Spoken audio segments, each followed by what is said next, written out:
And a wonderful good morning to our viewers here today as we bring you the first of the knockout games here on Field 2 at the Warba Wangarunya Rugby League Carnival.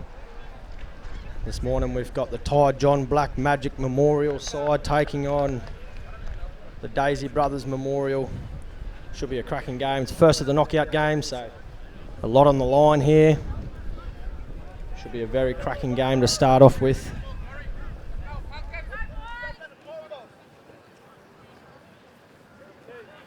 Alexis, just hold on to the keys. Yeah. Nice video too.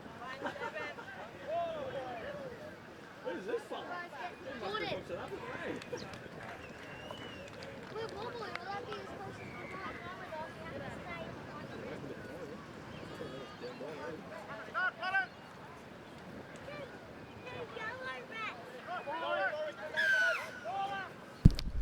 As we get underway here, nice deep kick-off to start with. Right off the back fence comes the front rower. Cracking day of football yesterday for those who tuned in, and we are definitely here for another round today. Nice and hot early in the morning, 8:30. And the heat is certainly keen to be packing it on today, looking at about 31 degrees today, so the boys will definitely be feeling it out there.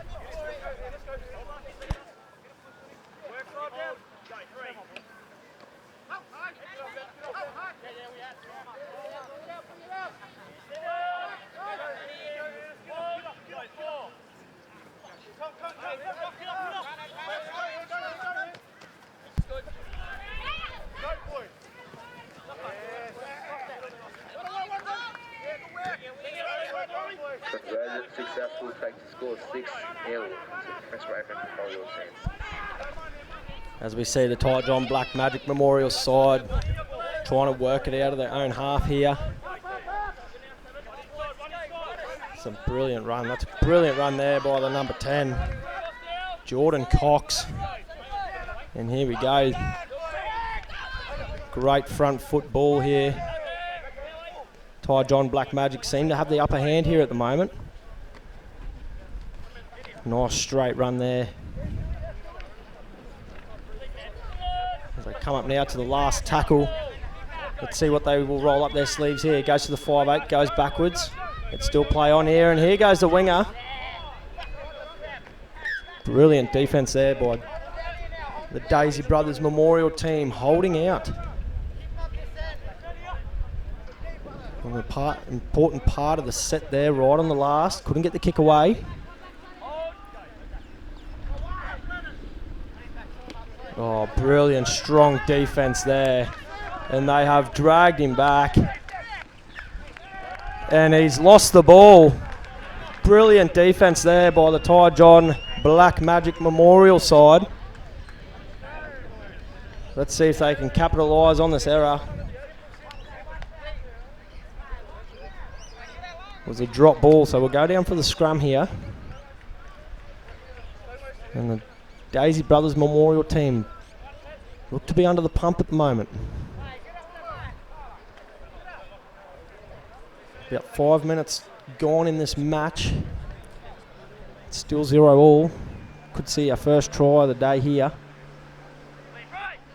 Of course, finals day here at Warba Wangarunya Rugby League Carnival. If you're not doing anything today, ladies and gentlemen, make sure you head down to Emu Park, Hartley Sports Complex, and come watch some brilliant football. The weather has sure to be turned it on again today. Bring an umbrella, bring your chairs. Come watch an exciting day of football ahead. As we see there, a forward pass.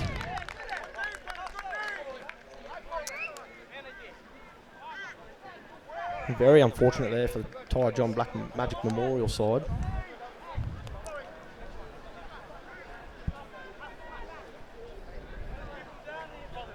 Let's see what Daisy Brothers can do now. They couldn't work it out of their own end here in the set before.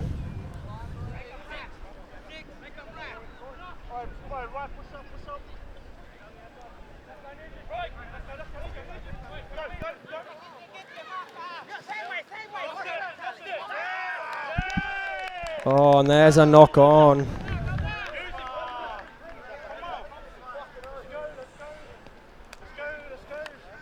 Daisy Brothers make another error coming out of their red zone. Could be crucial.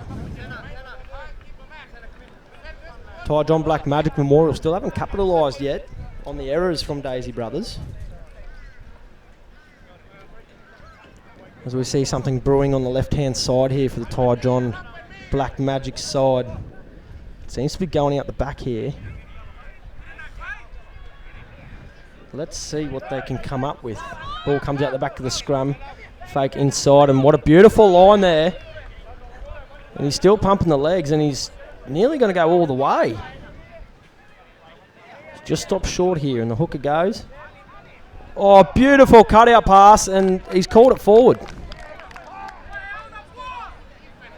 As we see error after error from both sides here. Very hot conditions. Boys seem to be handling pretty well so far.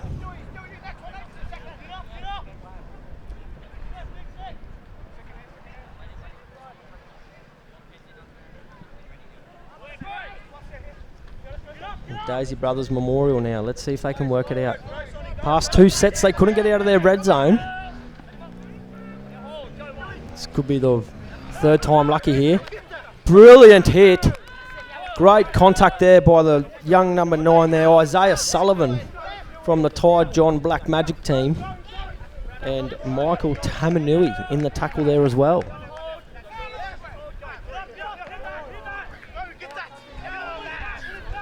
And it's a forward pass again. So both teams making a fair few errors here to start the game off with. It's finals football, knockout finals football here, so both teams making errors when it's not needed.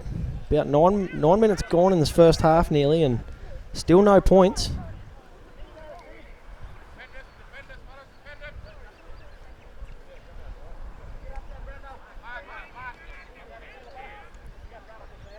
Can't really say any team's got the upper hand at the moment. Both teams making crucial errors. And there's another error as we speak. And it just doesn't seem to be working out with the boys at the moment.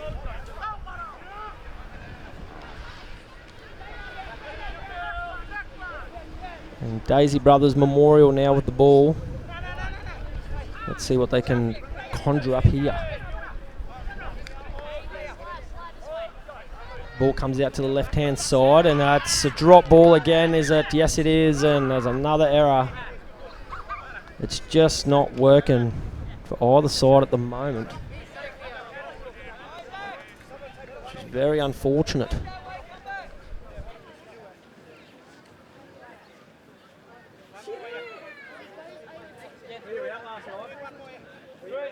Make sure they're all on the line.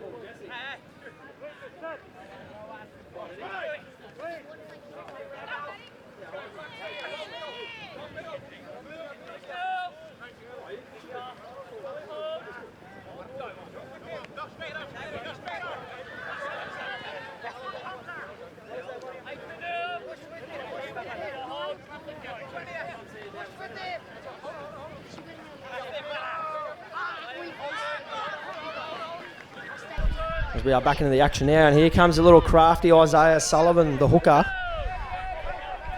Ty John Black Magic Memorial seem to be having the ball here, and they're going to go straight through.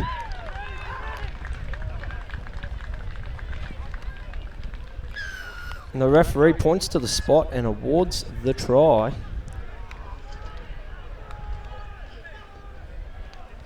As Ty John Black Magic Memorial take the first points in this knockout game. As mentioned before, if you've only just tuned in, it is finals football day here at the Warba Wangarunya Rugby League Carnival here at Emu Park. It is set to be a cracking day after the games we've witnessed yesterday, so if you're tuning in on the live stream, you've got nothing on today, make sure you get down here. The weather's turning it on. The crowd's slowly starting to come through. Ready for another big day of football here.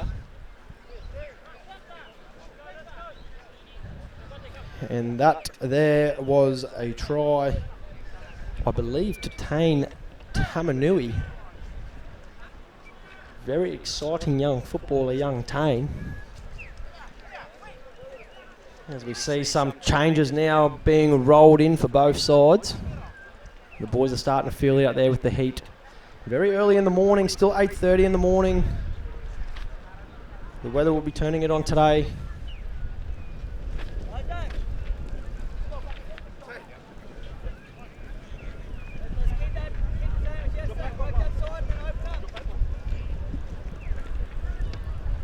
As we see the conversion goes over. Goes Ty John Black Magic Memorial 6. Leading the Daisy Brothers Memorial 0. Plenty of errors in the first half here already, ladies and gentlemen. If you haven't tuned in, but we've finally got a team across the line counting on the errors from the opposition. As you say, Daisy Brothers Memorial now coming through for this kickoff. It's a nice deep kick.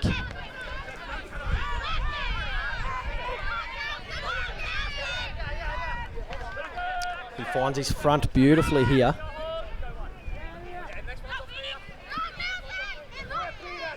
It's a brilliant start to the set by the Ty John Black Magic Memorial side, as they're definitely working out of their own half with ease. And that is a beautiful run. He's barnstorming onto the ball.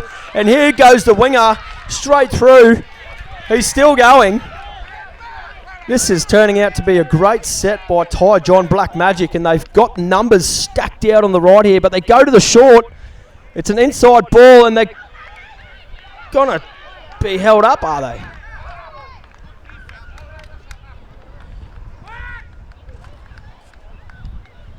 What's the referee going to call here? He's going to talk to the touchy here. Let's see what the touch judge says. Brilliant set there by Ty John Black Magic. And he's called a knock on, unfortunately, there. But nonetheless, brilliant set there by Ty John Black Magic Memorial, working it out of their own half. It was a nice break by the lock forward, and young Joshua Grange. He had Tyson Smiler on the outside, and it for sure looked like Smiler was gone with the pace that he had. And here we go. Daisy Brothers working it out of their own red zone here. They've seemed to make a fair few errors, so they've got to come out and just complete a set. We see 3 in the tackle there. Dominant work by the Black Magic Memorial side here. And the 5'8 goes nice deep. He's looking for a 40-20, but he won't get it. But it's brilliant position there for the ball. And here goes young Smiley again. Tyson Smiler, my apologies, as they work it out of their own half here, and he's collected him high, unfortunately. Just the arm coming up there.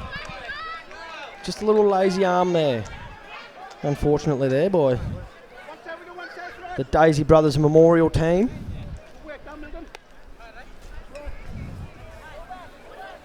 As the kick for touch, it's definitely coming over towards our side here at the commentator's box, and as we can hear the Daisy Brothers team really talking it up now, and brilliant run off the tap there. And it just seems like Ty John Black Magic Memorial has got the upper hand here at the moment, and they're moving the ball freely. And it just seems to be working very well at the moment. Ball goes to the left, and again. And there's a cutout ball to the winger, and it's going to go in.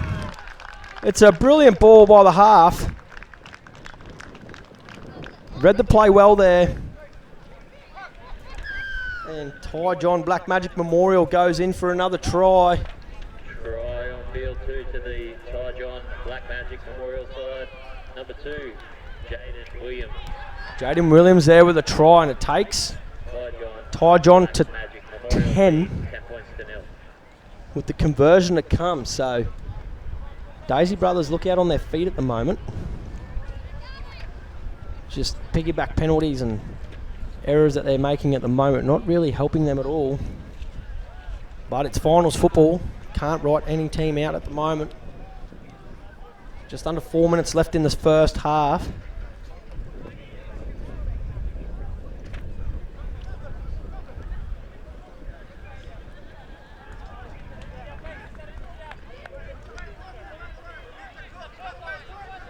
See the goal kicker here taking his time. Trying to run down a bit of time here, and he's hit it.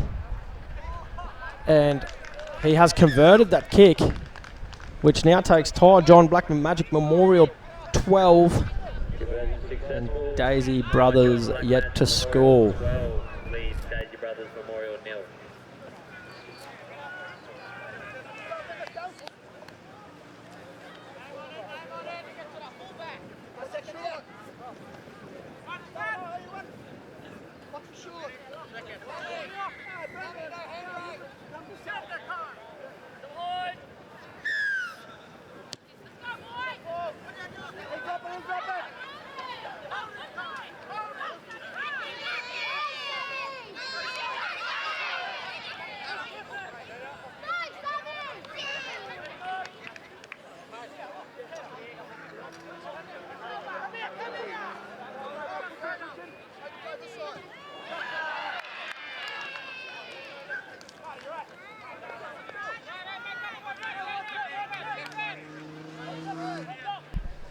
As we see an error there by Ty John Black Magic Memorial on the far side.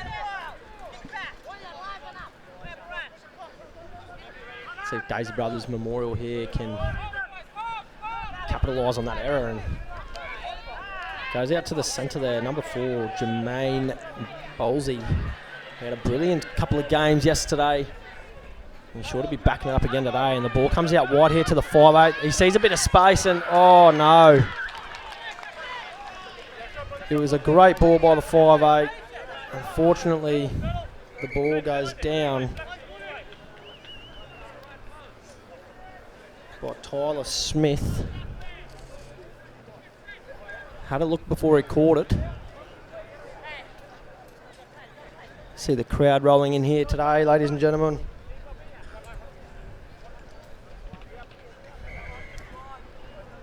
You see Ty John work it out now. There's a minute left. Oh, as we see an error now. And we're going back to the spell of errors now from both sides. Daisy Brothers need to work it out here. They see the tap taken there, not the scrum, so Daisy Brothers Memorial need to capitalise on the errors here, see if they can score here. Ball goes on the outside, goes out to that Jermaine Bolsey again. Very strong centre. As we look here now, they're looking out to the left here, and they go nice and short. The goal line defence from the Ty John Black Magic Memorial side is looking to be paying off at the moment. As Daisy Brothers come left, and it's a nice, beautiful spiral ball out, and the front rower, probably not the person you want to have the ball here so close to your line. They're slowing down the play here. 20 seconds left on the clock, and the 5'8 goes. He goes out the back, then they go again, and it's going to be the number 3. Has he scored? He has lost it forward. It's an opportunity gone begging there for the Daisy Brothers Memorial side. Could have scored before half time, could have brought it back in, and that will take us to the end of the half in the first game of the knockouts. Ty John Black Magic Memorial lead 12 points to 0 at the moment. As we know from our beautiful game of rugby league, anything can happen. And the boys deserve that well break. We will be back very shortly for the second half of this match.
As we started the second half here, ladies and gentlemen, between the Ty John Black Magic Memorial and Daisy Brothers Memorial.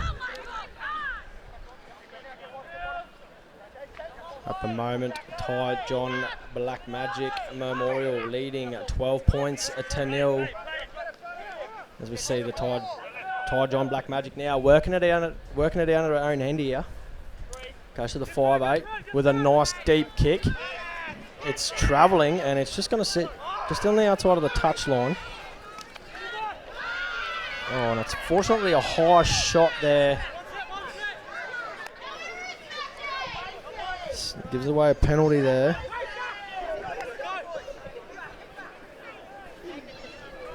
So this could be an opportunity here for the David. Oh, my apologies. For the Daisy Brothers Memorial side. Could be a perfect opportunity to capitalise here and get some points on the board. Of course, if you're only joining us in the live stream right now, ladies and gentlemen, it is a beautiful day here at Emu Park for the Warba Wangarunya Rugby League Carnival. It's knockout football at the moment. It's finals football day. It's finals of football here today. So if you're at home tuning in through the live stream, you're getting a bit bored of the air conditioner, come down and watch as we see the Daisy Brothers Memorial side make a break now.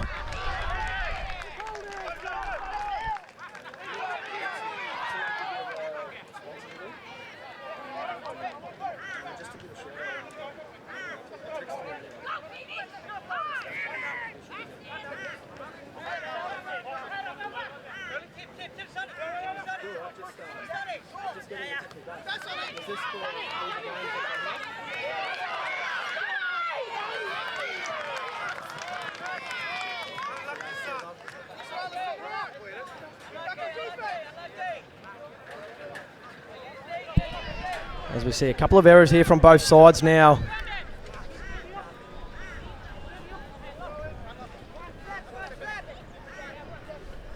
Rugby league is a funny game. You cannot write anyone out yet, regardless of the score. So currently Black Magic lead 12-0 over the Daisy Brothers Memorial side. And it comes down to this electrifying centre again, and he's gone straight through to the winger, and he has pinned the ears back. And he is going to score. Brings it around underneath the post. And the Daisy Brothers have hit back through their number 5, Tyler Smith there. Absolutely just putting on the burners. It's a beautifully orchestrated try there. It was a nice ball from the centre. The winger just pinned the ears back and absolutely left everyone for dead. 12-4 at the moment. Anything can change.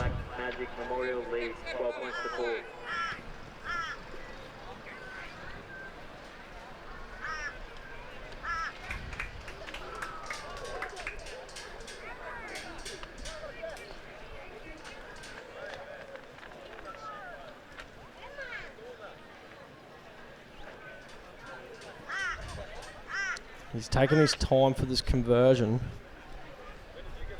Really sucking in the deep breath here on this hot morning straight away. Really thinking about what he's got to do here. Crucial to get this conversion. And he has absolutely shanked that to the left. And I think that is 12 points to 4 now. About 14 minutes left in this second half, and it's the first knockout game here on Field 2 at the Warba Wangarunya Rugby League Carnival at Emu Park. It is a beautiful day for football. The sun's out, the crowd is warming up. Everyone making their way in here slowly. As we see a deep kick now by Ty John Black Magic. Very crucial here for the Daisy Brothers to work it out their own half. And he sees a bit of space and he's gone to back himself.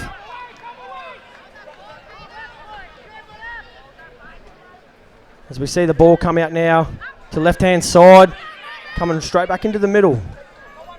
Really cannot afford an error here. The Daisy Brothers Memorial as they're working it out in their own half slowly. Ball control is crucial here at the moment.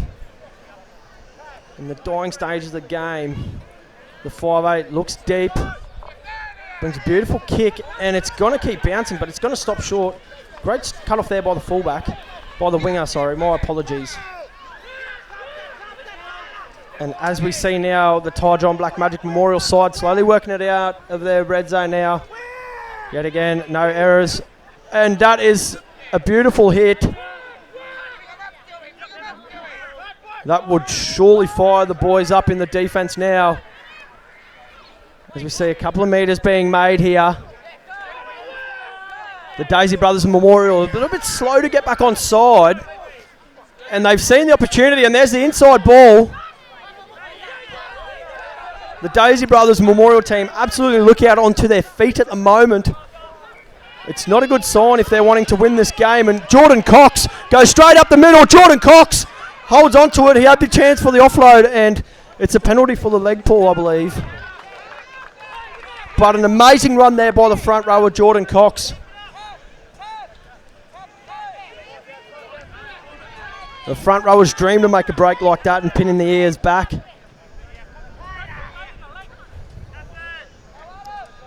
The Ty John team just really taking it in now, taking their time. As we see now, who they're going to go to. And on the left here, they go straight out to Jordan Cox again. And Jordan Cox, he does not stop. And he's still going, Jordan Cox. There's an opportunity here on the left, and they're going to go that way with the ball. And oh, there's a read. And unfortunately, he just could not hold on to it. And it's a penalty.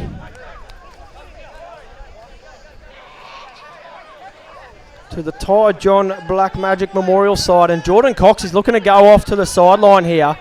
A well-deserved break for the big front rower.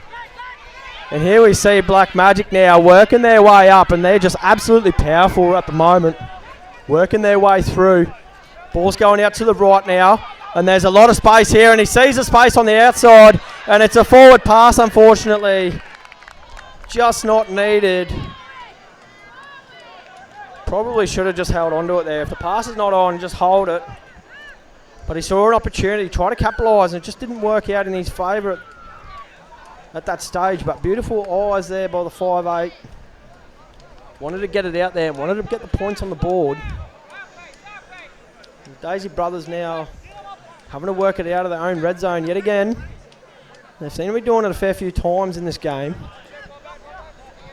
It just shows that they could be, completely on the back foot here, but we see a nearly half break here, and it's a high tackle, and Ty John Black Magic just need to really think about what they're doing now, because this could really hurt them with the last 10.5 minutes, and the kick is not going to go out, but the referee said he was off the mark, so they get another chance.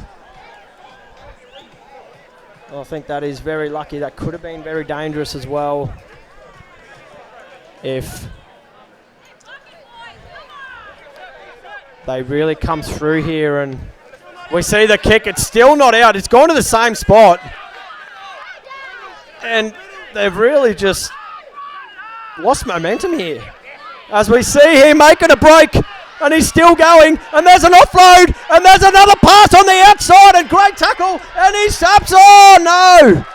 He spilt the beans. This is just error after error.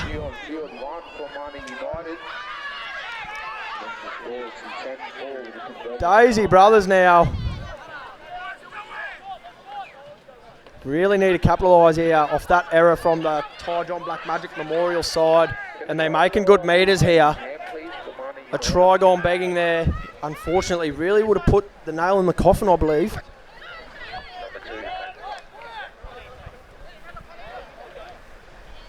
Little errors like that can really hurt a team. Can really hurt someone. And here we go. They're going wide now. They've seen the opportunity, and 5'8" with a beautiful ball, and he's still going here. Oh no. And there we go. He's called a penalty here. And the Daisy Brothers Memorial side now, they've got a lot of hands on hips. They've got the front foot now, and it's all about capitalising now on error after error now. And they're slowly working it forward with their front rowers, just working it, powering up through the middle. Ty John Black Magic Memorial really on the back foot at the moment. The 5'8" here again. He's very crafty little player.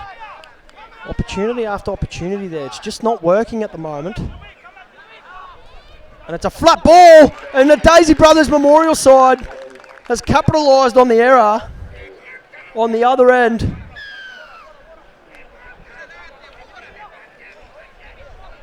And it's an absolute beautiful try here by the Daisy Brothers team, coming back slowly.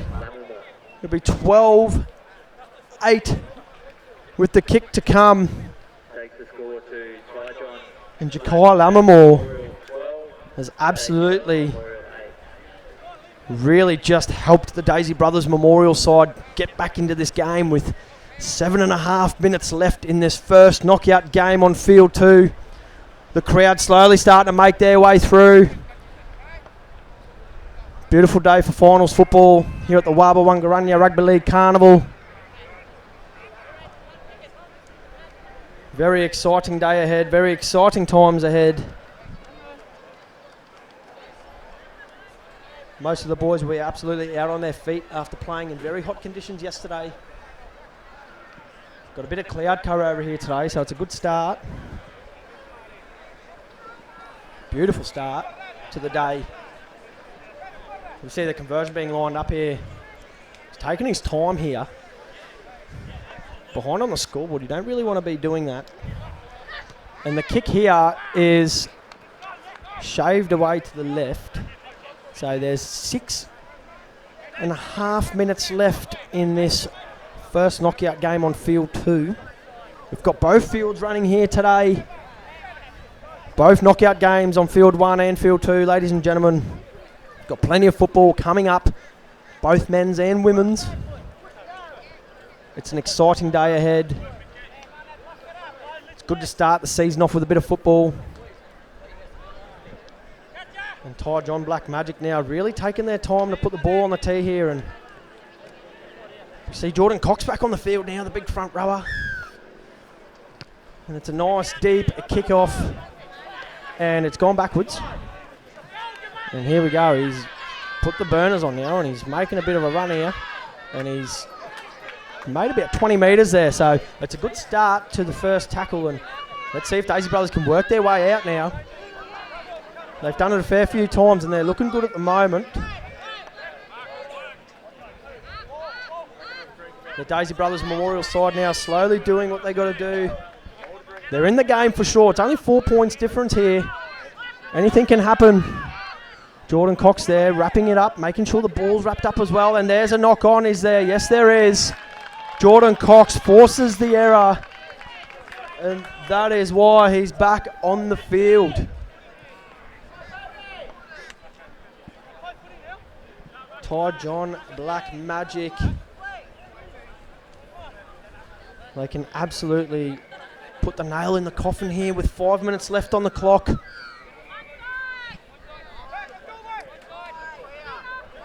It is important that they capitalise. As the ball comes out there, Michael Tamanui gives it out. And it's a run there. And they're slowly making metres here. They just got to hold on to the pill, get to their 5th and last. Try aim for a repeat set, put more pressure on. Even better if they can score a try. And that is a beautiful run, and he's still going. He's still odd. The referee says no knock on, just play the ball as he's called held. So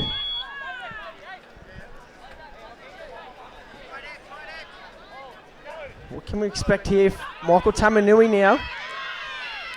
Of course, older brother of Tane Tamanui. He's also in the same team. Black Magic absolutely stacked up here. And the 5'8" gives it, and it's another set of 6. It's come off Daisy Brothers Memorial, and it's 6 more tackles. 4 minutes left on the clock, and that could absolutely hurt the Daisy Brothers Memorial team here.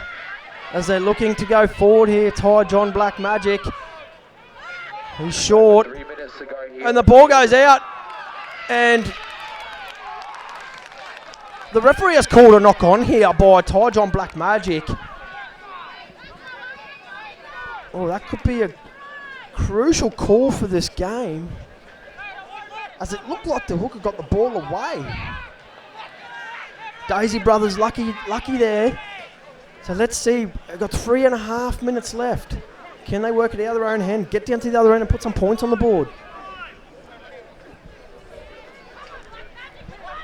As we hear the Black Magic crowd there, firing their team up, telling them to get into it. As we see Michael Tamanui now. Sorry, that was Tane Tamanui, the number 20, making the tackle. They got him really make sure they do the work here. And Jordan Cox, the workhorse, around the legs in that tackle. Front rower just absolutely loving the game today. Beautiful defense here. Getting numbers in tackles, putting them on their back, slowing it down. They come under. Oh, and that's another shot. And guess who? It is Jordan Cox again. Beautiful contact by Jordan Cox. And here we see a chip chase now. Jordan Cox chasing as well. And it's a knock on. And here we go. It's the Ty John Black Magic Memorial capitalising on the error. And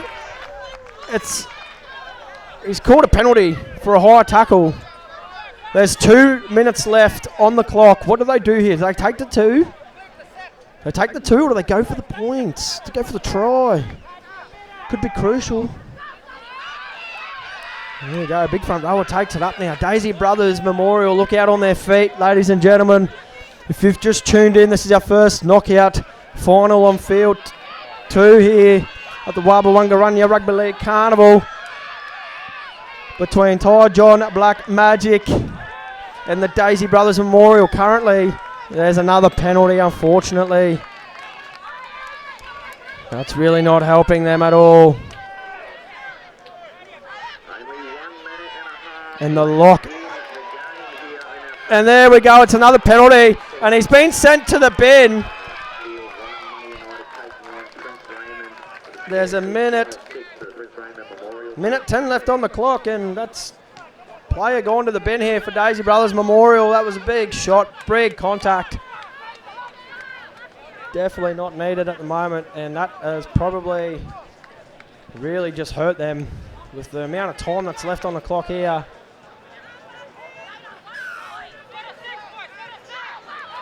And Ty John Black Magic has lost the ball. And the referee is about to talk to the touch judge here. Not too sure what the call's going to be. I believe it looked like a knock on. And he's called it, and it's a knock on. There's 30 seconds left here. 4 points difference, and it's Daisy Brothers Memorial with the ball at the moment. What can they come up with now? 30 seconds left on the clock, 20 seconds now. And they're trailing by 4 points. This could really just help them out. Brilliant tackle there by the hooker. He had to make that, Isaiah Sullivan. As they come out now, there's a gap here. They need to keep the ball alive. They need to do something. Keep the ball alive. As we hear the hooter go. And that is a victory for the Ty John Black Magic Memorial side. 12 points to 8 over the Daisy Brothers Memorial. Very tight game. Very tired bodies, very sore bodies out there after playing all day yesterday and now backing it up for finals football. And Ty John Black Magic Memorial 12 have taken it out over the Daisy Brothers Memorial. And it's our first knockout game done. Unfortunately, that Daisy Brothers Memorial side knocked out. means Daisy Brothers out for the rest of the tournament. So it's a brilliant game to start off with.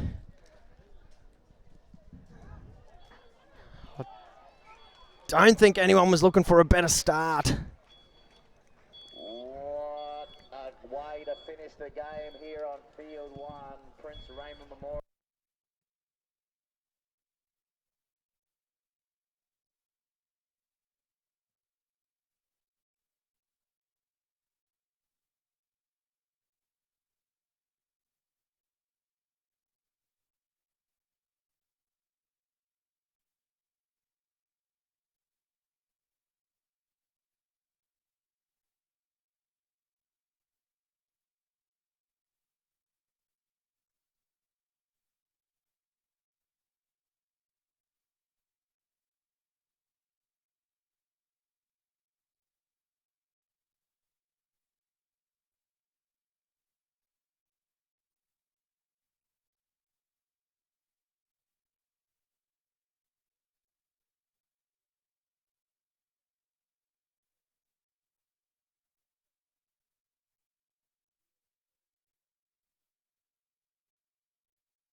Ladies and gentlemen, if you've just tuned into the live stream, we are closing on our second knockout game on field 2. One of the numbers are stuck on the scoreboard. Odd. Stress less. We keep the score up here, the correct score. As we just hear Message in. Simo listening there on the, talking over the loudspeaker, that one of the scoreboards is stuck at the moment, so people have been freaking out with scores.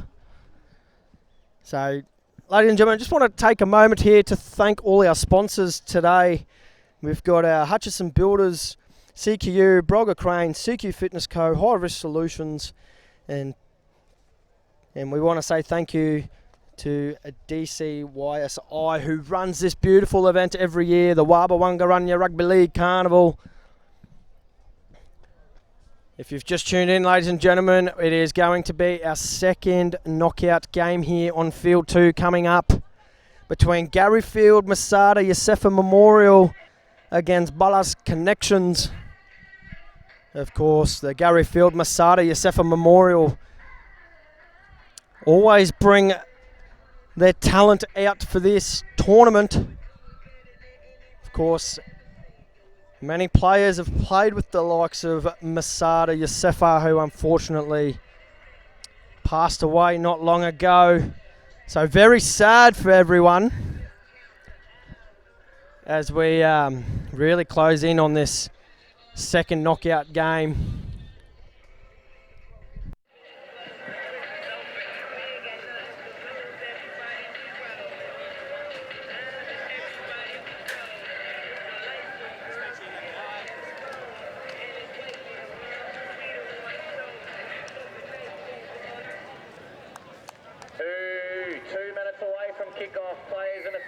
Please start making your way to the field.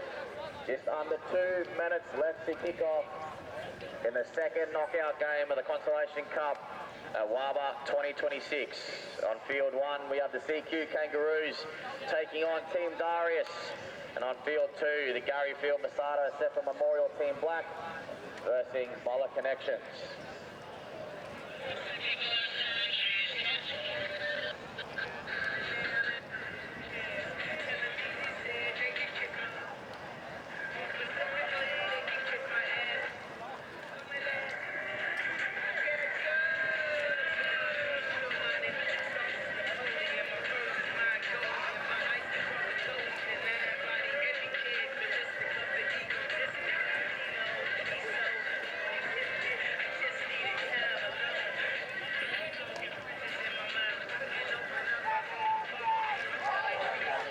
1 minute away from kickoff. 1 minute away from kickoff.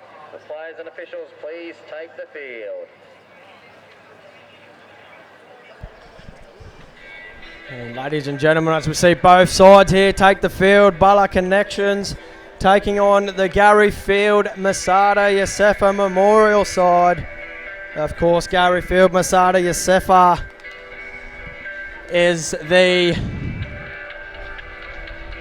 home team here. 30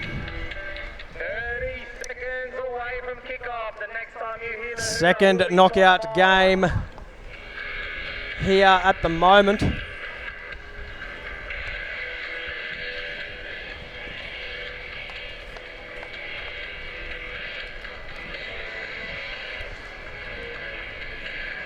Referee's just having a word with the two captains here.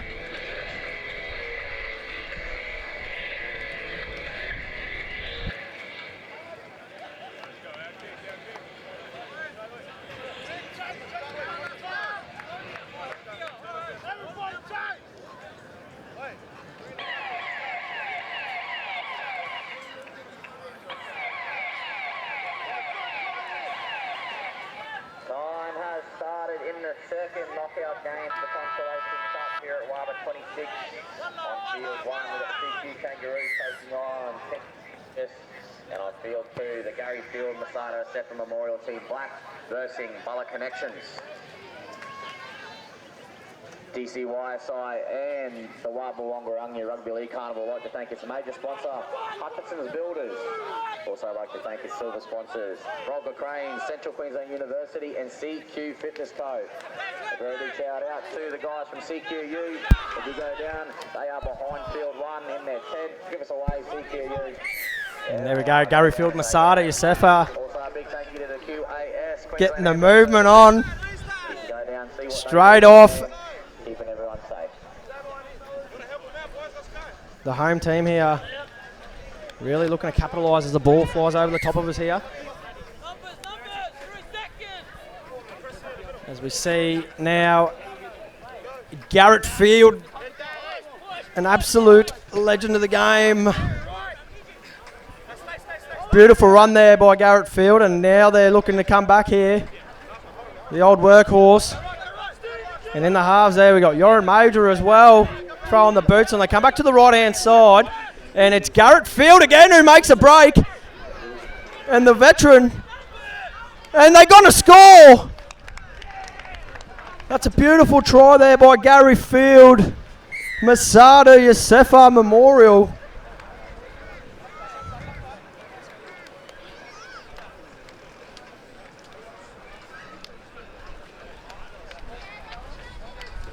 It takes the score to 4-0 just after 2 minutes of play.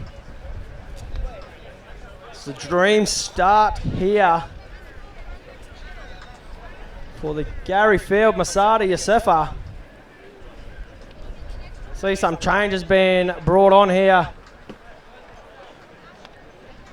It come off the Garrett Field runs. Absolute workhorse in the middle, Garrett Field. And it's paid off. As we see Yoran Major now taking his time to line up this conversion. Of course, very crucial here. We don't have time off here in the knockout games. So you see a lot of players take their time just to actually, really help the boys out. So Yoran really taking the time in here.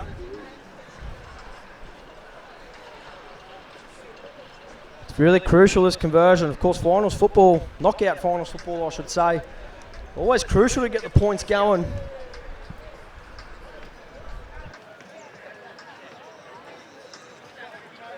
Yeah, label. Try me.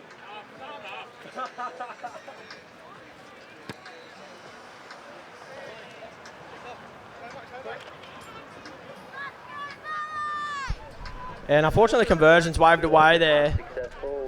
Very hard to kick into that side of the field there with the wind. Gary Field Masada Yosefa Memorial lead 4-0 over Bulla Connections. But finals football is a strange game. As I've just seen here from the native bees here, Clayton Kilpatrick walking over. He's got a finals game coming up himself.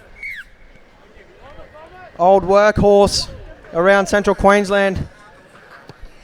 There's a deep kick here by Bala Connections, comes down, and it's a drop ball by Gary Field Masada Yosefa. It will be a dropout.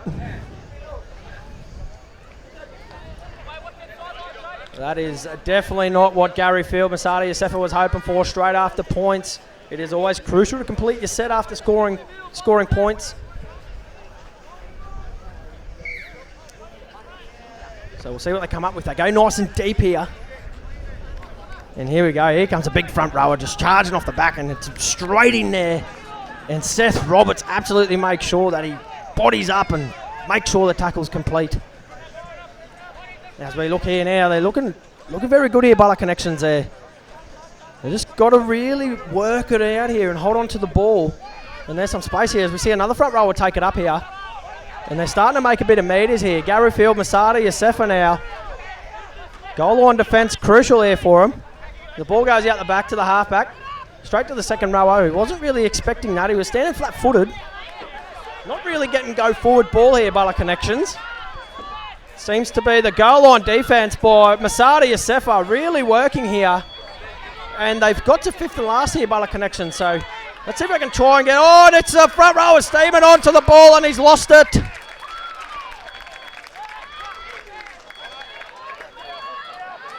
He has lost the ball. But the defence there from Gary Field Masada Yosefa. Brilliant goal on defence, and that is just immaculate what they've come up with there. Now they're working it out on their own end here. Bala Connections, two in the tackle there. Yoran Major at hooker now. Gives it out. A big contact as well. And as we see, Yoran Major now moving out of that hooking position to go back into the halves. Try and steer his team around to get out of this area here. Drops the front rower under. Not making many meters here, Gary Field. Masada Yosefa, but they will have to get to their kick, and they will get to their kick here. And they see some space, and it's not the best of kicks. And here we go. Here comes a run here. And it's a beautiful run here. As they're dragging him back now. Bala Connections. Let's see what they can conjure up here at the moment. Just looking over to me back here, we see LJ Crete player walking in. Micah Tudrabu, Fijian international.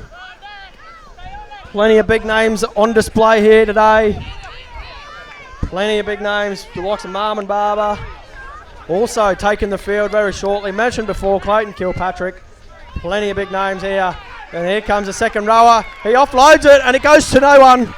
Probably should have just held on to the ball there. Not the best pass there at all.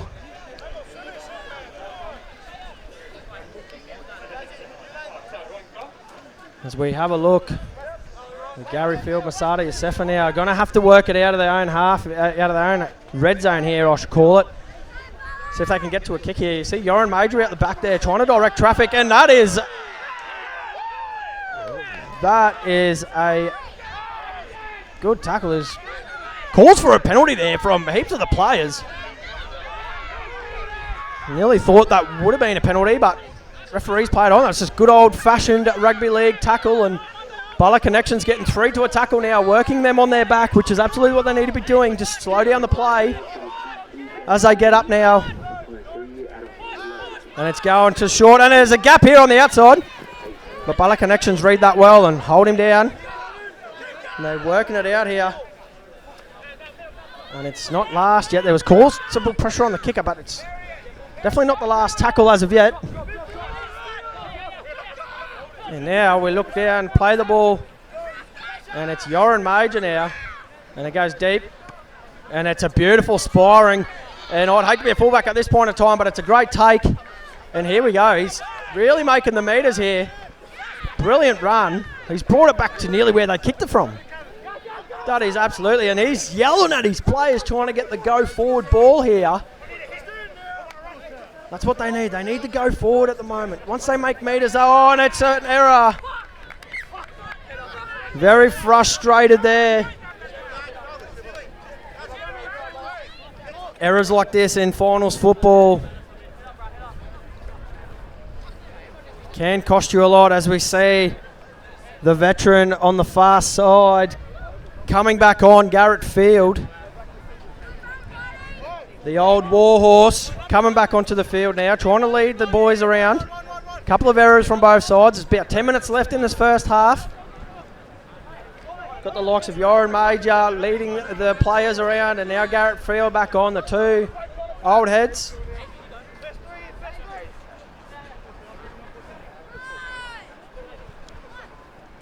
Just waiting to feed the scrum here. And they're looking straight away. And they go out the back. And they want to spread it straight away. And I don't think that's needed on the first. It's not even the first tackle. It's straight off the go. And it worked out in their favour, luckily. As we see here, Bala Connections a bit slow to get back to their defensive line. But it's a high shot there, and it's definitely not needed. Piggybacks, yeah, finals football, not needed at all. Yoran Major wanted to go quick there, but he knows the experience. From experience, he knows what to do in tight games like this. He's won plenty of premierships. And those are the players that you need in times like this. High-ended games here. Slowly taking it forward now. The ball comes out. Yoran Major. He connects up, and here we go. There's space out the back here, and they're going to go again, are they? It's the centre that holds on, and it's a brilliant tackle, and he's lost it, but the referee has called a high tackle there. The arm must have just slipped up there.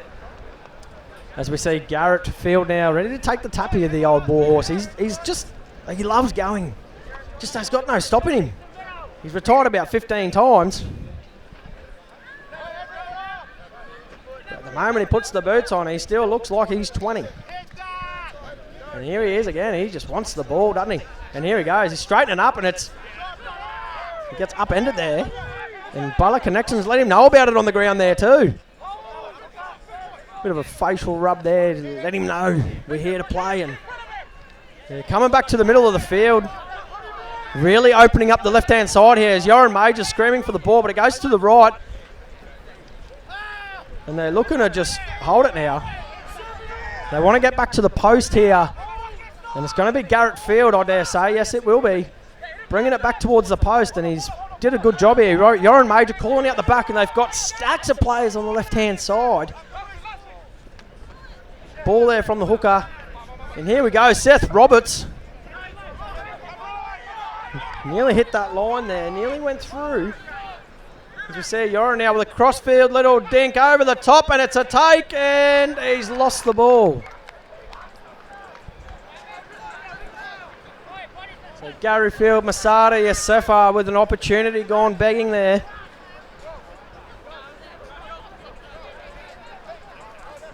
Bala Connections bringing it back now.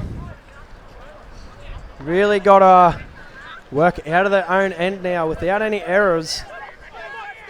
Still in the game very much, only behind by 4 points. 7.5 minutes left in this first half of the second knockout match.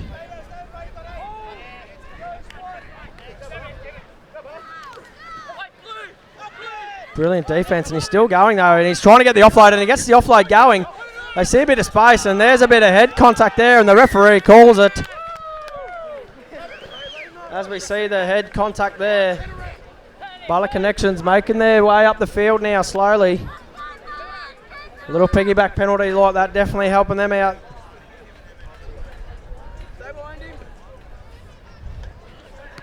You see a nice kick to touch there.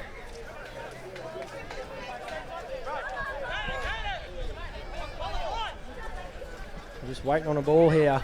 Not many ball boys around. Everyone very much tired after the heat and the weather. Turning it on here for us this weekend. Bala Connections now with the ball in hand. Slowly making their way forward.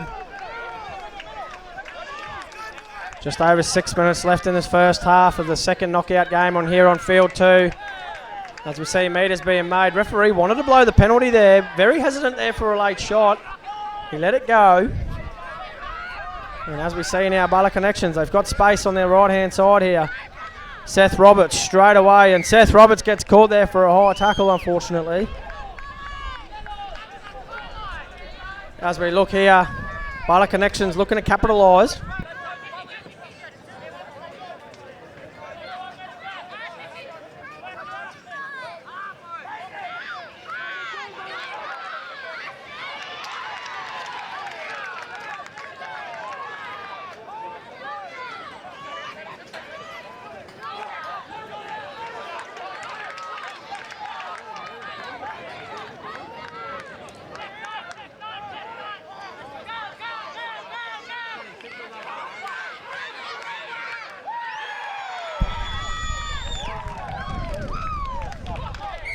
And it's a try there. The Bala Connections, they've hit back in spectacular fashion. It's 4-4 now with 5 minutes left on the clock in the first half. Very crucial, that try. Brings them right back into the game. Field 2 to the Bala Connections. Number 5, Michael Batu. Takes the score to 4 points all.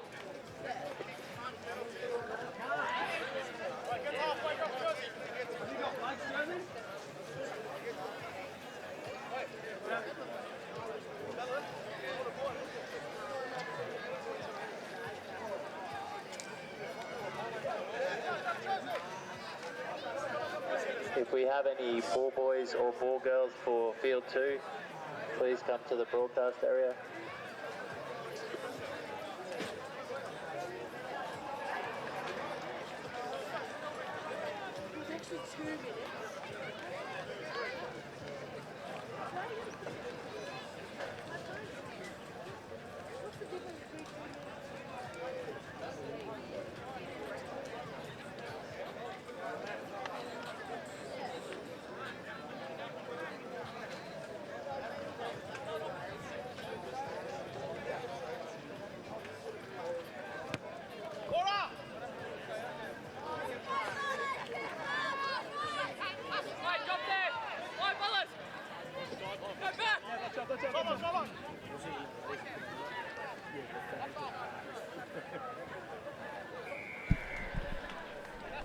As we see 4 points all now with 3.5 minutes left in this first half.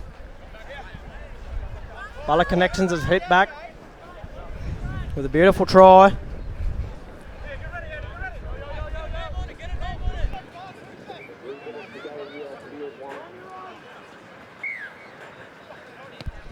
And it's a deep kickoff here by Gary Field Masada Yosefa. And the front rower absolutely comes running off the back fence. Oh, and what a break. He's made a break straight off the back fence, and he's gone nearly straight to the 50-metre line.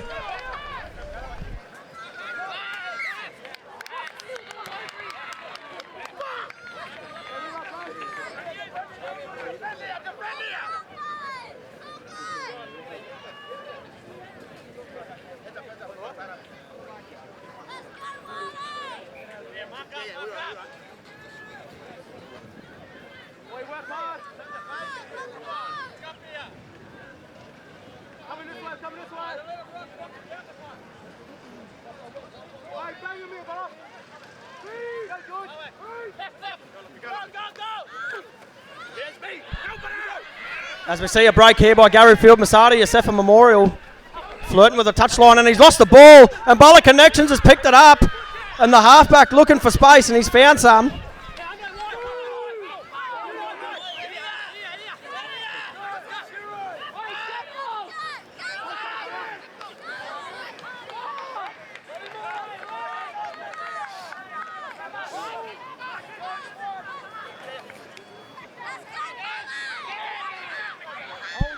We see here Bala Connections make the break, and it's a beautiful run. They're still going.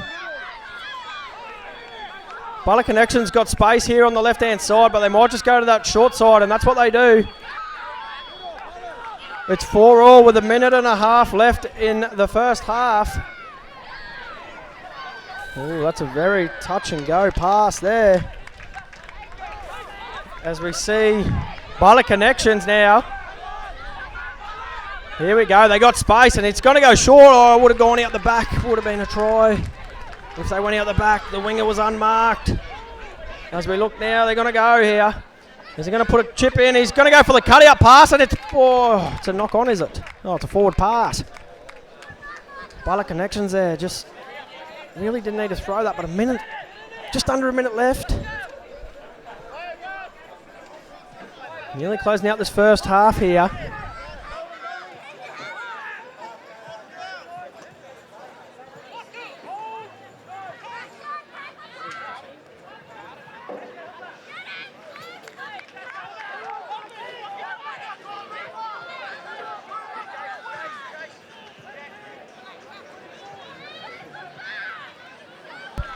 As we see here, Gary Field Masada, Yosefa Memorial, working it out of their own end here. Oh, no one wants to run here. Very tired bodies out there. It's been a big weekend of football as we got 10 seconds left on the clock here. Currently 4-4 at the moment, so very tight game in the second knockout final here on field 2 at the Warba Wangarunya Rugby League Carnival. Yoran Major steering the boys out the back. He goes for a little crossfield kick, and it's going to work in their favour again. Oh, it's a drop ball.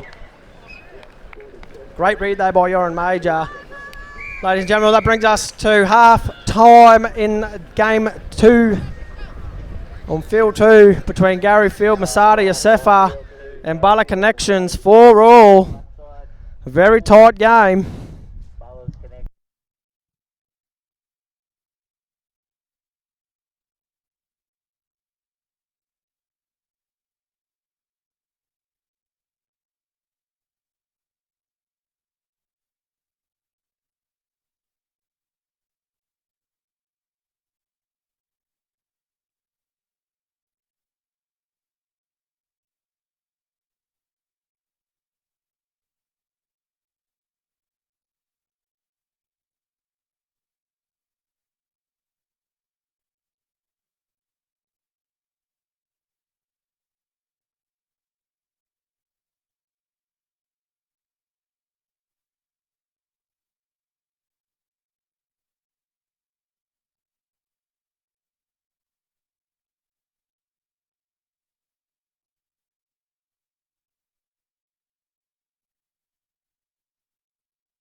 You see the second half kicking off here between Bala Connections and Gary Field, Masada, Yosefa. Currently 4-4 at the moment. And there's a penalty straight away. Just piggybacking down the field. Don't need that in finals football. You see them looking to kick for touch here. Bala Connections. They definitely want to try and get a bit of metres off this. I might as well just tap it with that. But as we see now, Bala Connections got the penalty straight away.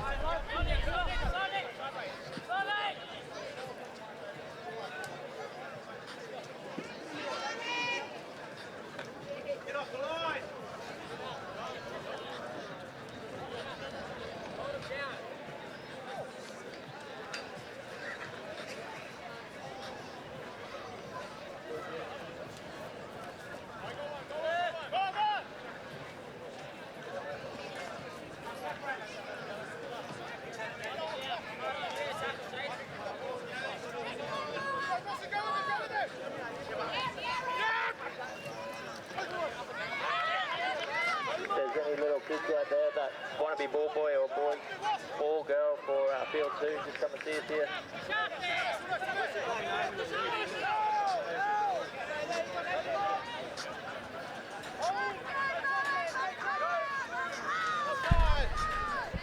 You see Bala Connections here now with the ball in hand, making meters.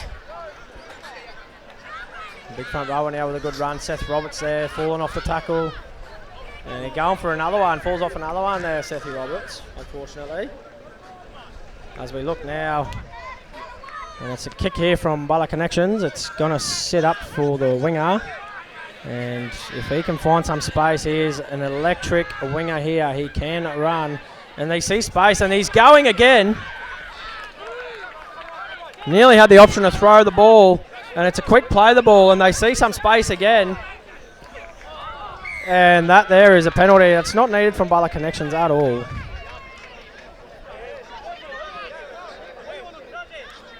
That's not needed at all there. Yoran Major just coming in there and calming the boys down a bit. That's what the old heads like doing. They like coming in and calming the young fellas down.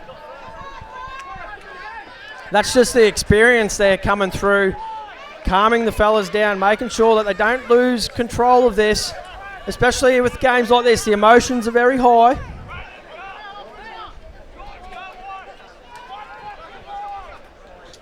You see, we're just waiting on the ball now. There's just under 17 minutes left in this game.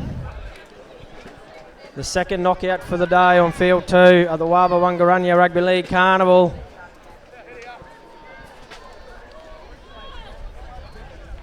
Gary Field, Masada Yosefa with the ball in hand. And the front rower takes it right into contact, and he's held there. They will play the ball, and there's a bit of emotion coming through here at the moment. Just need to keep their heads, and the two old heads link up there. Garrett Field and Yoran Major linking up, and Yoran sees some space here, and he goes himself, and he's going to get it down. And the most experienced player on that field, Yoran Major, puts it down next to the posts, and it brings Gary Field Masada Yosefa Memorial to 8 with the kick to come over Bala Connections with just under 16 minutes left in this game.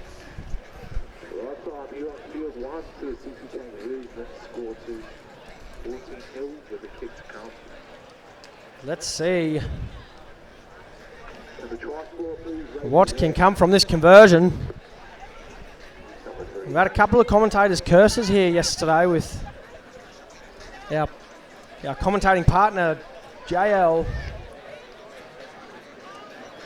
giving the commentator's curse a couple of times there yesterday, and he's nearly well in the same spot.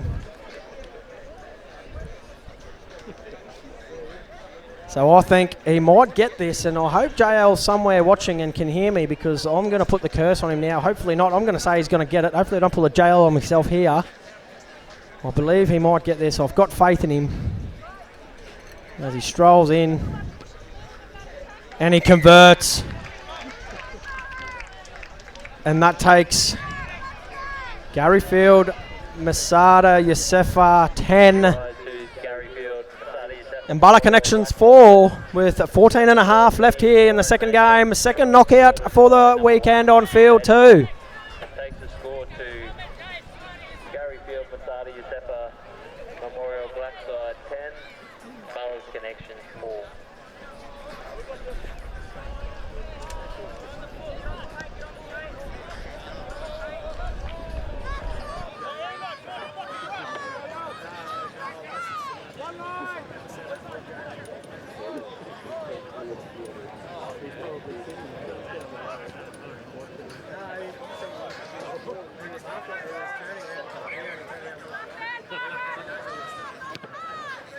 As we see a deep kickoff here by Bala Connections, and it's gone out on the full.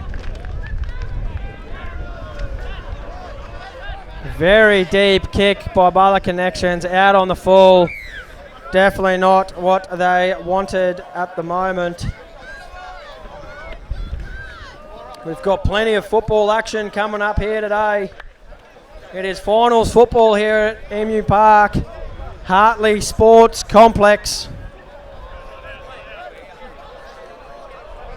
Big day of football for teams playing today.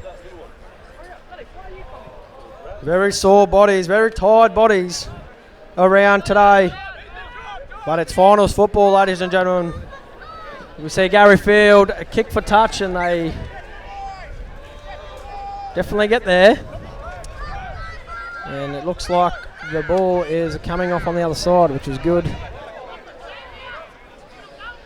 As we see the ball come from the far side with about 12.5 minutes left.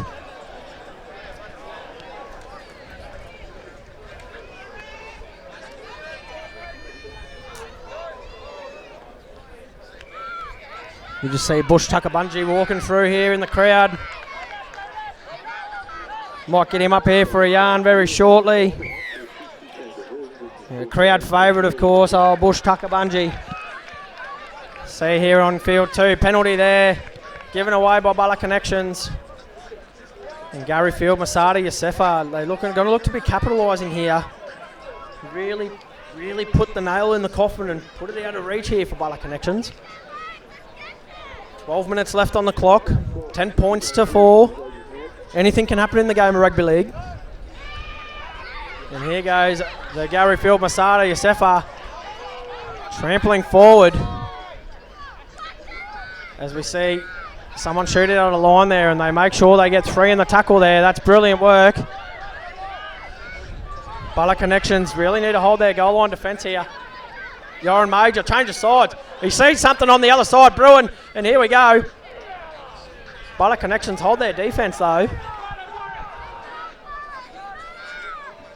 They come back out to the middle, front rower, working it forward, just trampling hard the big fella. As we see on the left-hand side here, just absolutely stacked, and it's a little chip in the air.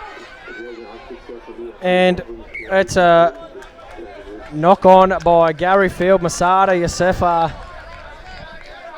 So Bala Connections lucky there with 11 minutes left on the clock.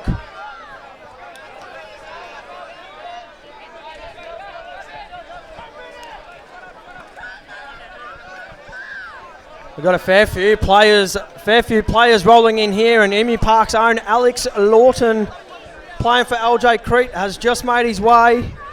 Excellent young player, great talent. He's here ready to play some finals football. Of course, we've got LJ Crete here on the right-hand side of us here from the commentary stand.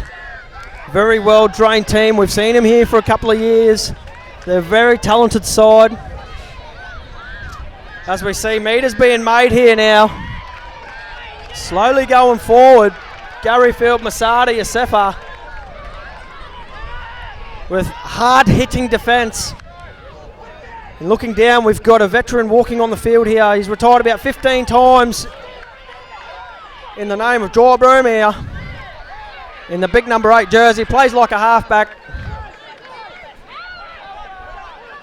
And we see now Gary Field, Masada Yosefa back on the attack. They can really close this game out here. Just under 10 minutes left. And they're trampling forward, just hard yards. Bala Connections with a couple of hands on hips in the defensive line. And the ball goes out the back, and there's space on the outside. One more pass will do it, and it has done it.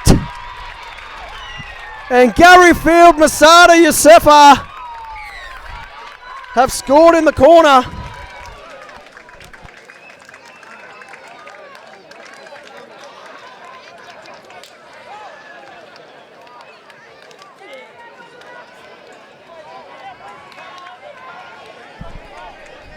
Try there in the corner, obviously, there by Gary Field. Masada Yosefa takes him to 14-4 at the moment with the conversion to come. Bala Connections really out on their feet now, hands on hips, looking tired. Talks there to slow it down, not being silly in their own end.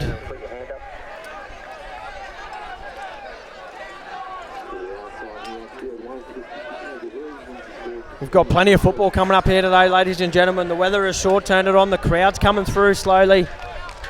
A lot of people coming in. action on both field 1 and field 2, of course. Number 16, Francis Robert Starkin for the Gary Field Masada Yutefa Memorial Black side.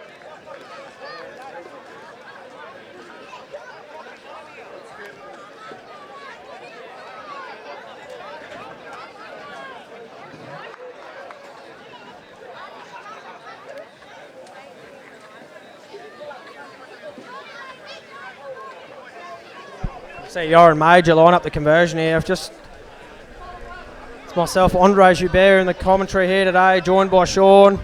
Yeah, How are you making Gordon. of the day here today, mate? Mate, yeah, it's a fantastic day so far. Pleasure to be here. We've been out there running around the field. One game so far, so mate, yeah, obviously happy to come up and help you out up here. How exciting is this? Football back. You know, you can only watch cricket for so long on television, and now everyone's back here enjoying the football. Yeah, mate, 100%. It's good, like community events like this. Like, it's so good to see, like everyone, like the families, the community, everyone getting out to support it. Like, it's a packed crowd, people everywhere, and I think it's only going to get bigger and bigger as the day goes on. Absolutely. After the games we've seen yesterday, some very tight games. Do you expect much of the same today? Yeah, mate, definitely. I think it's going to be interesting to see how fatigue sets in. We saw a lot of like pretty high intensity yesterday, so it'll be interesting to see how fatigue sets in as a kickoff happens here in field 2.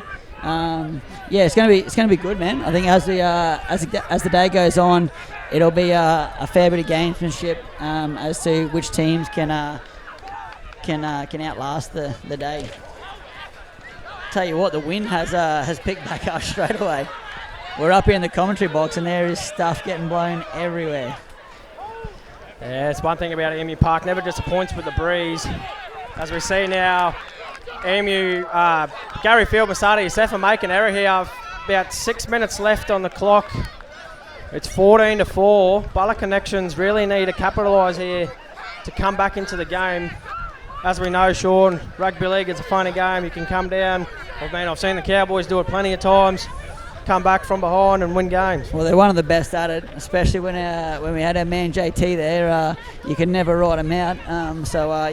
We hope that the Bowler Connections can do the same thing here. With the old heads of Yoran Major and Garrett Field leading the Masada Yutefa Gary Field Memorial team around, I think it might be a bit hard for Bowler Connections, but you know, they're really, really trying their best here to get the front foot at the moment. Oh, for sure. Like we talk about, you win a game early and you score tries late. I think that's the type of thing that's happening here at the moment. Probably the Masada, the Gary Field Masada Memorial side is winning that battle early. So it'll be interesting to see if they can continue to capitalise. As we see here, the halfback taking the ball up. He was looking for space on the outside, but brilliant read there by the centres and the winger to come in and shut it down. The ball goes out to the left. They see some opportunity here, but front rower just takes a nice little settler. Yeah, I think that's probably where they want to get to. They want to get to that middle of the post so they can play either side. They're going to go left. They've got some shape at the back. He decides to hold it. That's a good idea, I believe, and that was last tackle. Oh. But this is good. This is where they want him now. They just got to keep him here. No piggybacks. Yeah, let your defense do the attacking for you. So really aim up here, try and keep them down this end, and win that field position. Sean, yesterday I was talking to JL. Normally after day one you can really tell who's going to take out the comp, but after yesterday I'm really not too sure. You've got the likes of LJ Creek who can really take it out, and they're playing against Gary Field Masada Yutefa team as well in the main quarterfinals there. You can't really separate any of the teams at the moment. You've got too much talent on and off the field. So it's really hard to pick, isn't it? It is. It definitely is. I'll be interested to see how the Cockatoos go today. We played them in game 1 yesterday. As we see, is that a 40-20? That's a 40-20 there by the old head, Yoran Major. Oh, he's one of the best at it. When you need him, he'll definitely stand up and give you one of those. So, mate, mad props to Yoran. We actually played together when we were in school. In year 12, we were playing together for the TCC open side, myself and Yoran. Here we go. There's another war. Well, we call him a veteran, but he's sometimes just running like he's 20. And that's Garrett Field. Yeah. He's hung up the boots plenty of times, but he just loves it too much, eh? He just keeps running. He just loves football. Oh, it's so good to see. So good to see. Now, there is a few old heads getting around, like as we spoke about, Yoren, and you got a few of the other boys that are in those top teams. A few old heads that are sort of. Oh, and as we see, He's called a forward pass here. Bit of a late call there by the touchy. well, we definitely can't comment because we're probably not in the right space to see it. But tough call for the Gary Field Masada Memorial side, but it does give Bella Connections the ball back, and they're going to need to use it with 2 minutes and 50 seconds left on the clock. It's like we said before, this is where the defence just need to work hard here. Keep Bella Connections down here. It's a 10-point lead, but anything could happen in 2 minutes. Oh, for sure. Made one try before half-time. Could really set them up. And here we go. That's a lost ball there by Bella Connections, and he has called that forward. We've seen a lot of them this weekend where, I think they're tough calls. It's obviously interpretations, and the refs are doing a fantastic job out there. But a few of those are quite interesting where to the naked eye it looks like it goes back, but obviously the ball's being propelled towards the other dead ball line. So you have to play whatever the ref calls. See now Gary Field, Masada Yosefa now. They've got the ball in hand with 1:50 left on the clock. If they score here, it's definitely game over. And they're looking to go short here. Garrett Field's just absolutely putting his hand up. He's ready for another run. Are they coming his way? He just wants the ball, doesn't he? Well, Good to see a veteran score. You got Yoren at the back now. They got their shape set up. Here they go.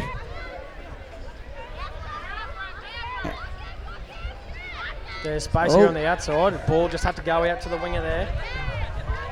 Bella Connections with some solid defence. Winger shutting down. Brilliant defence so far, what we're seeing here from Bella Connections. They're really holding them out. And Yoren is screaming for the ball.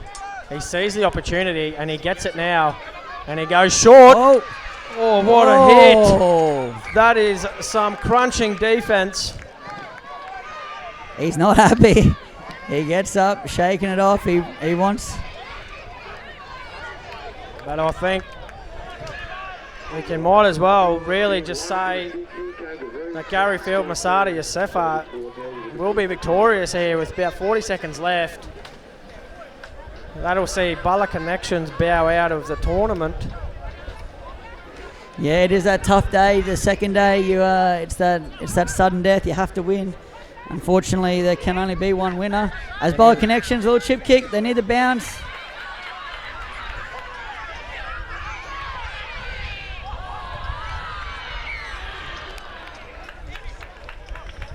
I'm so glad I'm not playing today. I've had a couple of games yesterday, and I woke up this morning and body's feeling a bit sore.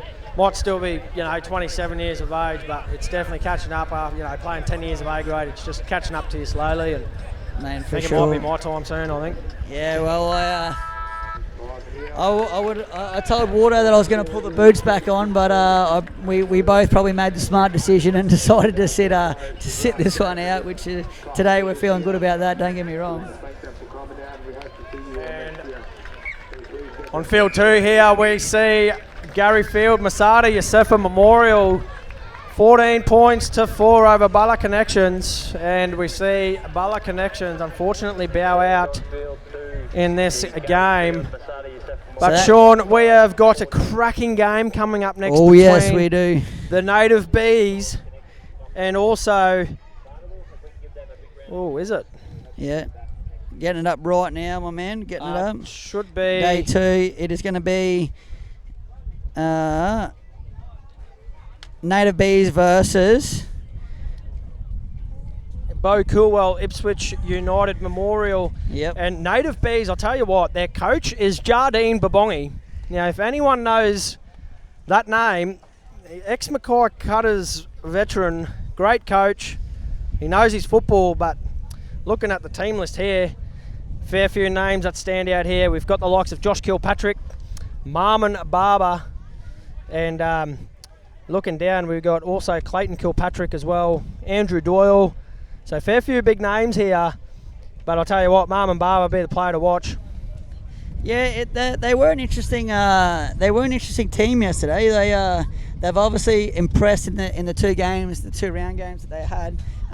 To have them finish on top, they finished on top of the on top of the for and against as well yesterday, didn't they? Yeah, they did, absolutely. And I was lucky enough to play against the Native Bees my first game yesterday, and very, very well drilled team. They got great players, Marmon leading them around, but the player to watch, and I'd just like to say it, is number 14, Clayton Kilpatrick. He is an absolute just warhorse coming into the hooker. Very smart, crafty player, and he can hit. I've been on the end of his left and right shoulder a couple of times, straight into the ribs, and it definitely does not tickle at all. So as we see Native Bees now walking, Mum and Barber's got a bit of a limp on him. He's done that Achilles rupture last year, so it's probably taken a toll on him this weekend, I think. Yeah, and I think we spoke about it last game that that fatigue will definitely set in day 2. So be interesting to see how all the teams, I guess, deal with that. As I said, yeah. So it will be interesting. You can only play with what you've got in front of you. So hopefully for them, they can pull it together and continue the domination that we saw from them yesterday. Then in the other team here, we've got Bo Coolwell, Ipswich Memorial. It is run by Jai Broom. Now that's another name that's been around Rockhampton Rugby League for a couple of years, is Jai Broom. We can't call him young, as we see both teams taking the field here.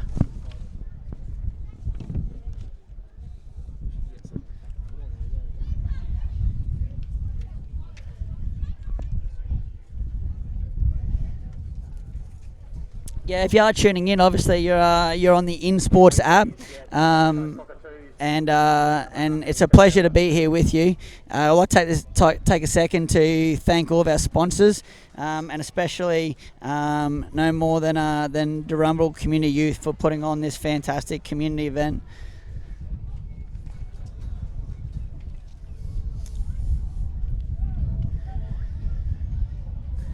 And of course, Sean, as we said, it's finals football today, so if you're at home tuning on the live stream and you've got nothing better to do, make sure you head down here to Emu Park, Hartley Sports Complex. The crowd is slowly coming in, trying to find shade wherever they can to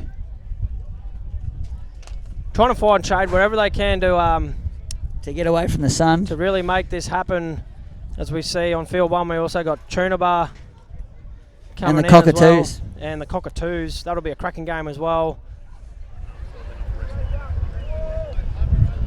If you are staying with us here on field 2, we thank you for that. As we said, we do have cracking games on both fields. Both teams look like they're lining up, ready to go.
Both teams.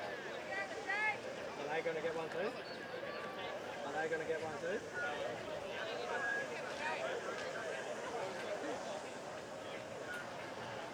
Alexis. That'll be an S run. That'll be an S run. Will they get the same one?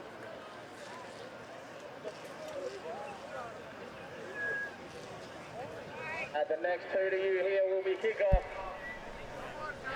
As we return to action here on field 2, we've got the Native Bees taking on Bo Coolwell Ipswich Memorial.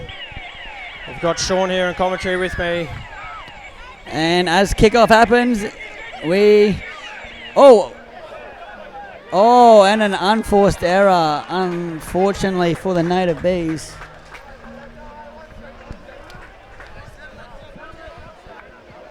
So I'll tell you what, guys, there's everything happening here at the moment. We've got it all going on. If you are tuning in, you're on the In Sports app, and it's a pleasure to be with you today. We'll see Bo Coolwell here get a nice dream start.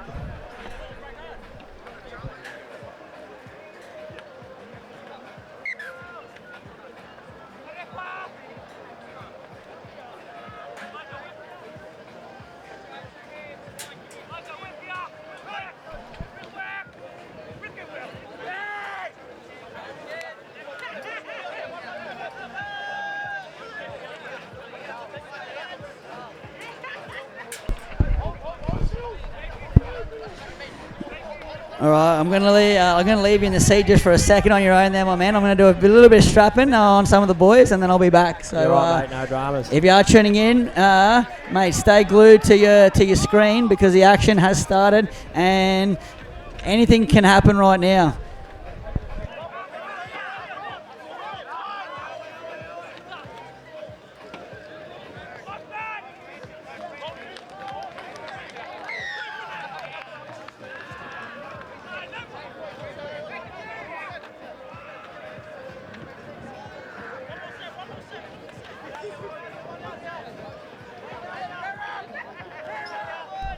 See Bo Coolwell Memorial here take it forward now through the second row. He's got handed a nice penalty there. Native Bees on their own try line here. Defence is crucial here, and he goes forward and he's got the ball down. And Bo Coolwell Ipswich United scores the first try, which would put them ahead 4-0 after 2 and a bit minutes. Right side here on field 2 to Bo Coolwell Ipswich United Memorial Team. And the score of 4-0 with conversion time.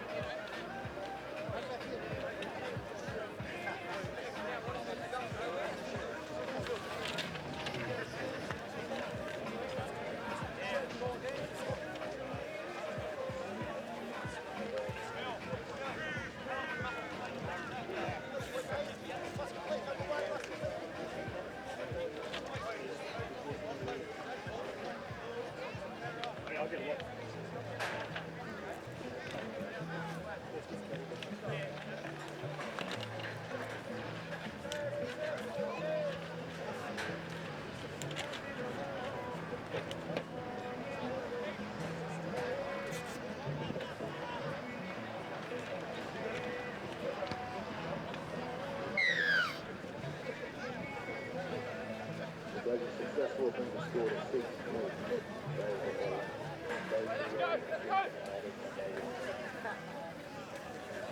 As you see there, the conversion successful there to Bo Coolwell Ipswich United. It takes them 6-0. But with the talent and experience here from Native Bees, I'm sure they won't be too worried just yet. As we see Andrew Doyle now get ready to do his trademark kickoff, the floater. And it will work in his favour. And that is a beautiful kickoff there by Andrew Doyle. He's a seasoned veteran, the number 16. Beautiful kick there by Andrew Doyle. And this could put Native Bees on the front foot.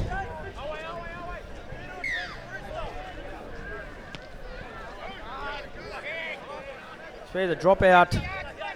And here we go. Now they've just got to move it forward, work it forward now. And Bo Coolwell, they're up for the challenge here today. Ready for finals footy. They play the ball now, and it goes to the left-hand side, to the short side, and they see an opportunity and make a couple of metres. The Native Bears really starting to go into their groove now. Andrew Doyle out the back there directing traffic in the typical half style that he is. And here we go. Native Bears on the attack. 20 metres out. Doyle gives it out. And there's a drop ball by the Native Bees. Bo Coolwell straight back onto the attack now.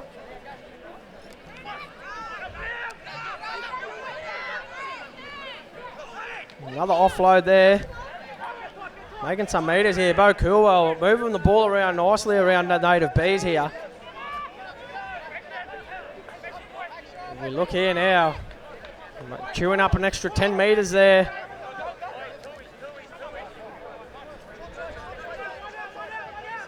She's an opportunity down the short side, and that's where he goes. He goes out to dry broom. That's a good run.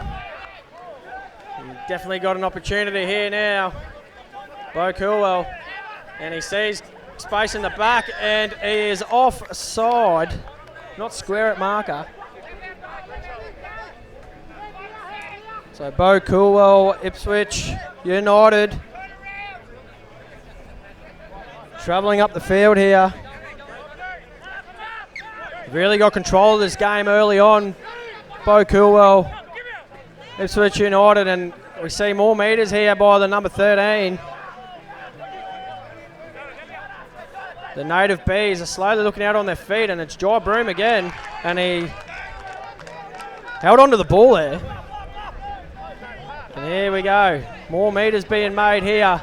Referee nearly bumped straight into the post there, nearly knocked himself out, and he's back onto his feet. As we see, Native Bees back on their own try line defending, and there's another offload. But he is short.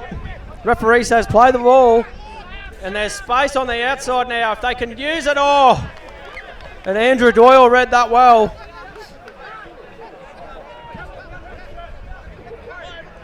Shuts down the 4 points there, Andrew Doyle, for the Native Bees.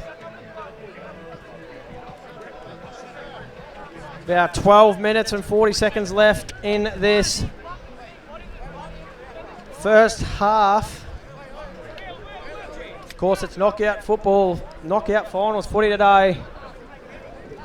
So crucial to get a win, crucial to get points on the board, and keep hope alive in playing for the rest of the day. And Bo Coolwell, and there's another knock on there, Andrew Doyle again. So Bo Coolwell here really putting the Native Bees under pressure. As we see Marmon Barber now on the sideline looking to come on. Maybe a bit of mind games here for the Native Bees, and somehow the Native Bees have got the ball back, so they're going to have to work it out of their own half here. Let's see if Bo Coolwell can keep him down here and not give away any penalties. As we see space there, Andrew Doyle with a little pass, and they're going again. And here we go, there's a break on the outside, and it's Andrew Doyle who puts the kick in, and then the chase is on. And Andrew Doyle has just turned this game around really quick. A couple of great plays by the man. And now the Native Bees defense, and they give away a penalty for high contact just as they look to have Bo Coolwell under pressure. And the kick is coming straight towards us, straight into the scaffold.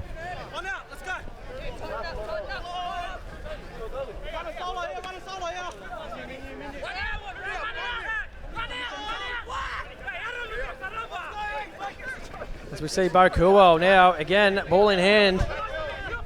They seem to have a lot of attacking opportunities here, Bo Coolwell. there's a bit more metres being chewed up. He's a strong man, and he gets the offload away. And it's metres after metres for Bo Coolwell, Ipswich United. And the little hooker takes a dab himself, and Jai Broom goes into the hooker position now, looking for an opportunity. And the front rower goes up again, and he's still going. This is beautiful work by Bo Coolwell. And the space on the outside, and he holds it up, and he's coming back into the middle here. Dances straight back into the middle of the posts. And he stopped just short now. Fifth and last here. What can they come up with? He puts the grubber in. Is it going to sit? No, it will not. The ball goes dead. But Bo Coolwell's being given a penalty here, so the Native Bees with their discipline. Very important in finals football to keep the emotion out of it. And now Marman Barber firing his team up. And he breaks the line, and he's got the ball down. And the Native Bees are absolutely shell-shocked here. Hands on hips. And Bo Coolwell up 10-0 with the conversion here would put them 12 points in front. We see the LJ Crete boys here getting themselves ready for their matchup coming up next. Another knockout game. They've played very well throughout the carnival, and today's when it all matters in finals football. The crowd has absolutely turned out here nice and early. 10:30 in the morning, and they're still rolling in to watch some quality football. Of course, if you're tuning in, we're here at Emu Park. It's a beautiful day for rugby league.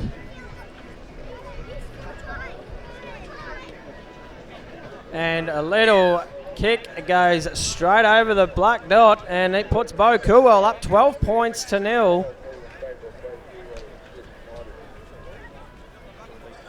Native Bees. Absolutely now. Really under pressure. We see now Marman Barber ready to take this kick off.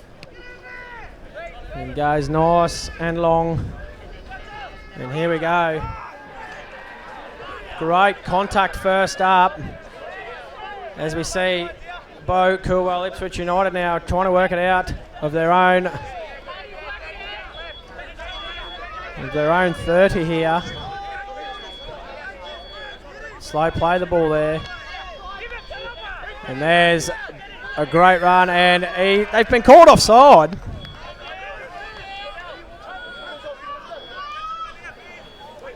And the Native Bees are just giving away little penalties here, and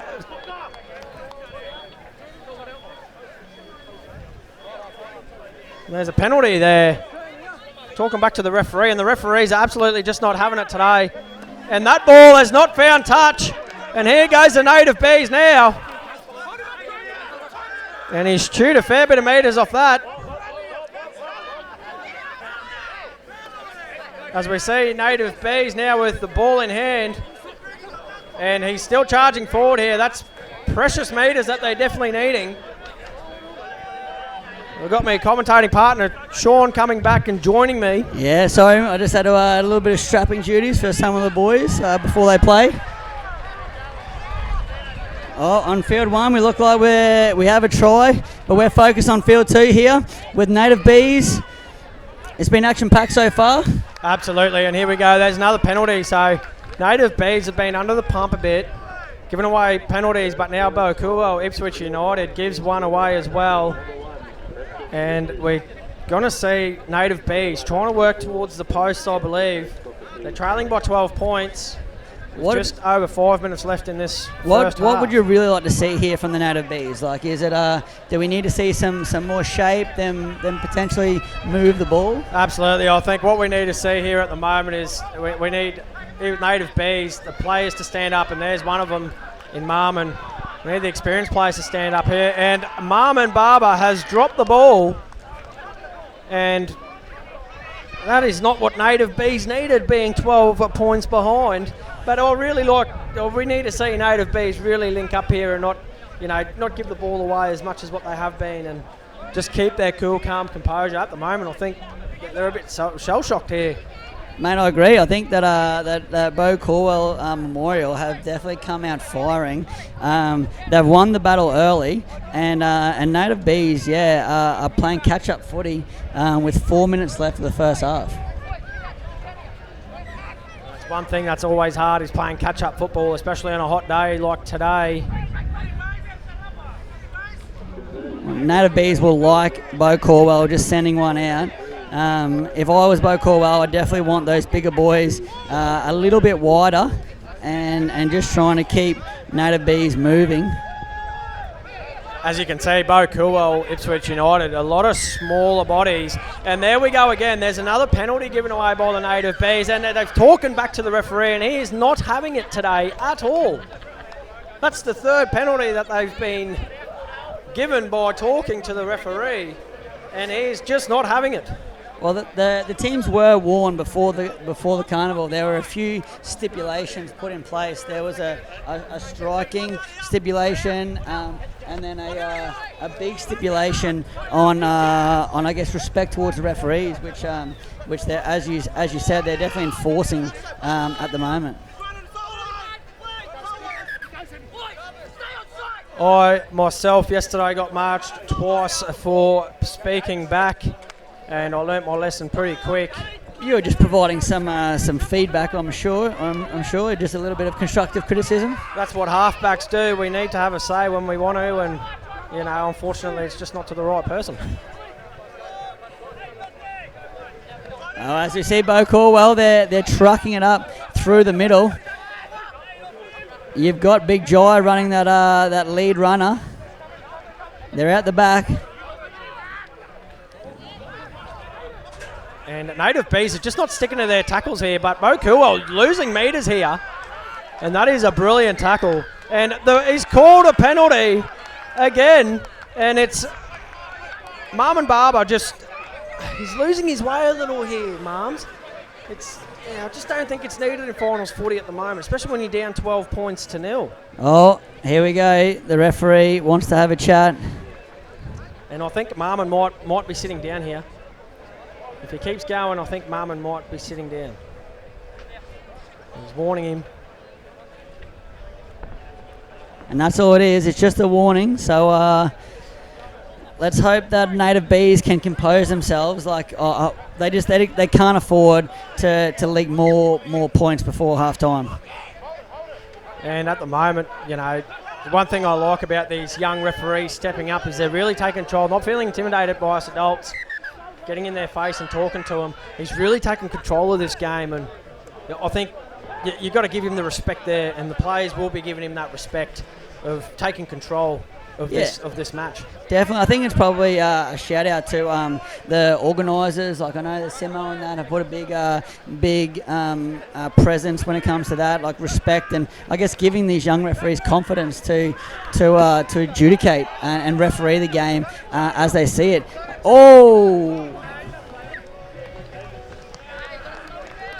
As we see there, a knock on by the Native Bees. At least he shut down the play, but still keeping them under the pressure here. Just over a minute left in this first half. And the Native Bees, they're looking a bit stunned, aren't they? They are. I do think yesterday they were blessed with a good run, and yeah, I mean it's in any carnival, it's any competition. Sometimes you meet the top sides meet each other early. Sometimes it's luck of the draw, as they say. And I think potentially Native Bees have come into this game potentially not really ready for what Bo Corwell has thrown at them in this first half. And I think now it's clearly evident that Bo Coolwell, if they can get another try here, it'll be really hard for the Native Bees to come back. And there's a gap there, and he thought he was straight through. He has some wheels. The young, is it number 22? He has some wheels, a young fella. And here we go. This Native Bees side's being tested again on their own line, and that's just experience there by Marmon, holding him down, making sure. And they've rushed out of line here. It could prove costly, but good defense there. As Bo Coolwell looking to spread it here. A bit of a late shot. And here we go. The ball comes back out the back, and the halfback now, Crafty. He steps, and he goes. Oh, and he's lost the ball, but that was that Clayton Kilpatrick coming out for that shot. And it's worked out in their favour. So that's the end of the first half. And it is 12-0 to Bo Coolwell, Ipswich United over the Native Bees. Yeah, we'll have a short break, and we'll be back with you. We'll be back with you soon, guys. Stay tuned.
All right, as the referees, they're walking back onto the field.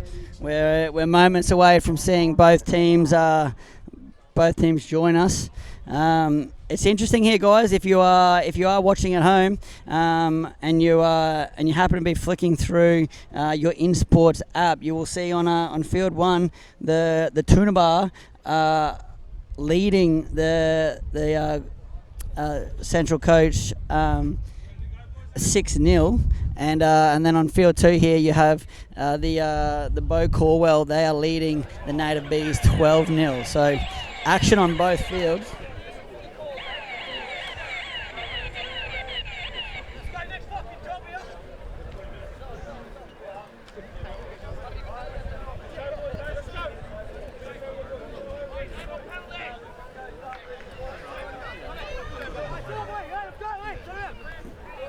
So as we kick off, we're about to see the Native Bees. What do you feel like we need here in the second half from the Native Bees? I think we need a lot of composure here, a lot of smart football, and I think a lot of ball control too. They just need to find their way. Once they score one try, I think they'll be right back into it. But at the moment, they're looking very flat. Yeah, it's probably a good point. In this situation, you don't need to necessarily score in the first minute of the second half. You want to build pressure. And as a penalty, And that's exactly what I just said. Penalties, little mistakes like this can really cost you. As we see here on our right-hand side from the commentary box, the number 2 from LJ Creek, Micah Tudravu, the Fijian international, running out for LJ Crete. Absolute weapons. Look at the size of these blokes. Yes, they're definitely a very big side. Obviously, they are the reigning champions, defending champions. They were against they did play the final against the Cockatoos, which are over on field 1 at the moment.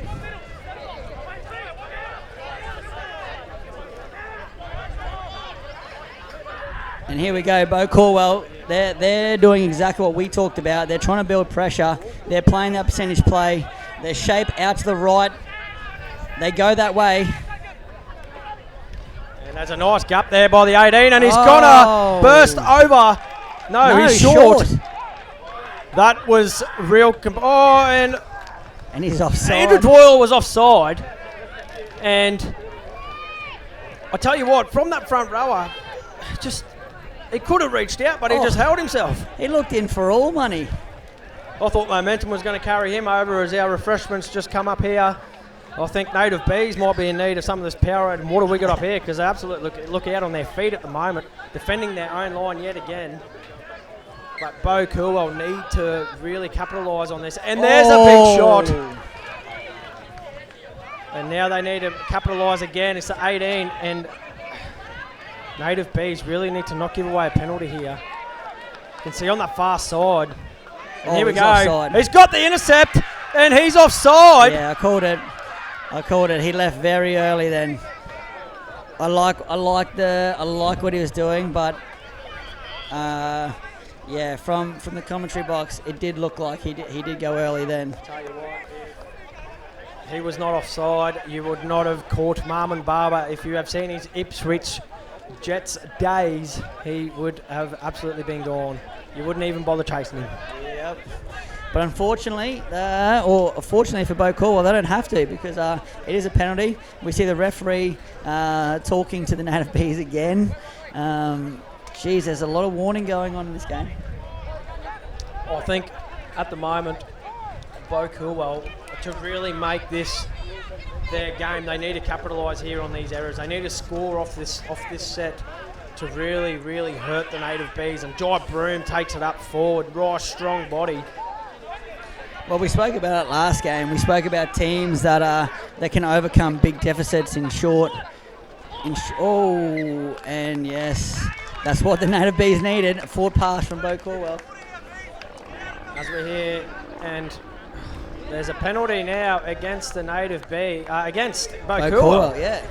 So I hear a lot of chat coming from the Native Bees tent over there from their coach, Jardine Babongi. He's not happy with their performance.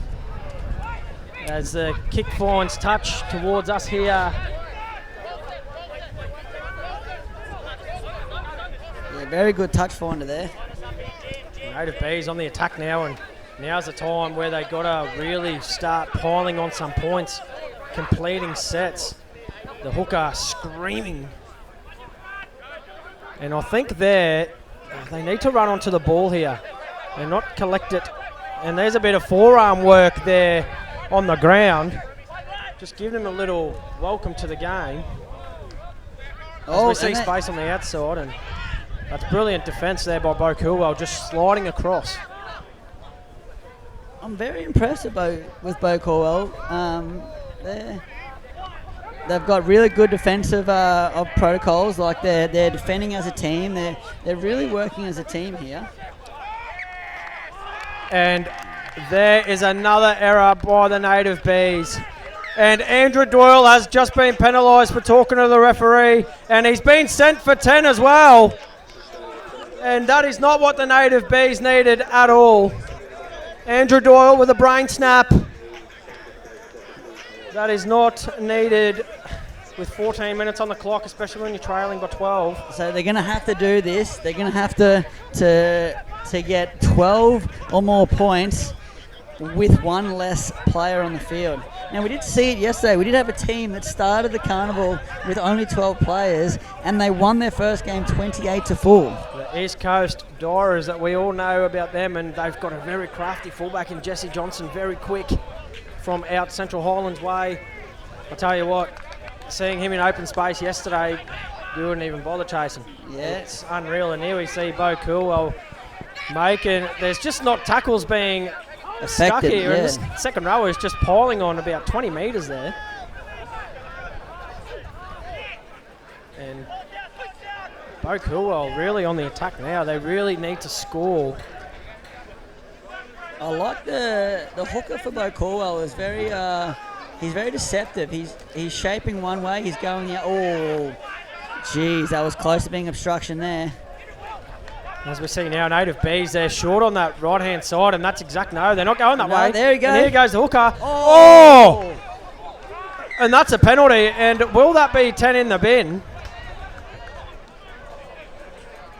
No. Yeah, tackle without the ball. Look, that is a tough one, you know what I mean? Because if that pass sticks, he probably does get the ball, and then you're cheering the Native Bees player who made the tackle, but because the ball sort of went past him, and the tackle, that is a tough one, but fair.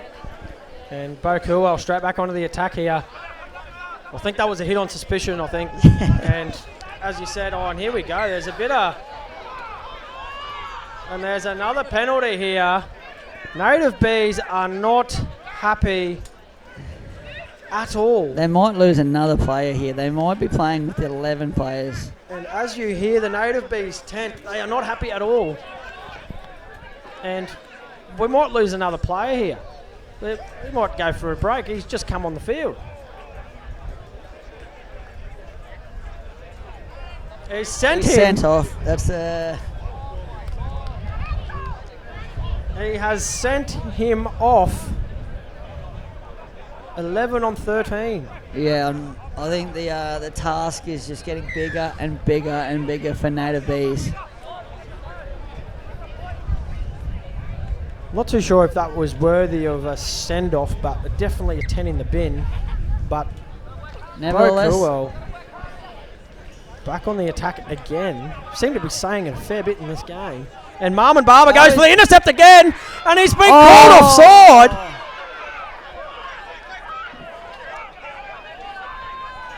And I'm going to say it here, from where we were standing, he was not offside. That ball was played, and Marmon, he was definitely onside on that one. I do agree with you there. I think the first one, it did look offside. That one there, though, yeah, I feel like that's a tough call for the Native Bees. It does mean Bo Corwell will take the 2 points. With 10 minutes left on the clock, it takes it outside 2 converted tries. Yeah, I definitely feel for the Bees there. Yeah, the ball was played, the pass was done, and yeah, I definitely think Marmon was onside there. But as you said, though, that there was no one that was going to catch him. He was gone. I don't even think the referee wanted to run that far. I think that's why he just blew the penalty. Maybe. But here we go, Native Bees now. Do you think this will be a short kickoff? I don't.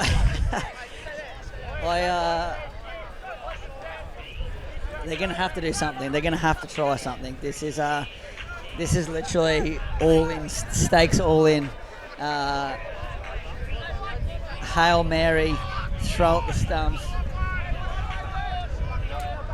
It looks like they might go high. They're going to put it up in the wind and potentially put some pressure on. And that's exactly what they're doing through the kickoff there. And this fella's charging straight from the dead ball line, and there's another little shot. And he's still chewing the meters. He's still going. This is absolutely incredible by Bo Coolwell, Ipswich United. You see a lot of games. And he makes a break now. Can he pin the ears back? He's going to try, and there's a high tackle. But that's fine. And here we go. They've got numbers on the outside. They just need to swing it. They need to swing it. There's still numbers on the far right. You mentioned Marvin Barber there, but he was all walking down the sideline. Oh, He's definitely not impressed at the moment. And I think Bo Coolwell's really come and put the surprise package on here today with just over 8 minutes left in this game. If they score here, they can definitely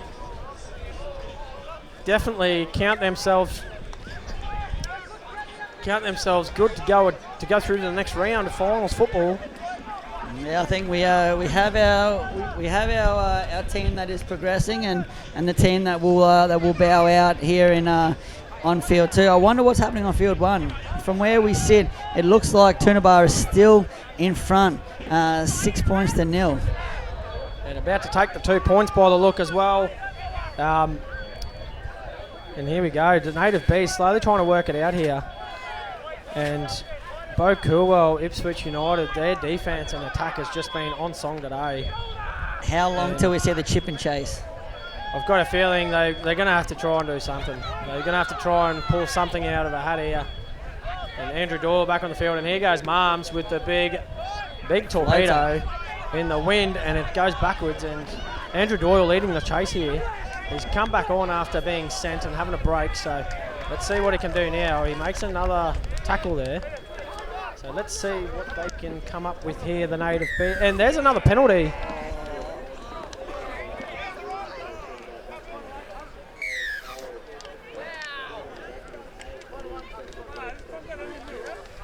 And it's just the discipline and the emotions getting better with the Native Bees at the moment. 14 points down. They're definitely not doing themselves any favours and just keeps looking like Bo Ipswich. Cool. Oh, here we go. There's time off. It looks like we're going. Are we going to see another player get sent to the bin here?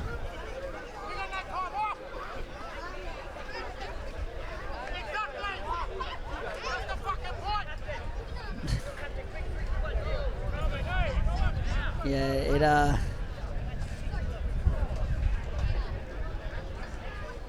And I'm not too sure for our viewers who know, but time does not stop while the referee's talking to the players until the grand final, I believe. So there's wasting a bit of time there.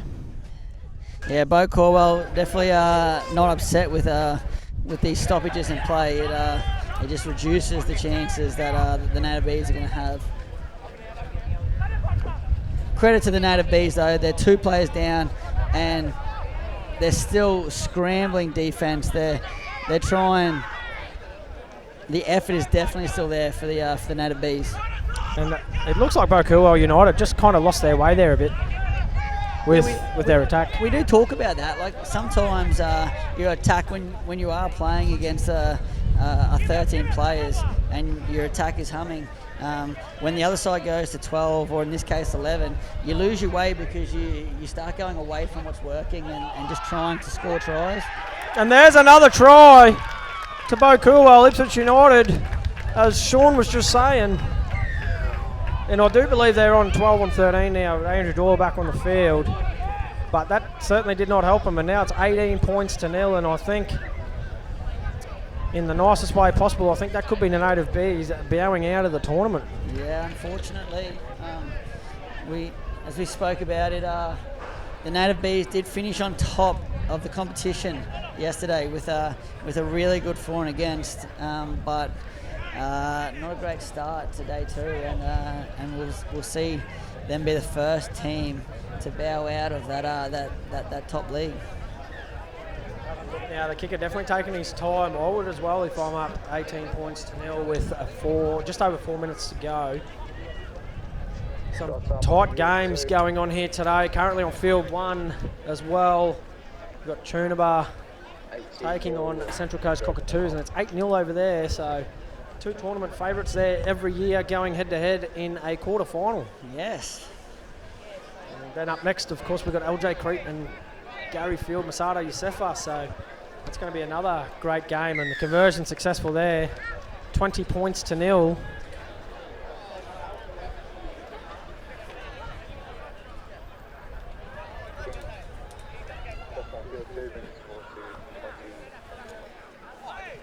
All right. Well, we spoke about it. Will the same strategy be applied? Will we put it up in the air? And I think we'll go short here. As I can see in front of us here, there's not many people here on the short.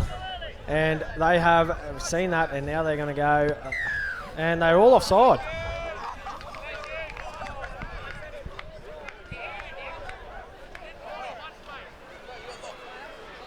And Andrew Doyle has gone for 10 minutes again. He has had enough, and Andrew Doyle has been sent for 10 again. And it just does not get better. Is that the second? That's the second time Andrew Doyle has been sent for 10. The number 16. That is the second time. I don't think the cold water on his head will help there. 4 minutes left, just under 4 minutes left.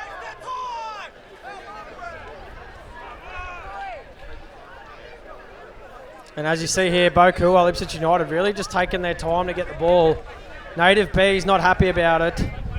But after 20-0 down for just over 2 minutes to go, I don't think you really need to be worried about wasting time, because it's just looking like, oh, and here we go, Native Bees and Bokuel nearly coming to a close here. There are some very good games going on here today, ladies and gentlemen. Plenty of action-packed games. So if you're on the live stream at home, you're getting sick of the aircon, maybe come out in the sun. And here at Emu Park, two games on both field 1 and 2. Sean, cracking morning so far. Looking around, the crowd is coming in. People in the shade, lots of kids around, and community events, as you said, like this is just the best. For sure. So good to see. Big shout out to Durumble Community Youth Services again for continuing to put on this fantastic event, and a big thank you to all the sponsors, Hutchies, CQ University, along with the list of other people that continue to support the event. So there are all the businesses there: Brolga Crane, CQ Fitness, High Risk Resolutions, Inner Sport Rockhampton as well. You know, without these sponsors, Sean, as you know, these games are just, these carnivals are just not possible. So Native B still trying to have a bit of fight left in them here in the last minute and a half. And they're certainly turning it on a bit too late into the game, though. And he's trying to get up here. Referee doesn't want to bar it. And the ball goes out. And here goes Josh Kilpatrick. He's got the winger free. And they were calling for a kick there. And the ball goes to ground. A one-handed pickup. That was silky. And he's still making meters.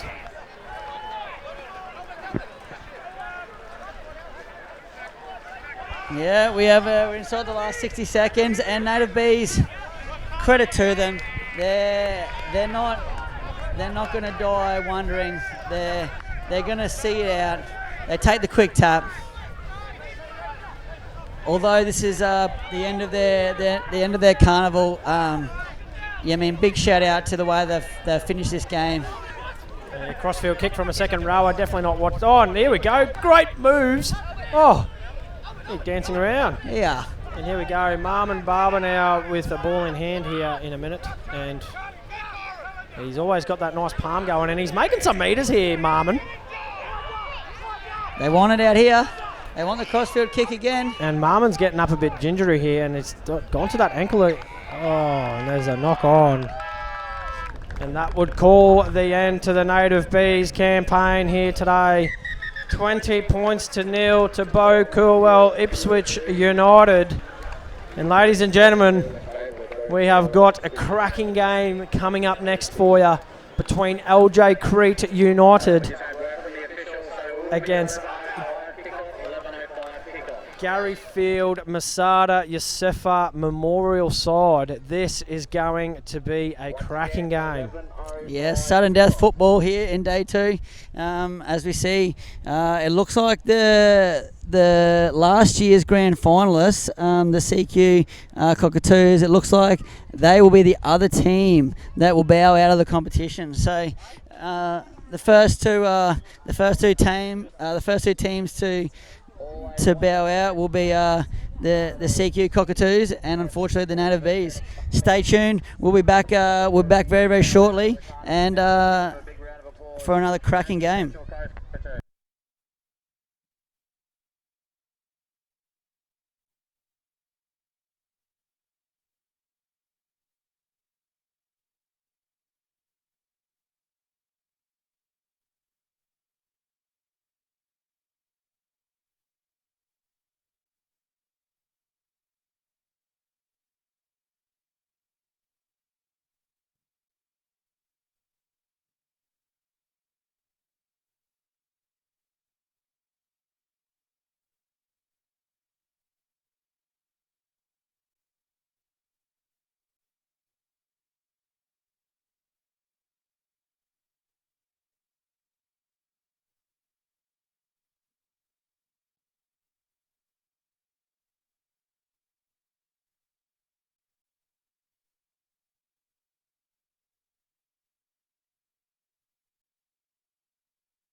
Ladies and gentlemen, if you've just joined us on the live stream, We have had a fair few games on field 2 already.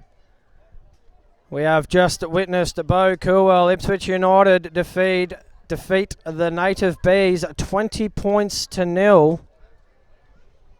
As we see LJ Crete United with their captain Liam Georgetown and Travis Field from Gary Field Masada Yosefa Memorial having a chat now, ready for kickoff here, Sean. This is going to be a cracking game. It is. It is. Here will be time on. The next 2 here will be time on. Some big names from both sides.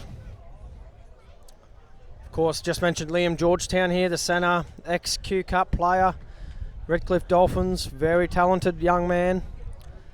Wouldn't call himself young anymore, but...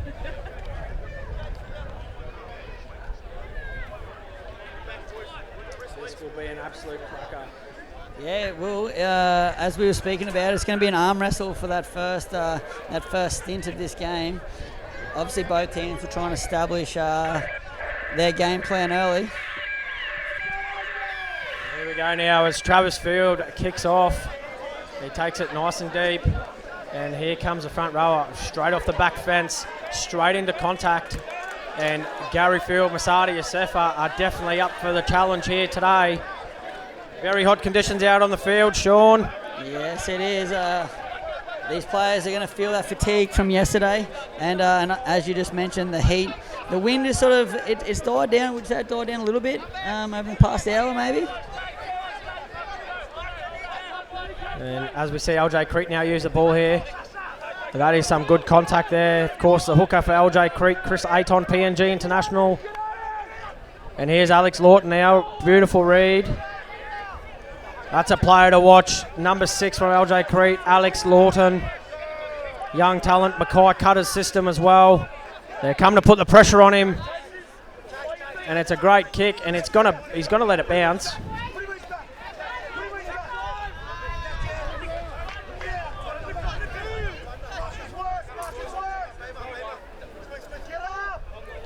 Of course, we've got a matchup here as well.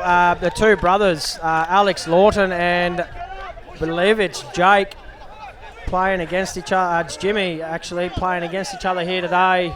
Bit of a sibling rivalry. And oh, that's good contact there. Solid hit.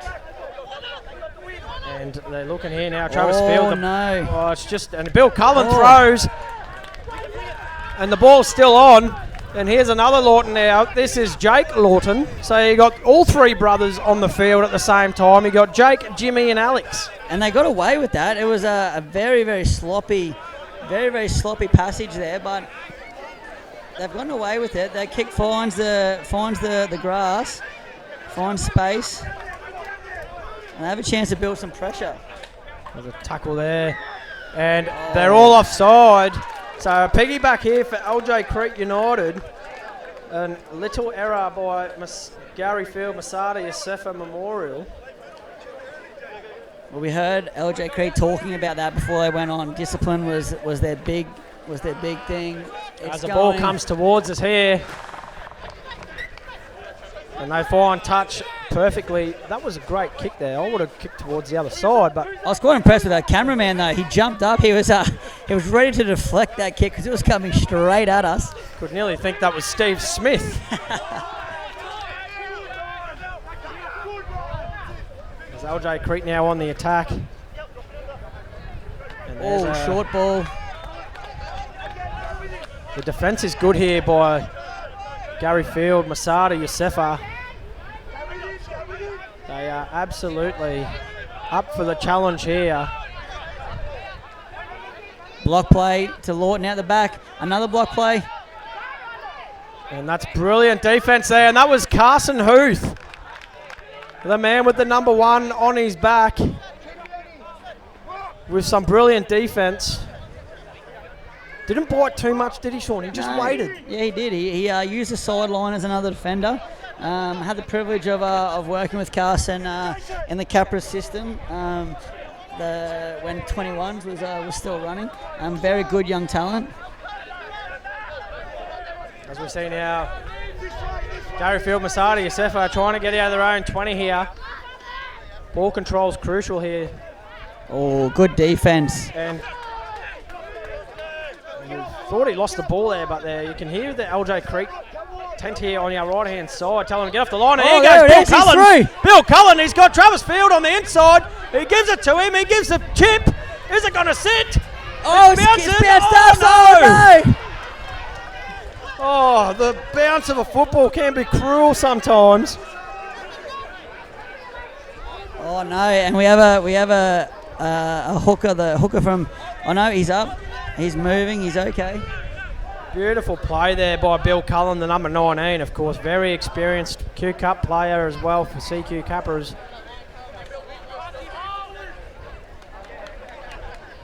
And as we see, LJ Creek now, brilliant contact. Gee, them boys just love hitting, don't they? They do. I don't know if you can feel it if you're at home watching, but yeah, the contact out here is fierce. Sean, you were talking about playing, this year. How glad are you that you didn't put the boots on, seeing the shots that's going on out here? Yeah, myself and Uncle Wardo, we were talking about it, but it was just this morning that we said that we're relieved that we used our brains or our minds and decided not to put the boots up, or not put the boots on, I should say. Oh. Carson Huth there gets away. And there's Ewan Coots there, the number 13, making a tackle on Carson. And they just need to settle down here. Emotions can get the better of people here. You, however, you did put the boots on. You played yesterday? Yeah, I played 2 games yesterday and played out, outside of my position. I'm normally playing centre, but I threw on the number 7 jersey. And what a kick. And here we go. I'd hate to be a winger at this point in time. And he's got a bounce. It's going to work. Oh, it's going to work for Henry Park, and they picked it up. Oh. And that should be 6 again for the Park. Here we go. They're going to score. And they're going to score. It's Travis Field. Goes. And that's a try. Orchestrated by the number 7, Travis Field. Brilliant kick. That was an elite kick. That was an inside of the boot torpedo. For our viewers at home, whether you got full sight of that or not, I'm not sure, but he's kicked that from the inside of his boot, and it was spinning the opposite direction to how a torpedo would normally spin. And with the wind here, as we have mentioned, that was a near impossible catch. Could nearly think that was Matt Burton kicking there for sure. You're right. That went so high and was swirling so much that that was always going to be an extremely tough catch. And for LJ Creek, you probably have to just chalk that one up to a really good play or a good kick from the Gary Fields Masada side. Very strategic here from players, just taking their time with the kick. They are full well aware that the clock does not stop. So they're chewing up every bit of seconds and minutes that they can. Especially on a hot day like this, it's a smart idea. I think the only teams the only people that are upset about that is the team that are trailing, because I know the referees, they'd be more than welcoming any breaks that they get. Absolutely, and as we see the kick being lined up here now. We had Jail up here yesterday, threw a couple of commentators' curses out, especially a couple right in front. Do you back him in? I'm not going to say anything. I'm going to take a tip from JL. But I've backed a couple in and it's worked, so I hope JL's somewhere watching and taking some tips. This is a tough one. He's against the wind here. Oh! He has absolutely nailed that kick. Yeah, I'm with you. We have Bo up here in the commentary box, and she wasn't convinced. Neither was I, but we're obviously not down there, so we can't see. Yeah, and we're old, so eyesight isn't as strong. We don't have a forte at the moment, but yeah. Look, that was a touch and go. They got it though. That's all that matters. As we see the deep kickoff here now by LJ Crete, and the bounce nearly got the better of them there. 11 and a half minutes left in this first half of this men's quarterfinal. Knockout football to start with on a beautiful hot day, and currently Gary Field, Masada Yosefa Memorial leading 6-0 over LJ Crete United. And Gary Field, Masada Yosefa get the roll on here. As we hear LJ Creek tent next to us, absolutely just yelling at their players, trying to get them fired up for this contest. That's a brilliant tackle there. And here's They're Travis short. Field again, and he's put It's another going to be one out on the up, full. It's going to be out on and the full. it's out on the full. The breeze took a bit of that, but I think Travis was a bit under pressure there, coming through for the chase. So. Yeah, the wind definitely played a part, but I think you have to give credit to the LJ Crete side there. They put a lot of pressure on Fields. He had very, very little time to kick that. So, credit to the LJ Crete boys for that pressure. They play the ball. Oh, Look at that. That is 1, 2, 3, 4, 5. 5 people in the tackle. And that is the defence that, and there's another 3.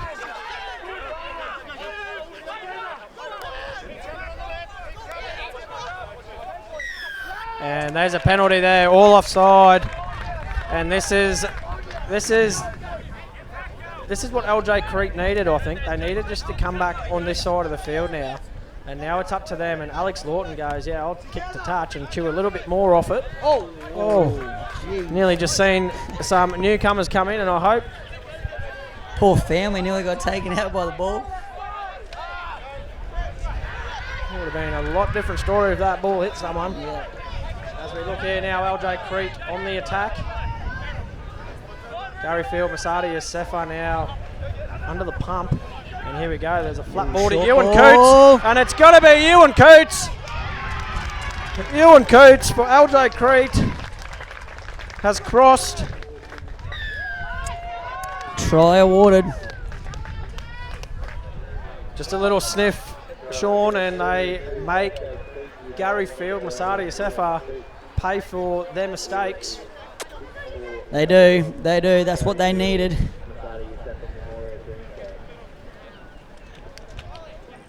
We spoke about this. We said this was going to be a cracking game. It is delivering so far. As you see, Liam Georgetown now line up the conversion, chewing a little bit of time. About 8 minutes 40 left in this first half. Some changes ringing in from both sides here. Hey, look, credit to both sides really, because like the 2 tries that we've seen have come from one a piggyback penalty and the other one a very lucky sort of bounce. So it's a very, very high quality game here at the moment. If you are watching or you're here at the Carnival,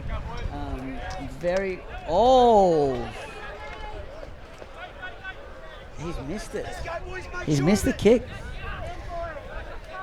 And I hope JL wasn't watching the live stream, because he probably said he was going to get it. He would have backed him in, but could be another curse there. Yeah, well, he was. We're not going to say he's in front, but he was pretty close. That's. The thing about this Gary Field Masada Yosefa team is they are pretty well the home side, so they know what this field does with the wind. So they're well trained in it. As we see Travis Field there take advantage of that, and look at the front rower there. He was coming right off the back fence. He just did not get the ball. He's a big boy. He wants it now, though. Here he goes. He's wound up. Boom. And he's chewed a bit of meters there too. And then next big front rower. He's ready. He's trucking it. Here he goes. And look the at that. Fridge. Contact is just immense here, isn't it? All right, Alex Lawton looks like he's going to kick early. It looks like he wants to kick.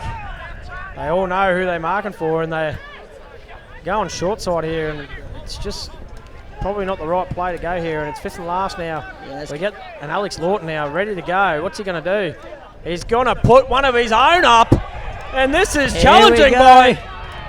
Oh! He's been taken in the air. What about that kick by the young guy? Mr. Alex Lawton. What about the catch? We spoke about it before down here, that how hard they were going to be catching those bombs. Credit to, who is the fullback for the Gary Fields Masada side? Gary Field Masada. We've got the fullback there. Carson Hoos been named at fullback, but Yeah, He's not running at fullback at the moment, so I'm not too sure who we got there. it looks like number 21. Number 21. That is Jamali Casters. Well, credit to Jamali because that was a very, very tough take, and he was up to the task. And there's Ooh. Jalen Tanui taking it up now. And LJ Crete really slowing down the play. And Oh. now this is the advantage. And Jason Field Jr. loves that. He loves when the markers split because it gives him a bit of time to run and create some spark for his team. And Travis Field calls it now. And they see space and nearly an interception. And that should be 6 again. Yep. Oh, he's called 5th and last. He has called 5th and last. It should be 6 again. And the kick from Travis Field is just as good. Look, I'm sorry. I don't. And now they've given away a penalty. Look, that is. I guess you have to play. You have to play what the call is. But I think he's touched that for all money there. And as we see now, there's a very. We're watching the replay here up in the commentary box to give Very you some tough call there. give you some context. We want to see what you guys can As we see. see now here on the replay, Travis Field. Oh, that was definitely touched by LJ Crete. They could be lucky to get away with that. There's some big contact here by some big boys. And listen to that. Number 6 for the Gary Fields, Masada. He came in hunting. Callum Denman and Alex Lawton now. Oh, and there's a late shot. Oi, Alex Lawton gets And it. Alex Gets one absolutely back. loves that. And that's the thing. They know what he's like. He's a great player. And now Bill Cullen and Alex Lawton mouthing off to each other here. And what's Alex got now? He's calling the ball here. Oh, and we've had an error. And they've coughed it up. Yeah, look, we spoke about big contact. That was you potentially see the contact force an error. We've seen that number 14 there from Gary Field Masada, Yosefa, Brandon Clark. Of course, was in the Bulldog system as well. So very, very talented players out here. And they do a little handshake there at the scrum. As we see, just three and a half minutes left here. There's no fullback here for LJ Crete. Yeah, they're going to back their speed. Well, they're not going to kick it, so playing the percentage play. Oh, he just tripped over his own feet there, and here goes to the right hand side.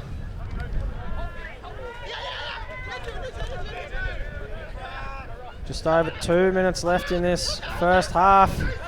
The hooker had a sniff, he nearly went. And they're trying to milk a penalty here. And Travis Field, he just puts a normal one up this time, and the wind is taking that again. oh no. Oh no. And the winger from LJ Crete has made a mistake.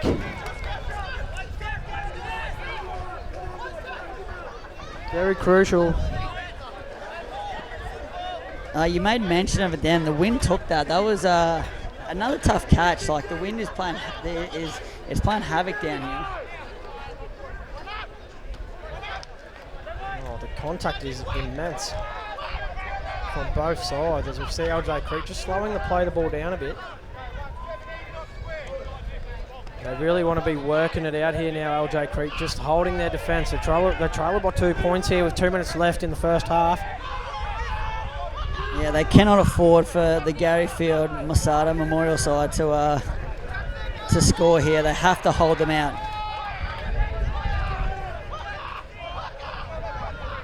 As they look out now, and there's a kick, and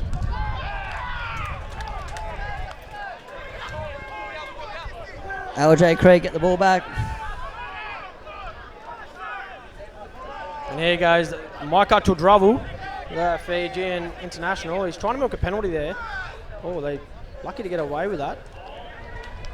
As we see now in the last minute and 20 seconds, LJ Crete working it out their own 20 here. Oh, the hooker That's an darting. opportunity. And they've got Gary Field, Masada Yosefa on the back foot now, you'd think, Sean. They're quick play the balls are really helping them out here. They are. They're marching down the field. It is the 5th tackle, though, so they're looking for the kick here. Oh, no. They're going to run it.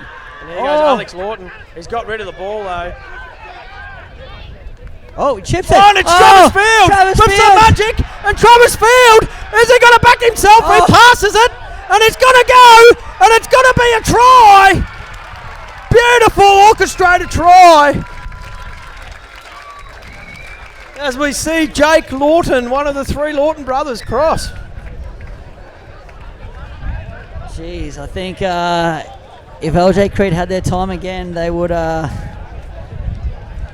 done things different. We spoke about not leaking any points before the halftime siren, which is that try will definitely bring that up. 10 points to 4. Try was scored by number 12, Jake Lawton. So that'll wrap us up for the first half in this very high intensity game. With the kick to come, and he's from the same spot as before. Oh, okay. Do we want to weigh in on this? Do we want to weigh in? I might throw it out there. I think it might go. I don't think he'll get it this one. I think it's going to go to the left of the post. I hope he proves me wrong. This could be crucial here. This conversion. It's 10 points to 4. You see the crowd rolling in. This is just absolutely beautiful. Beautiful day.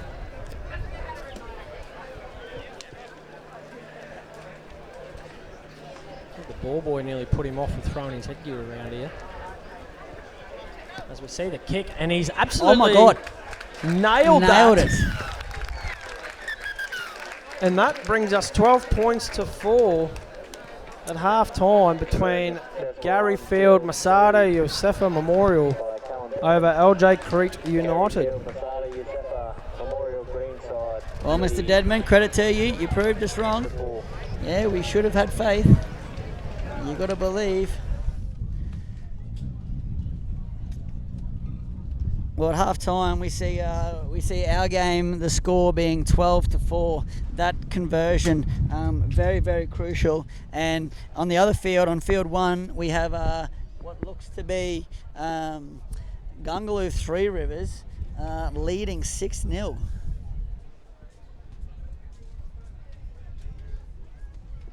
Oh, here we go. We have a superstar walking into the venue right now. And he's absolutely giving us the wave, and he's avoiding the commentary box straight away. He's been sunburnt all weekend, and rightly so. It's been a hot weekend, and I think JL wants no part of the hot weather today.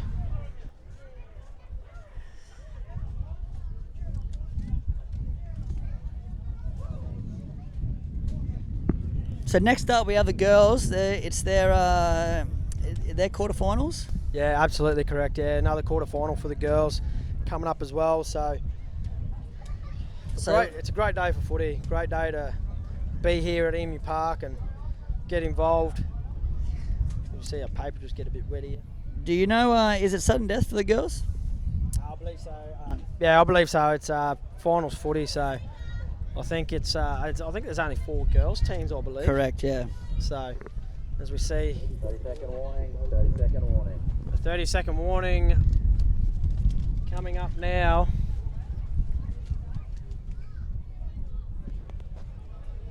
So the action is about to kick off, guys. If you are tuning in, it means you have your InSports app, which is fantastic. Make sure you send it to all your friends so that they can get free access to watch these fantastic games. Again, we want to thank all of our sponsors, and especially Durumble Community Youth Services for putting on this fantastic event.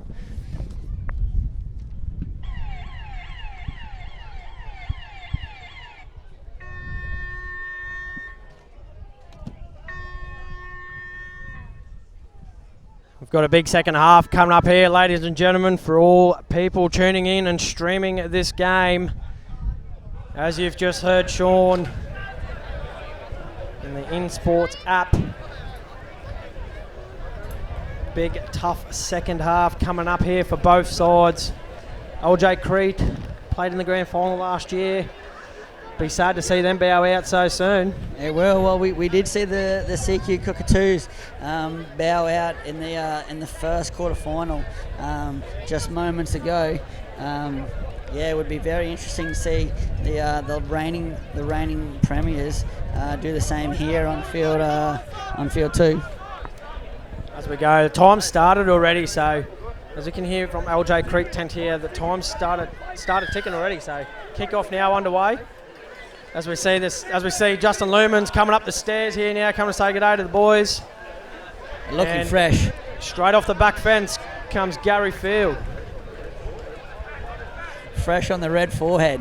JL forgot his sunscreen yesterday, he's a bit sunburnt. But here we go now, Gary Field, Masada, Yosefa working it out of their own 20 here. LJ Crete really stepping up their defence here. They behind 12 points to 4, so they can't afford any mistakes here. Do you think they're going to go into playing catch-up footy straight away, or will they go back to their processes and just build that pressure? 20 minutes is a long time, Shawnee, and I think they'll just keep their composure, until they get their grind back into the game. As we see the kick here, it's going to go, but Micah Tudravu just lets it go, and it's not a 40-20, so LJ Crete United will get their attacking opportunity.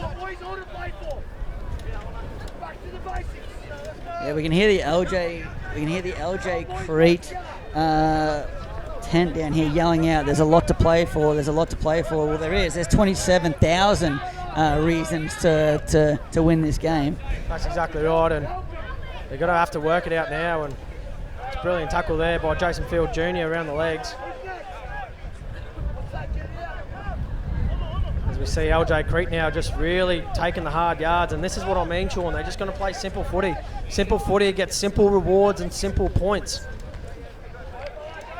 Big forward hit up. They've got numbers to the left here. I think they might want to just use it out here now on the left. And that's what they're going to be doing through Ewan Coots. Gives it. And Capewell gives it. You think the kick is imminent? Just take a settle up to the middle here and get back into the middle of the post. Gives them options both sides for a kick. Very smart play. As we see, Aton, the hooker, gives it out to Capewell. And it's last, and I don't think they realise that it's a flick pass, and that's just a brain snap. Well, we're missing Alex Lawton. Alex Lawton is not on the field. Having a break at the moment, I believe. That's our man JL. He's put a couple of good bombs up and good defensive work. Yeah, JL has just joined us in the commentary box. He did miss the first kick from Travis Field. It was, wasn't it? Yeah, it correct. was. Yep. That was JL. That was outstanding. It hung in the air for so long. And here we are. As I mentioned before, Sean, we've got three brothers playing against each other here today. We've got Jake Lawton and Jimmy Lawton playing for Gary Field, Masada, Yosefa, and Alex Lawton playing for LJ Crete United. So definitely, I can't imagine that. Oh, I thought that was a lost ball, but imagine playing against your own brothers. Yeah, definitely. Oh, I'd love it. Nothing would get me going more. Bit of bragging rights. Yeah. Oh, and there we go, mouthing off, and it's definitely going to cost him some metres here, and Travis Field will capitalise with a kick to touch. I think here, Sean, I think LJ Crete might have just lost their way here a little bit. Yeah, we spoke about it. They needed to go back to their processes, and they probably missed that fifth tackle option down here moments ago. And now the Gary Field Masada Memorial side is just building pressure. As they look to use it very early, and they've got space here on the outside. And here's Daniel Pam with a brilliant run, and just trying to slow the play when he's lost the ball, and that is brilliant.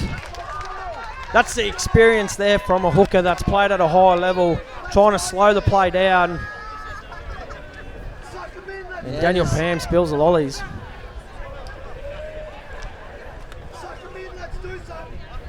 just suffocating there. Didn't give him a lot of room, and he's been able to force the error. So credit to LJ Crete. They get the ball back. And here we go now through Micah to Dravu. And Carson Huth was up for the challenge there. As we see LJ Crete working it out now. They're up, nearly up to their 40-metre line here. They're just slowly grinding away. It's set for set football at the moment, isn't it? It is. And here we go, they got space, and oh no, it's a lost ball, and there's another Lawton who capitalises and jumps on it. And LJ Crete are in a bit of trouble here. They're in 6s and 7s. No pun intended for all the young viewers out there. as we look now, Gary Field, Masada, Yosefa really have their line set out. And here goes Bill Cullen with the one-handed offload. And it's going to be Jake Lawton who grabs a second. And Jake Lawton has got another try. Puts their team ahead 16 points to 4 with 13 and a half minutes left in the second half. The Gary Field Masada Memorial side has definitely come in with a game plan, and they're executing that to a T right now. Pressure is mounting for our reigning premiers, LJ Crete, and the scoreboard becomes their enemy. That's exactly right, and it's just little mistakes that lead them in. Yeah, as we've seen the drop ball in front of us here, little mistakes, and Gary Field, Masada, Yosefa are just making them pay through their own errors, and that's one thing about football. It's a funny game. It is, and that momentum swing. Speaking of, what are your thoughts on the proposed rule change in the NRL? Should the team that has just been scored on get to choose whether they kick or receive? I personally don't think so. No. I definitely don't think so. I'm not a fan of it. That is ludicrous. Ludicrous. You know, you're going to get teams, you know, there's strategic teams, Melbourne Storm, you know, real good coaches like Bellamy and all that, going to take advantage of that. I'm not a big fan of it. I think keep it to how it is. As it is, the 6 again, and all that has ruined the game as it is. So yeah, I think the 6 again has definitely sped the game up. Like it has created a different element, and like obviously Nelson Solomona had come out and said that the big boys don't really have a place anymore. So I think that as a game we want to hold on to those type of athletes, those type of players. Yeah, I definitely the letting the opposing team or the team that's been scored on choose. I think that was ludicrous. I'm glad to see all the clubs stand tall and decline that proposed rule change. Well, you just mentioned Nelson Asafa Solomona. No place for big boys in the game of NRL anymore, but was there a place for him in boxing? I think Holy. so. I think Jeremy Lattimore absolutely regretted calling him out. Oh, that was a brutal knockout. A nice kick here by Alex Lawton, and it kicks it to his brother who loses the ball backwards. And LJ Crete now really need to muscle up in defence and just keep him here. So it looks like now they're playing Alex Lawton as fullback. Yeah, Alex Lawton now moved away from the 5'8" position, back into the fullback role. Very crafty player. He can play absolutely anywhere. He can play lock, hooker. He's got a lot of pace, and there's a penalty here.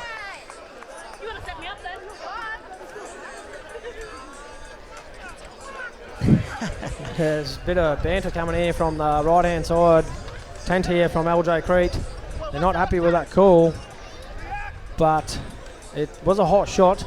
Yeah, well, I couldn't quite see it from our vantage point, so I can't really comment. I think he's holding his shoulder. Is he? No, maybe not. Yeah, I'm not too sure. It's Carson Huth on the ground, I believe. He's a tough guy. Yeah, so it definitely must have stung, because as you said, he's a tough guy. Yeah, I think he's holding his shoulder. And as we see the two referees come together now and have a chat, I personally think here that LJ Crete under the pump here at the moment, and I'm looking down here at Alex Lawton. And He's giving Carson a mouthful, telling him to get moving, get off the field, so that the game can keep going. Which is, I guess, we want to make sure Carson's okay first and foremost, but then we do want to get the game flowing. So we'll give Carson some time to make his way off the field, and then action is going to be straight back into it. We've got about 9.5 minutes left here, 16 points to 4. I just mentioned before that if you keep giving away piggyback penalties, if LJ Creek keep doing that, they're not going to stay in the game. And he's taking his time to get off the field here, and it's chewing up time. They've just chewed about a whole minute and a half. That is crucial time for LJ Creek, because as we spoke about, there is the normal pressure. It's coming to us. Hey. And here we go now. Let's see if their defence can muscle up here. We've got a bit of coaching going on here on the sidelines. And there's some big contacts here, goodness me. As we see LJ Creek, oh, that's a bit of a sloppy play the ball there, but they get away with it. And brilliant tackle there, right around the legs, was Leki Ataufahima with a nice shot, and they've seen the opportunity here through Brandon Clark. And oh, there was a bit of a swinging arm. He's lucky he missed him. Yeah, he would have been short. Bit of wild word there, and I think that ball nearly went forward. But they're coming down the short side. No, they're not. They're going the long way, and it's Travis Field. He sees opportunity, and Alex Lawton right out the back, and he's under pressure, but he knows what to do when he steps Travis Field. And it's a great tackle there. Now they've just got to get out of their own half here, and oh, it's a good little run here. As we see. Yeah, that has to be a and penalty. That's a penalty there. And Gary Field, Masada, Yosefa Memorial giving away a penalty there. 7 minutes and 50 seconds left, and Alex Lawton finds touch. What a pearler of a kick. He's dead set, and that's smart, because he was on the other side of the field, but he chose to kick with the wind and kick, what would you say, probably 60 metres? Yeah, exactly right. And as we see now, the opportunity here for LJ Creek. There's Leki Taufahima taking it up, just hard yards. Gary Field, Masada, Yosefa Memorial, just very smart and slow on to play the ball down. It's working really good, and there's the offload here, and there's some space here on the outside, and Bill Cullen is up for the challenge. And there's another offload, and they've seen some space through the halfback. This could be the point here where the game turns for LJ Creek. They have to score. They have to score here. If they're going to win, they need to score here. I think they just need to hold the ball here now and not get too carried away. This is where you'd be looking for Alex Lawton here. Well, and here they go. They've got numbers on the outside, and he's going to give it, and it's Liam Georgetown in the corner. So here we go. The conversion, crucial. Who's taking the kick? With the Liam, win. or will it be Alex Lawton? Looks like it'll be Liam Georgetown taking it. He's kicking with the win, so he's going to factor that in. He'll definitely make the uprights. It's whether he's going to factor the pull that the wind will have on the ball. And now we see there's 6 minutes left in this game. It's 16 points to 8. LJ Crete. This conversion goes over. They'll be trailing by 6 points, and they're back in it. They're back in it. And you just never say die in the game of football, do you? And on the other field, it looks like that the Gungaloo Three Rivers, after leading at half time, they may be trailing now.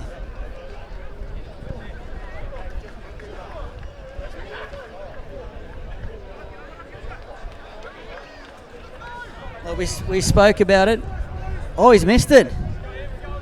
He's missed it. So 16 points to 8. The score remains with 5 minutes and 20 seconds left on the clock here. That conversion, absolutely crucial. There's no time, no stoppage of time. So the Gary Field, Masada Memorial side is taking their time to walk back. And that's the experience that they've got here.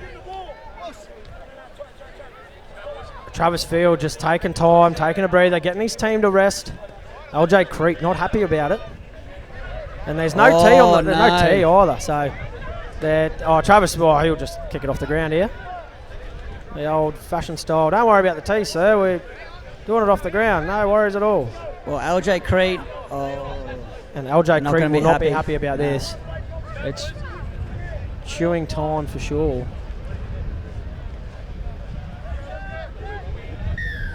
And now Travis are ready to send it nice and deep, and it'll go into the hands of Alex Lawton here. Great take, and the front rower just comes off Here he the goes. back fence. Oh, What an absolute beautiful run! Oh. That's like Nathan Brown-like. As we look here, LJ Creek, and what a shot! Bill Cullen was offside. They get the penalty. And, Alex Lawton. And he's talking mouthing back. off as well. They're- And Alex Lawton now will look to put this as far as possible. They have marched them up the field. LJ Creek, and the wind is going. The wind's causing havoc up here in the commentary box. It's the football gods talking to us. And here we go. LJ Creek need to hold the ball. There's just over 3.5 minutes left in this game. That front rower, just absolute barnstorm and run. There's people everywhere coming to watch this game. This is going to go down to the last few minutes. Oh! And now they're just trying to shut down the second phase here. I'd give it to this number 26 again, straight on the run. And here goes the hooker, and he's got to go, and he's got to try underneath the posts. And LJ Creek United are absolutely back into it now. Did we say, are these the Cowboys? Is this the North Queensland Cowboys back when JL was playing for them? Number 14, Coming from behind. Anthony Brown. That takes the score. And Alex Lawton's taking a conversion here. He's not going to take his time. He's going to kick it. And he's converted it, and here we go. This is 16 points to 14 with just over 2.5 minutes left on the clock. And I'll tell you what, I'd hate to be Carrifield, Masadi, Yosefa at the moment, because it looks like LJ Creek has found their feet late in the game. And this is what premiership winners do. They've won last year, and here they are turning it up again. The LJ Creek 10 are yelling out to their trainer to give Gary Field Masada the tee, but Travis Field has the tee and the ball and is walking back to the halfway point so that we can restart this game. Anything can happen in these last 2 minutes. There's a bit of banter coming here from the right-hand side, and they're not happy about this. And here we go, LJ Creek. They can absolutely turn this game around, which they have. And they go to the other side. They don't want that other front rower running it again. But here's the other one coming off the back fence as well. And he wants it as well. Oh! And that is beautiful. That is some good contact. And here comes the big fella again. Makes a lot of meters here. Jeez, I'm so glad I'm not playing right now. The contact. And we're looking here. Heavy. There's Micah Tudravu now looking for space, and Micah sees a space on the outside, and they go down the outside. Got Micah Tudravu on the inside, and he gives it to Micah Tudravu. Micah Tudravu gets stopped with a brilliant tackle. And as we look now, they need to hold on to the ball, and there he goes. He lost the ball with a minute left on the clock. Gary Field, Masada Memorial side will get the ball back. They're clapping. The tents, everyone are cheering. And here we go. There's a bit of controversy there, but I'll tell you what, that was nail-biting stuff. And now we could see the reigning champs bow out here in the last 30 seconds. The two grand finalists are the first two teams to exit the competition. It is absolutely insane what the game of football does. And Gary Field, Masadi, Yosefa, absolutely just taking it easy. And Alex Lawton in the tackle. They're only going to have 10 seconds. They're not going to have time. They're not going to have time. It doesn't matter. And Alex Lawton got into that tackle and just absolutely drove him back. And that is it. Oh. And that is game over. And as we see, LJ Wow. Crete United bow out in this men's knockout game. Yes. Well, we spoke about it. Gary Masada Memorial Side, they had 27,000 reasons to be up for this game, and I guess it's probably there's an element of when you are the reigning champs, you are the hunted, and all the teams come out essentially, hunting you down. I think that's what we've seen here. Absolutely, and great game of football there. We're about to hand over to two new commentators here. JL's waiting to get his hands on the mic. Yeah. We've also got some sunscreen down here for him today. So Bo's always up for a yarn. She loves it. So we'll hand over now, and it was a pleasure.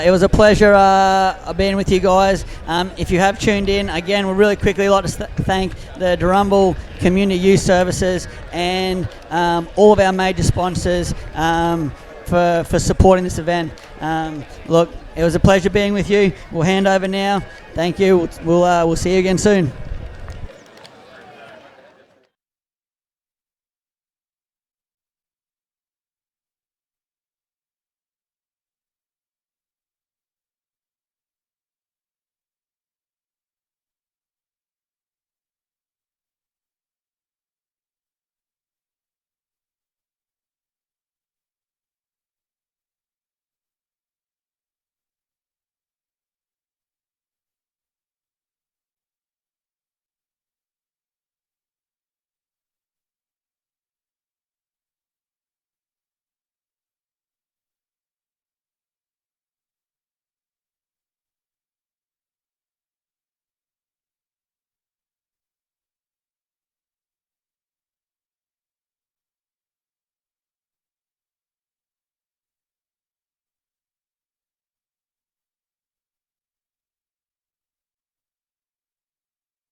Welcome back to the action of the Warba Wangarunya Carnival here at beautiful Emu Park.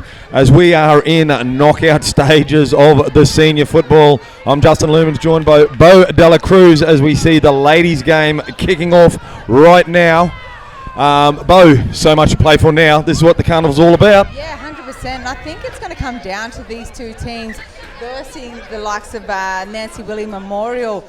At the moment, we had the stoppage yesterday with Team Darius and Nancy Willie Memorial. I'm not too sure what they ended up passing that win or draw down to, but yeah, it'll be very interesting to see. But we've seen the likes of the Garryfield Memorial team. They've got some really good experience within the team, so they're going to be tough to beat. Yeah, and as you say that, Bo, Team Darius seemed to have an injury straight up, which is, again, not what we want to see. One, for early in the match, and two, we just don't want to see it full stop. As I said, safety of all players is paramount no matter what we do, and wasn't too sure what's happened here on that early contact. As I said, we do have a player down, and we'll see. Now, of course, if you are tuned in, you're on the InSport app, and what an app it is. Make sure you tell all your friends. At the moment, you can sign in and see or live stream all the action of all this carnival and many other carnivals that are going to be happening around. And as I say that, look, the young lady has hopped up. She's walking on her own accord, hopping off the field, so that's very good to see. Obviously nothing too major there. Maybe just a little bit of out of breath or winded from the tackle. Wrong game. But yeah, it's good to see she's making way off on her own accord, and play will resume instantaneously once the referee is happy that she's safe and off the field. I'm about to see him put his hand up. The whistle will blow. Let's get back to the action. And I think there may be a forfeit over on field one in the Sisters United versus the Nancy Willie Memorial team. So if that's so, the Nancy Willie team will definitely not be complaining about that. Give them just a bit more of a rest. Oh, we've seen a knock on, but a great little bump ball move, wasn't it? Yeah, it was great to see that. Obviously, they've got a plan. Unfortunately, just didn't come away.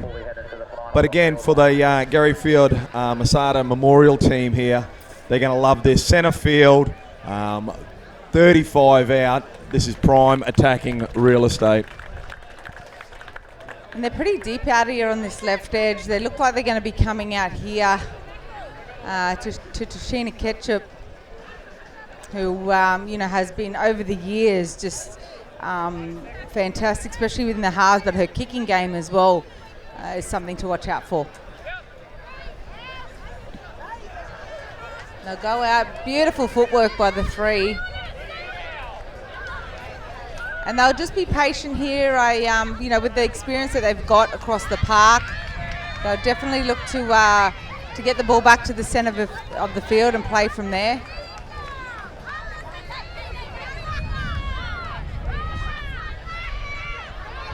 Great run by Major Booth.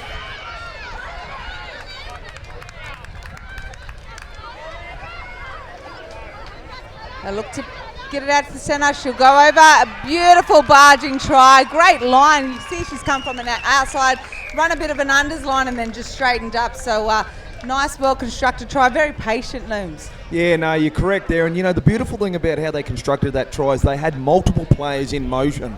As you said, big forward coming back on an angle. There was that option to give the ball out the back to the block play. However, they've gone short, too big, too strong, powered over for first points of this game. And the Garryfield Masada Memorial team, the ladies will be very happy to get the points on the board there. To the Garryfield Masada Yosefa Memorial, it was number 8, Caitlin Saunders.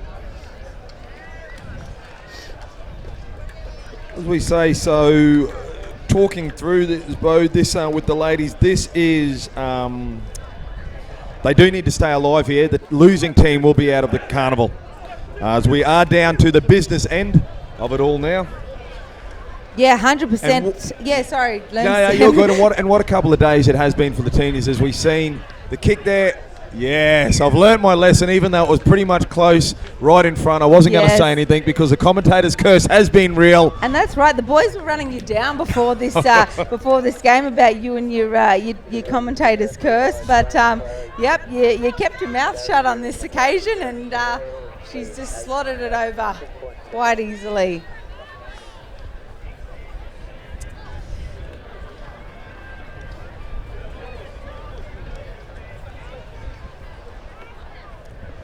So we've just had a cracking game here. If you were tuned in to watch Jason Field Memorial, Masada Memorial team, the green team, just knock out LJ Crete, champions from last year.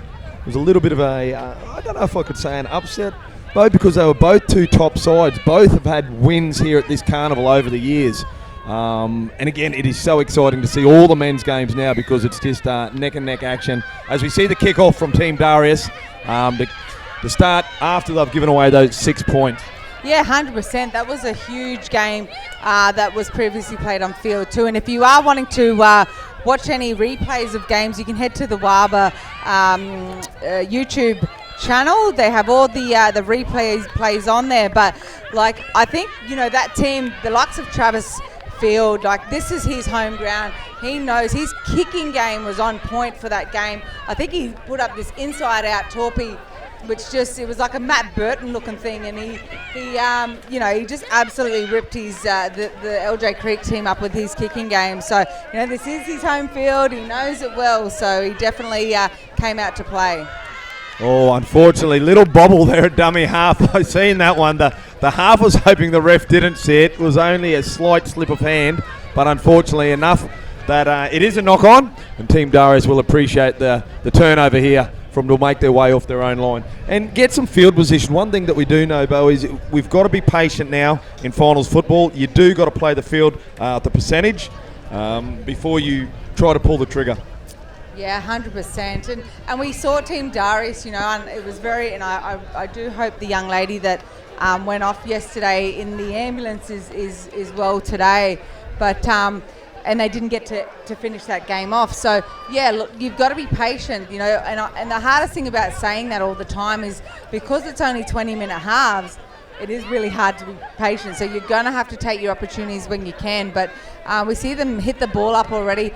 Look, both teams are looking really good. There's a lot of experience in both those teams out there. So I think we'll see a very close game come full time.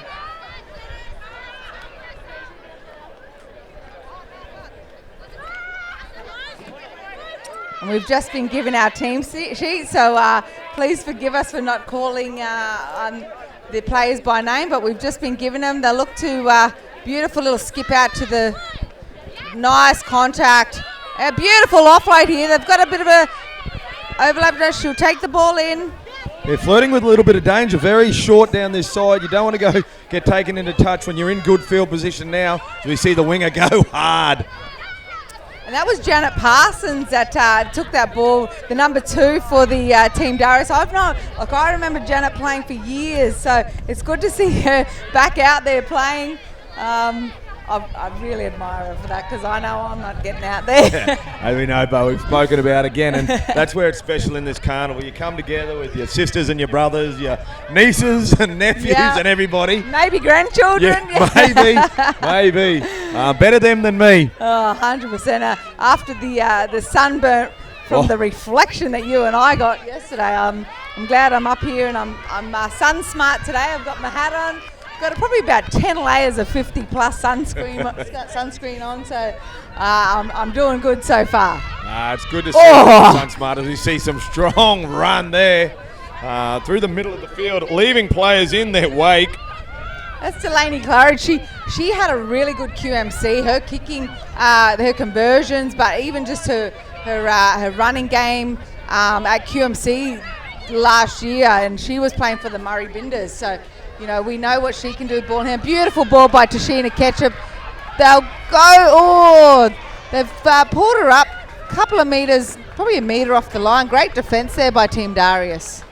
Yeah, it's well done. They've been under pressure most of this half by the Gary Field Masada Memorial side, but they've been strong. They've only given away the 1 try. But they will want to get themselves down the far end of the field. And look at the swarming defence. What defence by the number 12. Huge. Nikita Ryan.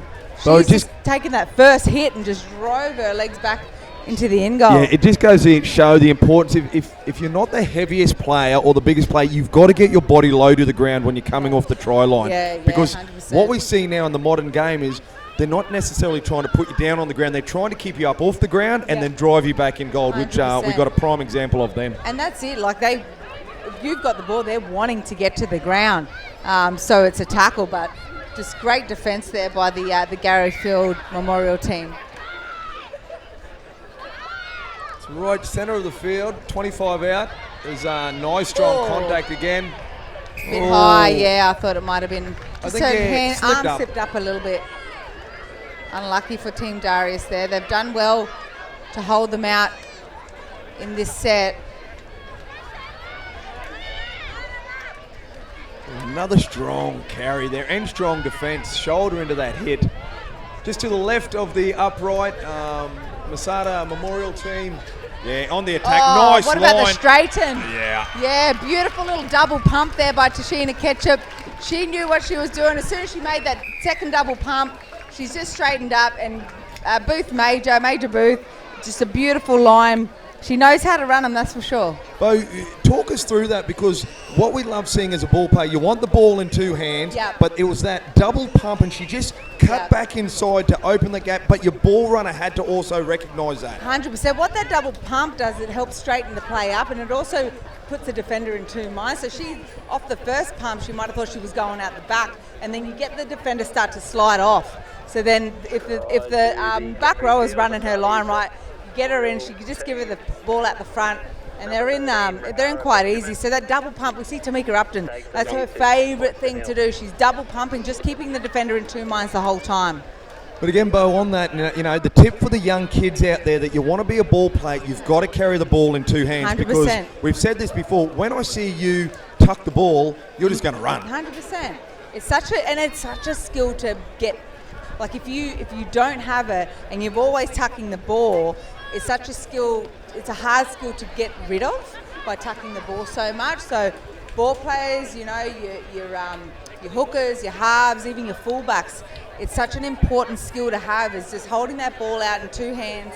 And what it does, it always puts the defender in two minds, because they don't know whether they're going to hit. You've got some players that can tuck and bring that ball back out and ball play, and they're special.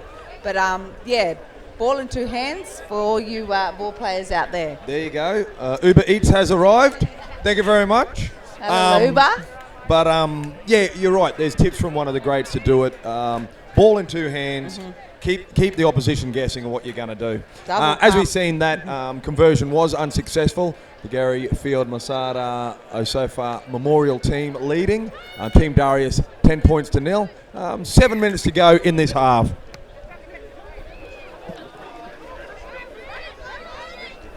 Great restart. The only and the one thing with that, and we are playing carnival footy, but just the basics of if you're going to get a good kick going, the chase has got to be as good as the kick. Because it is a great kick, but if your chases aren't there, it doesn't. It just takes the whole, hype away from that kick. But how many times have we seen a terrible kick happen and the chasers make it look spectacular? 100%. Or vice versa, it'll be a beautiful kick, but no one chases it downfield and they make 30 metres back. Does my head in. It absolutely does my head in. So, in instances like this, you can get the ball high. It gives we've spoken about how many times, and we just saw it in the men's game, the previous game. Both Alex Lawton, Travis Field, they were just putting these absolute bombs up, giving their chasers time, and both times they've come up with the goods. We've just had a pizza delivery. We've got amazing calamari delivery. I tell you one thing. For my cameraman some. Not only has the action been great on the field, but we've got to talk about the food vendors have been great around here. The slushies, the cold drinks. The volunteers. Yeah, the volunteers. Yep. I did see there was a candy shop here the other day. Yes, it's gone now. Yeah, well, there was enough sugar fix yesterday, so no more. Yeah. And that's it. Sometimes when you're in conditions like this, I remember playing a lot of, the sevens and touch. I'd need that bit of sugar just to replace what I've lost, and because you know, it's there are good sugars and there's bad sugars. There's the artificial stuff, and then there's the good natural stuff that comes through your oranges and all your natural foods. But you just got to remember it's a sometimes food. 100%. Sometimes everything in moderation. Okay. You'll trivia see. for right, you. here we go. How many teaspoons of sugar does a can of Coke have in it? Is it like 17? 13. 13. 13. Well, that's unlucky for some, but not for others. Bo, that number? We love our bingo calls, eh? Yeah, there you go. Beautiful little short ball. But Bo, just we've seen that tackle before. Number one took it up for Team Darius. That was the young lady that went off straight away from the hit. So it's good to see she's back on the field. Yes. Oh, the ball's bounced back in the favour of Team Darius here. She's still going. And I think they've got 6 to go. So they've got 6 tackles at the line here. Let's see if they can string together some nice little plays to put them over that white line. Yeah, again, the importance of you've got to take the ball on the full. If a kick goes up, you've got to take it, as we see a nice run here. They've got left huge side. numbers out to the left here. And are they screaming? They're letting everybody know they want it. Yep. Oh, the 24 with the ball. I've seen her ball play a couple of times. I think that we don't actually have a name for her, for the number 24 for Team Darius. She was good there, as we see just a scoop coming. coming. Sammy Leisha, my bad. Oh, Sorry, that's Samantha Leisha. Oh, that's why I'm like, she's got some ball skills, and no wonder it is Sammy Leisha. Yeah, now, again, if you know football, you know Samantha's been around a long time.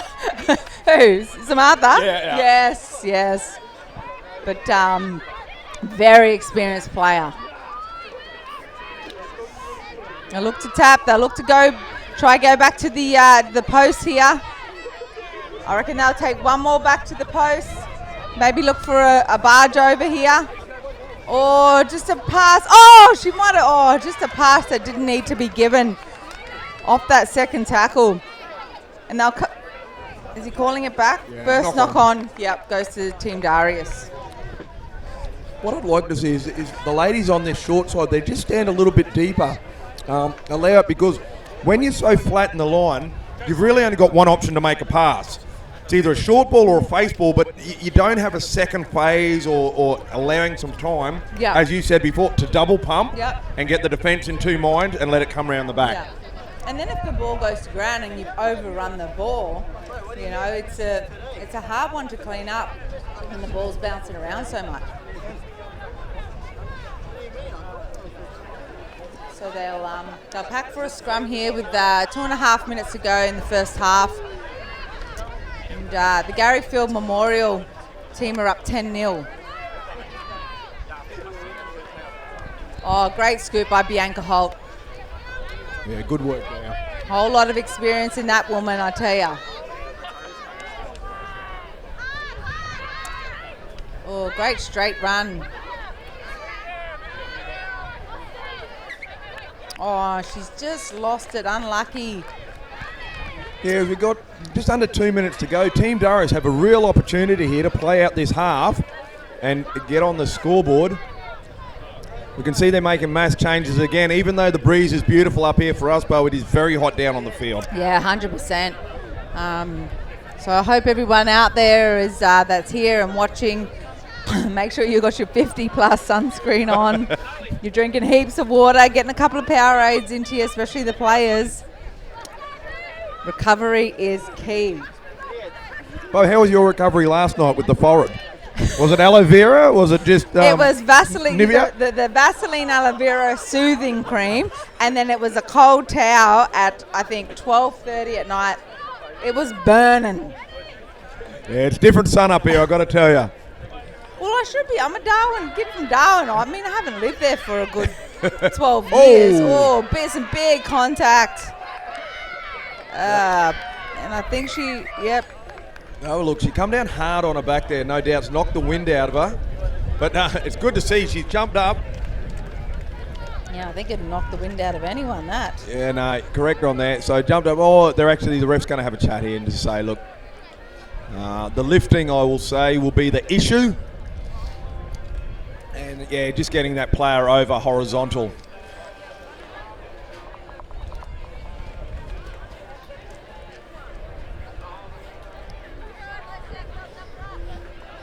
Yes, if you're watching and if you're around your friend's phone watching, go and download the InSport app. It's absolutely free. We'll be broadcasting community sport. Thanks to Ian and Nicole Lacey, who have created this platform for us to be able to enjoy sport at our community level. Oh, she's put the little chip in.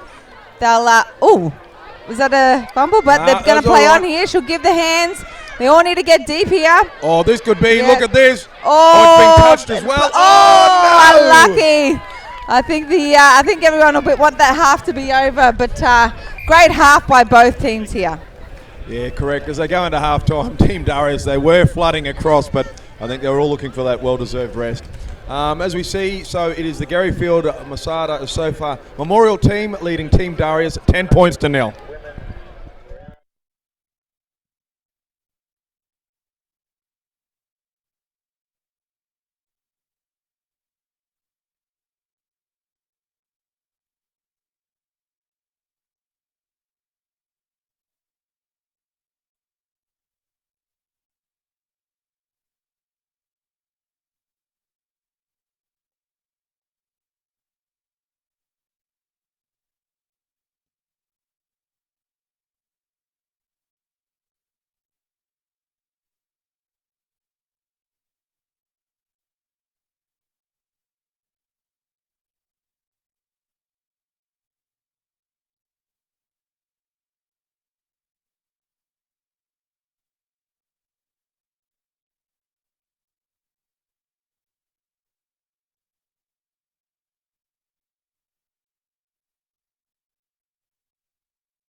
And we're back for the second half of the women's knockout here.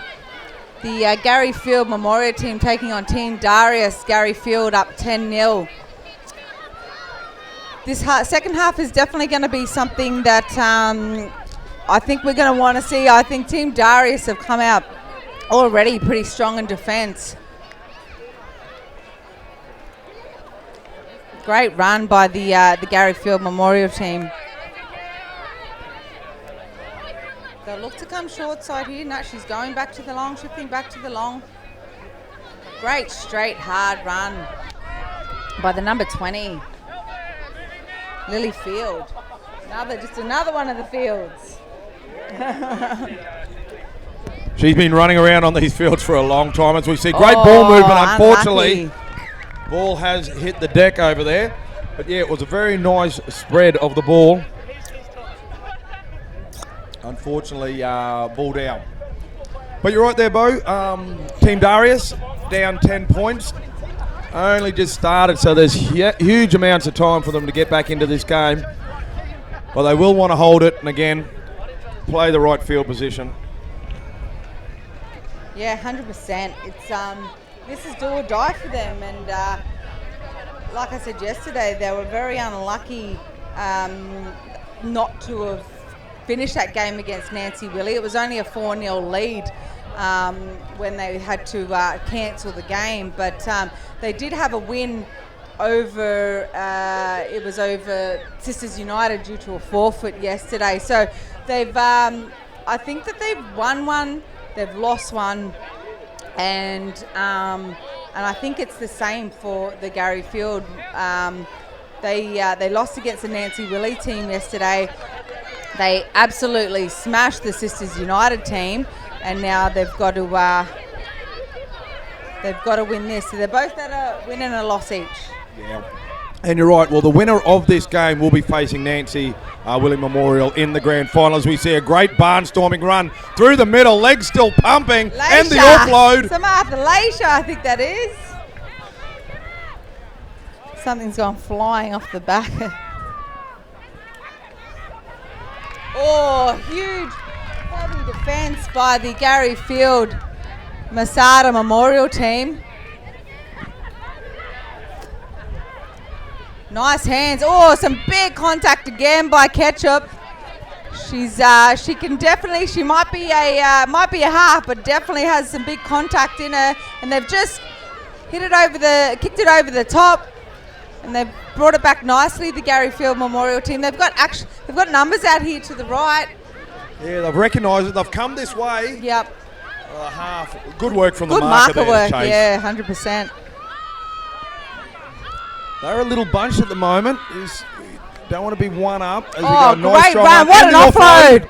Oh, good defence by Leisha there. They've still got numbers out to the right. The winger's got to pull wider just to show that they're going to run it. Oh, great little dummy. Inside. See, 2 hands. And that's a lock doing that. That's really good attack by the lock there. Yeah, I think she was looking for the winger on the outside. If she looked inside, she did have support. Yeah, Rikara Benjamin, great, but 2 hands, I love it. Nice little straighten by the hooker there. Beautiful hands, long ball. Oh no, she's dummy. Stepped off the left, hit the spin. They've got huge numbers out to the left. All they need to do is give the hands. Nothing flash out here. It's just a hands. Oh, just hands again. Everybody's got to get deep. Everyone's too flat.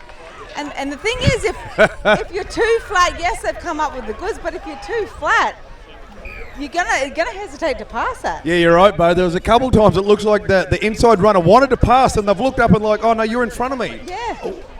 The rules are still the same. I can't pass it to you now. Because it's a forward pass. Please get behind me. But again, look, there was some great ball movement. All the way started back over here onto that great break. Whole running was fantastic. But again, this could really open up the way the Gary Field Masada Memorial team look there. And the ladies, they look in a mood now of letting that ball sing side to side. Yeah, but in saying that, some great defence by the team Darius. Like coaching, I've always said nothing through the middle, everything outside, and that's what you want from teams. You know, you want to force them to have to play wide all the time instead of trying to barge over through the middle. So I thought that was really good defense because they had to put it through the hands, and they nearly lost it there. Yeah, for a minute, the Gary Field team. But good defense, but better attack from the Gary but Bo, Field. all weekend, as you've been saying, you know, you're hitting it up. Some of the bigger players, their forwards, as we see a great conversion there from the Gary Field Masada Memorial team. But when you suck too many players in, there's got to be overlaps and spaces out wide. And that's what we've seen then with the ladies.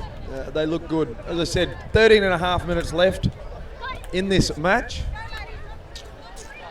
And as stated earlier, the winner of this game will be facing the Nancy Willie Memorial team in the grand final.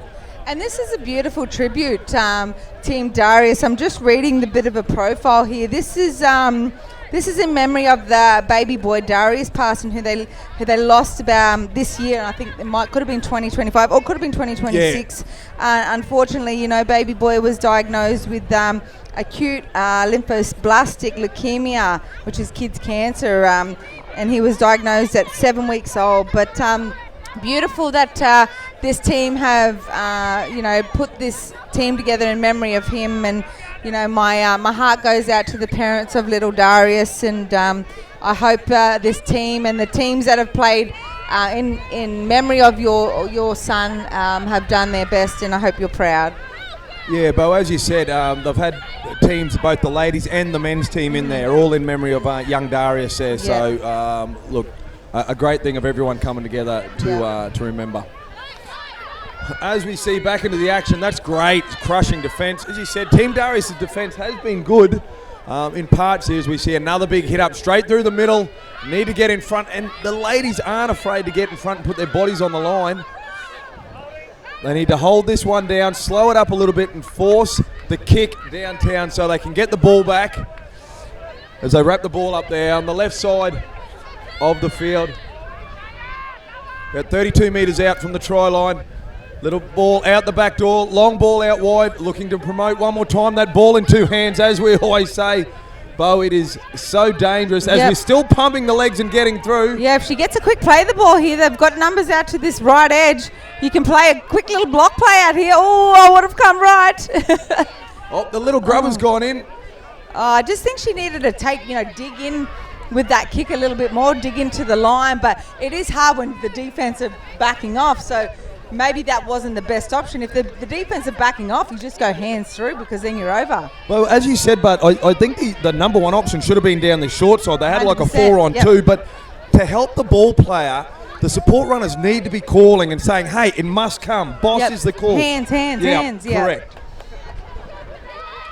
As you said, you don't always just want to leave it up to the ball players. You can help them out when you see space and you see gap. 100%. And we see Team Darius getting out of their, trying to get out of their half here. Just some big defense by the Gary Field Masada Memorial team. And that's it. Early tuck. And all she's doing is running.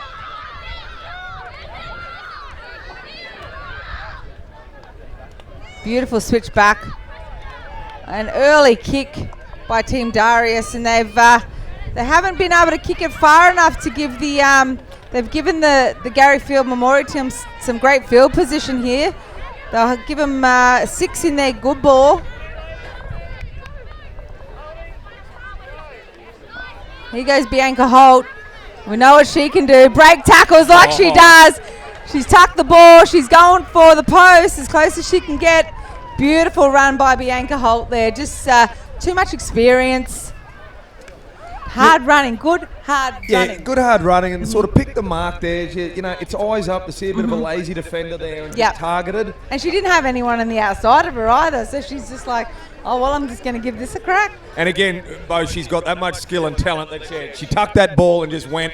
And as you said, rewarded with 4 points.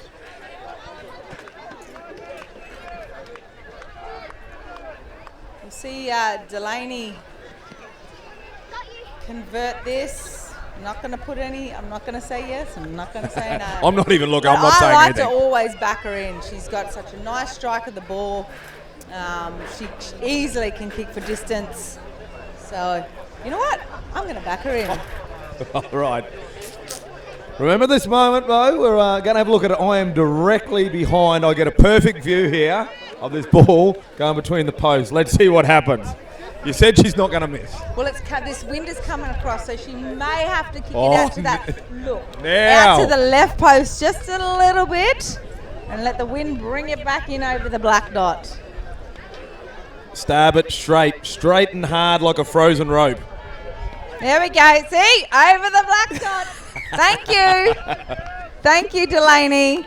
If you did get a good view of that one, she didn't start at left or right. She went straight. Over the black dot. There you That's go. right. What a good I kick. think the little bit of a left swing she had, great kick by her.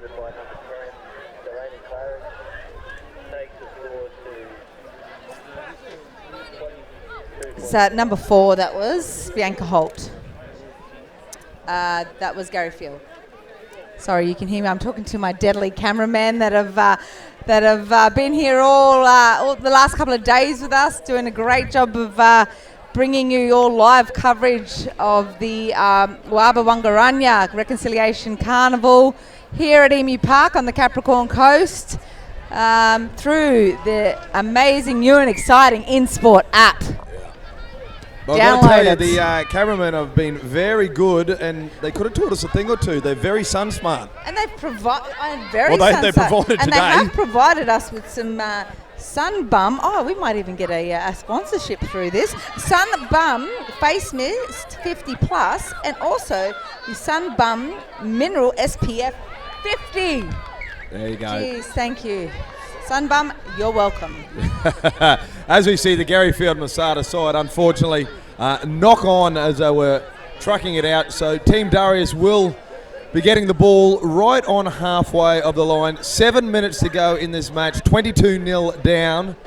However, they would love to cross the try line to get some points on the board. It's always that duck egg. You don't want that 0 on your team sheet. No, 100%.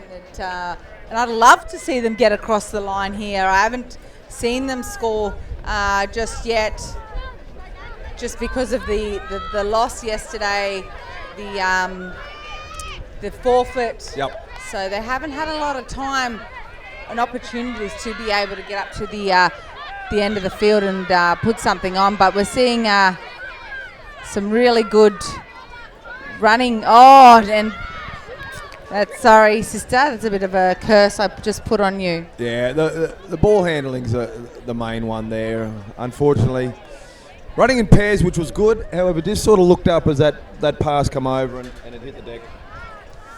So again, the Masada team, Gary Field Masada Memorial team, will be very thankful. Good field position. They didn't end up being under too much pressure on that attacking raid from Team Darius. But they will want to complete this set, get all the way down the far end. And again, as any team plays, you want to keep a clean sheet. So even though they're in front by 22 points to 0, they won't want to let them cross. As we see, Here goes hold Bianca again. Holt. Oh, good ball. Hands. Oh, he's caught it forward. What? I don't know. Like, did the touchy call that, or was it forward? Because for me, yeah, it was on the line, but I wouldn't say it was forward. And come on. Yeah, the line ball's, as I said, the breeze is there. She got on the outside of her player, which was great to see. Winger just held the line. Unfortunately, that ball's floated forward. But that's still not a forward pass. If the ball leaves your hand backwards and floats forward, it's always a grey area for me. You know how passionate I am about it. I know, but you know the other one with it is, and just picking up on that point there, when you run sideways, it always looks like that ball could be going forward as well. So that's the importance of making sure you really straighten before you dish it on. They've got a 2-on-1 down the short side here, and they're going to go to the long. Oh, nice strong run. Good defence. Great strong run by Team Darius here. Come on, Team Darius, let's get over that line. 4.5 minutes to do so. Oh, nice bit beautiful. of footwork. Good run by the 11 for them in Zali Hayden. Just unlucky. But Was it's this- the passing out of dummy half, like, you know, it's up near the face, it's down near the feet. We want to try and get it to around that chest, sort of top of the stomach mark, just because there's so many things when people are catching the ball, especially in the game of rugby league, that they are thinking about. Yeah. The last thing they need to be thinking about is catching a pass. It's not going straight to them. Yeah, no, you're correct on that, Bo. Unfortunately, the ball handling there, you know, they were in good field position. Only tackle 3 to go down. And again, I'll repeat, Garyfield Masada, let's see what they do. They're spread out to their right-hand side. Will we see this ball swing as they go the short side? And the ball's She's gone to dropped ground. it. However, Yeah, I think she's dropped it as well. Ooh. oh, there's some feeling there as we There see. definitely is some feeling. Yeah, the ref's called it a knock on there. Yeah, I think that was the right call. Are you on his side now? I'm always, look. Not when the forward pass I'm call not when the comes. forward, I don't think I'm on any ref's side when it comes down to line balls. All We'll right. say it. No, again, we've got to appreciate. I think the refereeing has been fantastic Yeah. over this whole carnival, Bo. We've called so many of these games. Both there's plenty of young refs that have been in, linesmen. They've done a fantastic job. Yeah, they have. And as we like to say, we like to give them ref-spect and be wary of their calls. As we see, Oh, they've got themselves a penalty here, Team Darius. I think the marker wasn't straight. I think if they can cross the line, they're going to say that is maybe it's last try wins. Yeah, last try wins. That's Let's the go, mentality Team here. Darius. 6.5 minutes to kick off. 6.5 minutes. Well, All if right. you could heard that background, it's a strange call. 6.5 to kick off, but we've got 2.5 minutes left of this game to worry about first. As Team Darius is on the attack, 18 metres out from the try line, so they start to set themselves. Nice long ball. Oh, quick Beautiful hand, little good back. hands. Oh, she's got to pick this up. Just be patient here. They've got 5 tackles left. Or 6 again, too, 6 Bo. again. Oh, the markers weren't straight. Stay calm. 2 minutes to go. And this is where the halves need to just be a little bit more, have some more direction and be telling the team, you know, take it one to the post. Let's get it out the back. And just look how flat they are, the line. There's no depth out there, so I feel like there's no options. Yeah, you're right on that, and though. the As we see the beautiful grubber grubber. go What a through. grubber! The chase is on. Oh, and I think they've just pushed it over the dead ball line. It'll be a goal line dropout here, or has he called Yeah, a... no, goal long dropout. Stacks on the elbow. Someone has definitely said in this game it is last try wins. Yep. I love that little grubber.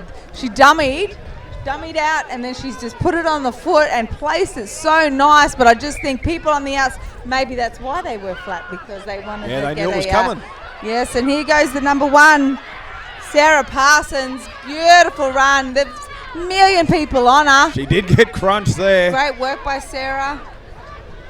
Get up and play the ball. Great work, sister. Keep going. Beautiful ball out to Sammy Leisha. She's so hard to bring down, that's for How sure. many? They had 5 players in there to Yep. bring her down. She wasn't stopping. Beautiful little ball playing. I can't 40 see seconds to go. I can't see the number. I think that's the hooker. She's been really, is that the 6? I think the 6. Yeah. The Gary in Field Masada Gillian Memorial, Parsons. they do not want yeah, to let it them is Gillian score. Parsons. She's been amazing in directing this Team Darius around the park, but unfortunately they've just knocked it on. There's 15 seconds left to go in the second half. I think we'll just see them run the clock down here, the Gary Field Memorial team. They'll definitely start shaking hands soon. I don't think anyone wants this scrum to happen. No scrum. Nah. Call it, but you're right, Bo. I think the Gary Field Masada Memorial team will be very happy. They had probably 3 sets on their line then. Team Darius wanted desperately to get some points on the board, however. They held them out, and as we go to full time, 22-0 to the Gary Field Masada Osofa Memorial team, which means they will face the Nancy Willie Memorial team in the grand final for the ladies a little later on today. Don't go too far. We still have plenty of action to go with more of the men's action coming right up. This is Justin Lumens and Bo Dela Cruz on the InSport app.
So my neighbour.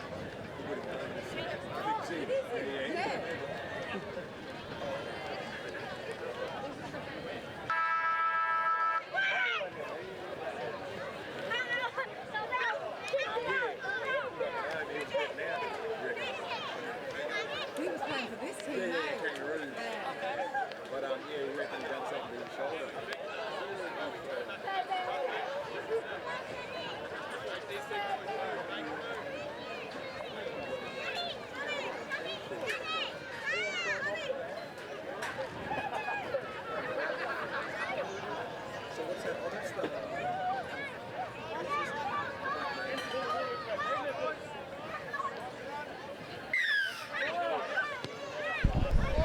All right, welcome back to the action here on Field 2 at the Wangarunya Carnival at finals time. This is the second semi-final of the Men's Consolation Cup, as we see Black Magic taking on CQ Kangaroos. Black Magic with the ball, running left to right on your screen.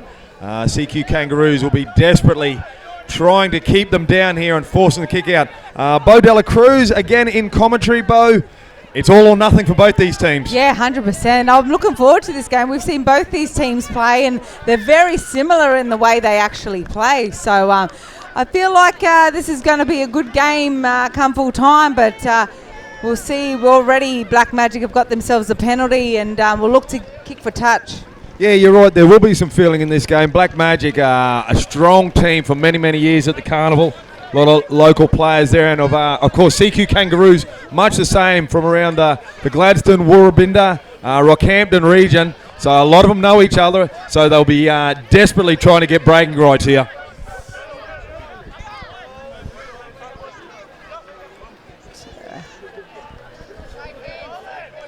Well, nice big hit up as we see Black Magic, centre of the field, 25 out. And he's dropped the ball there as he's come down hard on his back. He has. I think, I think you'll find that it's going to be a forwards. I feel like it's going to be a forwards game for the first 10 minutes of this half. So we definitely, I want to see these tries. We look like we've got some real fast fellas out there. I want to see the 100-metre tries. I want to see the chip and chases. Like, this is those types of teams that have got the ability and the players to do so. Yeah, you're right, Bo. As you said, it might be a forwards game, but don't be surprised to see a forward chip and chase. True, as we've seen in the past couple of games. Yeah, you're right. As we see CQ Kangaroos trying to work their way out, just on the halfway line now. Again, they want to settle themselves and work themselves into this game. Complete this set of 6, get a good kick down, and then defend from there and hope for a mistake from Black Magic. Great run by the CQ Kangaroos team here. It's pretty quiet out there. Oh, and he's just miskicked that a little bit. I think he's still onside. Great defence by the. It was only the 4th tackle. You see him sweep around the back. Nice little chip over the top, but. You can describe your phone. Oh, great work by the fullback here, taking his medicine. Yep, and he's got the penalty here and a high tackle. Black Magic will be thankful for this. A bit of a piggyback out. The breeze is going in the right direction for them. I'd expect them to find touch easily and a fair bit of ground, which is nice. Great kick.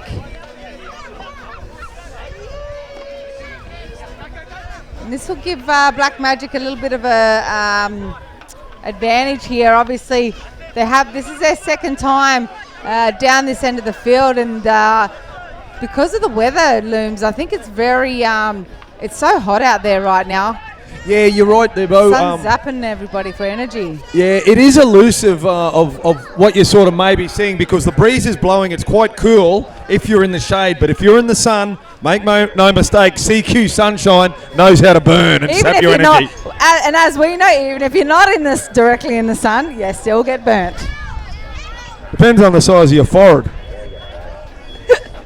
Some might be bigger than others, Bo. Speak for yourself, mate. Yes, mine did get red. So, as we see, Black Magic now on 5th and last. Yep. Probably not the right option. And he's called it he's called it forward there. Yeah, it wasn't the right, and I feel like the energy, like there's somebody needs to just put their hand up and just bring the energy. We saw it in a couple of games yesterday where everyone was a bit tired, but that one person that's come on and changed the pace of the game can really do a lot of good for a team. So. Yeah, you're right, Bo. It only takes one person to change a whole lot of momentum. So to see what they got here. Here this will help a penalty. 100% it helps, and that's the energy I'm talking about. But they'll look to kick for touch here. All right, Bo. As they're doing that, I'm going to step out. The South African international, Andre Jobert, will jump back on the mic and finish off this game. See you, brother. Oh, the ball hasn't gone out here by the CQ Kangaroos. He looked to go for touch and just couldn't make the distance. Beautiful little run by Black Magic here.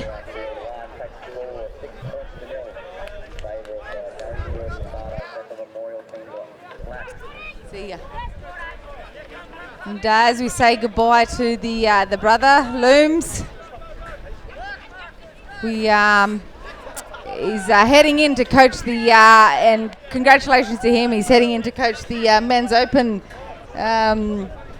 Central Queensland team for the Nationals at touch football. So congrats to him, CQ Bulls. See another penalty here.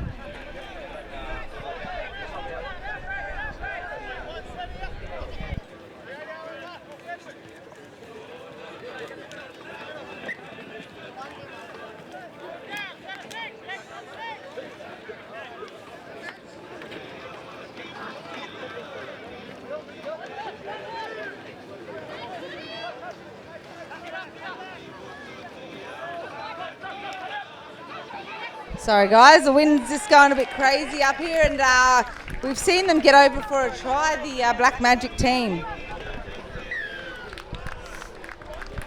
Yeah, beautiful day here. I see the crowd still around here in the shade, and everyone's loving their footy at the moment. So if you're watching on the live stream. Yeah, beautiful long ball out to the centre, and he's just taken the winger on one and over for a try.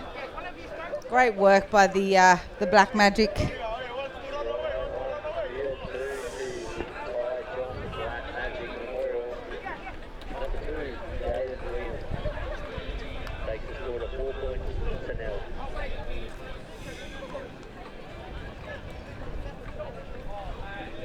Yeah, a bit of a slow start to this game from both teams. I think a bit of energy zapped from the last 2 days. It's the conditions down here at Emu Park are pretty hot, and I'm happy to be standing, brother, in the scaffolding up in commentary at the moment. But I give it up to everyone that's come out here to play in the last couple of days. We saw the juniors from the under 12s right through to the under 17 boys and girls, and now the men's and women's here on day of finals. And he striked that well. I reckon he's got that. No, it's been waved away by the touchies.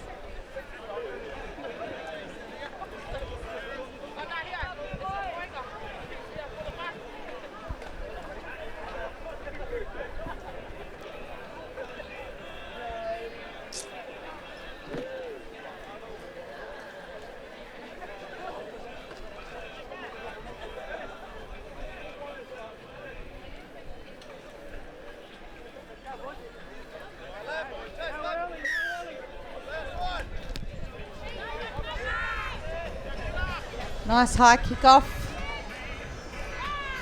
Oh, some good contact. Yeah. There. That's it. A lot of the times it's just, legs, especially when you know what the game plan is to, the first one's a hit up, the second one's normally a hit up, the third one possibly a little backline move, but you know what they're going to do. So all you need to do is legs tackle, get them to the ground. But then you get offloads like that. That's exactly right. And the second phase play is always hard to control because, once you get that second phase play with that offload, you're straight back on the back foot. And as we said, Preston Byrne. Read it like a book. And Preston Byrne, what a tackle. He's still going. Preston Byrne not held. Great work by Preston Byrne there. He read that like a book. Hey, absolutely beautiful there by the young fella. He's got some long legs on him too. I thought it was a little bit early to be shifting out to that short side. I think they put on a little short side play there, and I thought, oh, you probably could have taken one more in and then gone for the short side play or any kind of backline play. But yeah, great read there by the CQ. I think it's number 2, was he? Number 1. Number Preston 1. Byrne. There he is, Preston Byrne. He burned him all right. Oh, yeah, he's Dry. a great young player, normally a fullback. So as we see now, Brodie Leonard here lining up the conversion. It's a good game so far, especially in the heat now today. In the hottest time of the day now, 1 o'clock. So hats off to the boys out there and the trainers running around, making sure they're hydrated. And the ladies. Yeah, the ladies, that's right. And you know, they're keeping everyone hydrated, and the crowd's out here, and they're all having a good time.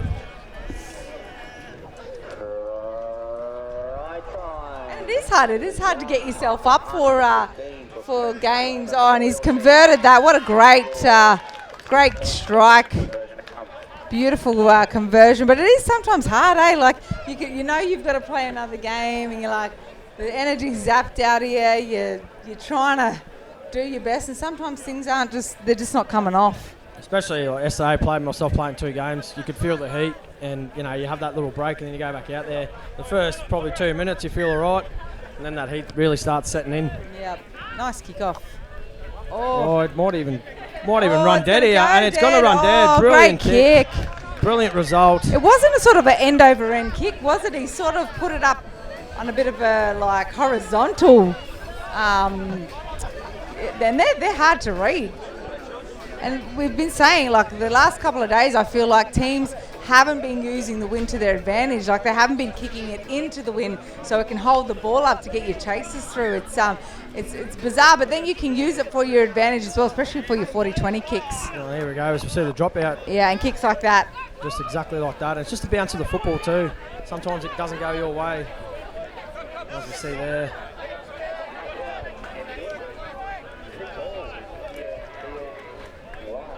Oh, nice bit of footwork. Late footwork that helps when the forward shoot out. Yep. They look to go bring him under. They're being very nice and patient here, the Black Magic team.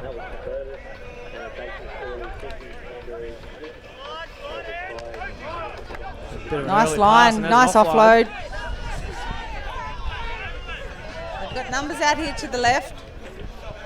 And they're going that way, and that's a good rush. I think he rushed a bit too early, but they shut it down well. Yeah, great defence by CQ Kangaroos.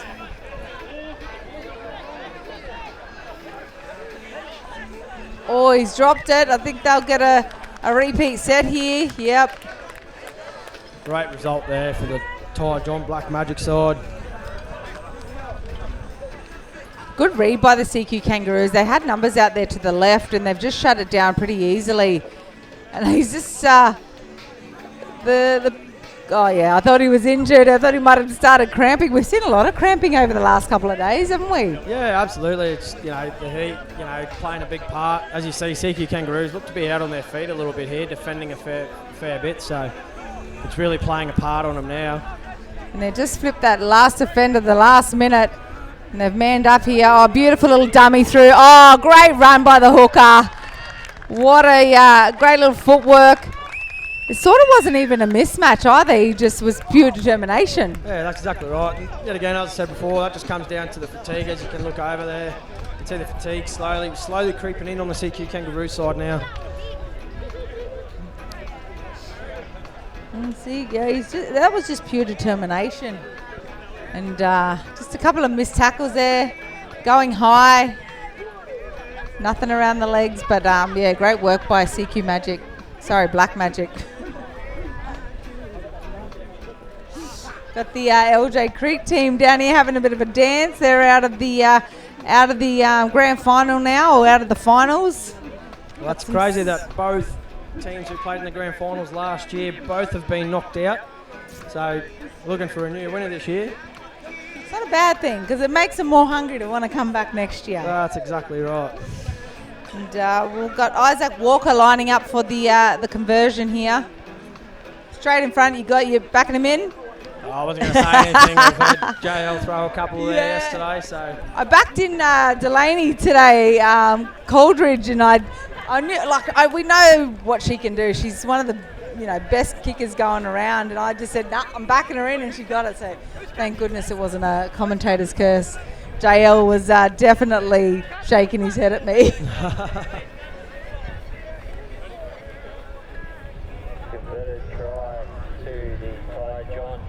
That takes the score out to 10-4, I think it is. No, 6-4. 10-4. 10-4, yeah.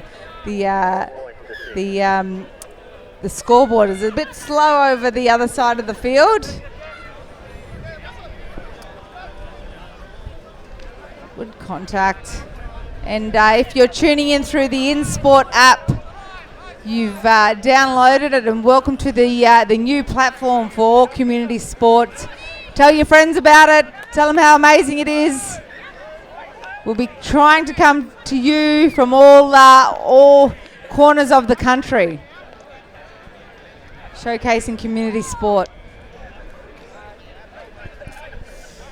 We've just seen a lost ball there by Jordan Cox in the play the ball. It's put to CQ Kangaroos in good field position, which they'll be very happy with. They'll want to get on the board here to take it out to a draw, if not take the lead. Nice little unders, drop under there by CQ. They'll be patient here. You've got a lot of experience in this team, don't you? So they'll know what to do coming into this try line. That's another good run there, straight forward.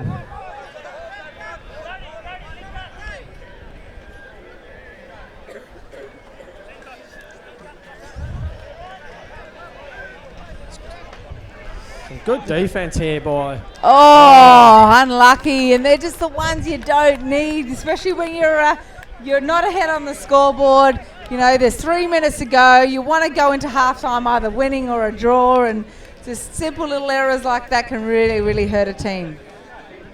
Especially coming off the back of an error from Ty John, Black Magic. You really want to capitalise on their error and put points on, but as you said, you don't really want to be doing that when you're trailing on the scoreboard by 4 points. No, they had a huge big back line. They had some really good shape out the back here, and just so unlucky for the hooker. I knew what he wanted to do. Look, I feel sorry for players when that type of things happen. That's what a mum does, You make excuses for people. So here's Black Magic now bringing it out of their half.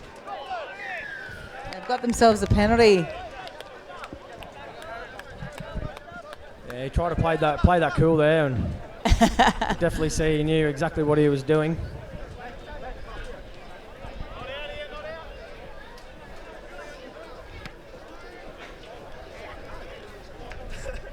Good kick for touch. Heads. Yeah, it's good to see, you've got such a mixture of players out here. You've got, some of the young fellas. You've got uncles, aunties. I'd even say mums, dads, nanas, pops, all playing out here, and I'll call them all the salt and pepper heads, or the grey-haired mob that are out here playing. But it's so good to see that, community footy is still very live, and especially bush footy, isn't it? Absolutely, yeah, and especially carnivals like this, since it's been happening, it's just a great thing to see, especially with the young fellas coming through. The opportunity to play with their uncles, dads. And dads, Yeah, it's, probably a thing that a lot of young fellas get to dream for, and also young women in the women's as well. So it's always a good thing having carnivals like this, and as we see now, it's spreading right out to the left, and a great defensive read, and it's still play on, and he's going to crash over. Dude, that once again, double movement. Yeah, it was, but the pure determination. But that line that he hit off the half was beautiful. Absolutely, yeah, and that's what you want to do as a second rower in the centre. You really want to be hitting that line, make sure the half sets you through that line. So that was excellent read there as well.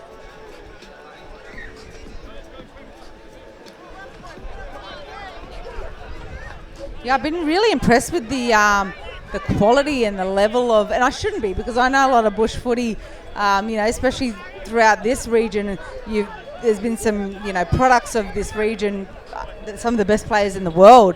And this is the first time I've been out here commentating. So, to be able to commentate sort of, that tough, hard football with, unlimited skill and just freakish skill is just so good to see. And you remember it.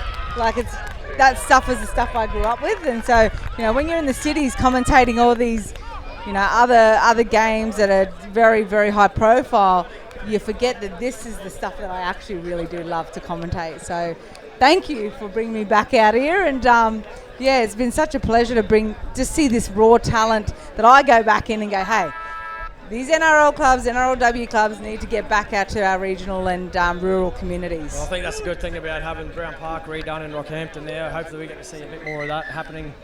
You know, NRL games being brought back to Rocky. 100%. And we'll see that game between the Black Magic and the CQ Kangaroos go into half-time, 10-6 lead. Stay tuned for the second half.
As we see the kickoff here in the second half, and what a shot there by Jordan Cox straight away. Welcome to the second half. If you're tuning in, we currently have the Ty John Black Magic Memorial side leading the CQ Kangaroos 10 points to 6. So brilliant game of footy ahead here in the second half. Been a lovely day so far. As we see a drop ball. Last thing you want to start the half is a drop ball in your half, and giving great field position to Black Magic to start the half. Are we happy with that? Semi-finals, taking on the Gary Fields. Sin bin player, just to the scaffolding, please. Sin bin player to the scaffolding. And on field 2, we have the folks who Gibson United versus East Coast Heroes. See if the Black Magic can capitalise on the error there by CQ Kangaroos. Big contact there. That's young Tang Tamanui taking it up. Oh, they're calling for a forward, yep, and the touchy's picked it up. He's caught it, but a little bit too late. But they came up with the goods, the CQ Kangaroos. They'll be loving that one. The hardest thing, to defend, especially when you got 6 tackles within your half. Oh, man, I hate it. I hate defending, especially, like, having to be 6 tackles within their attacking half. So they'll be happy with that one, CQ Kangaroos. Definitely keeps them in the game, that's for sure. I feel if Black Magic, got the wood over them there and scored, it could have been a bit of a hard comeback for them. But nice Jamie Minto was screaming for that. And he's not happy either. So let's see if they defend it. Yeah, they've brought the defender across now because they're going to run the same move again. He's a veteran there, Jamie Minto, Yeppoon Seagulls winger. Plenty of A-grade premierships on his name, so he knows what it takes to do the hard yards.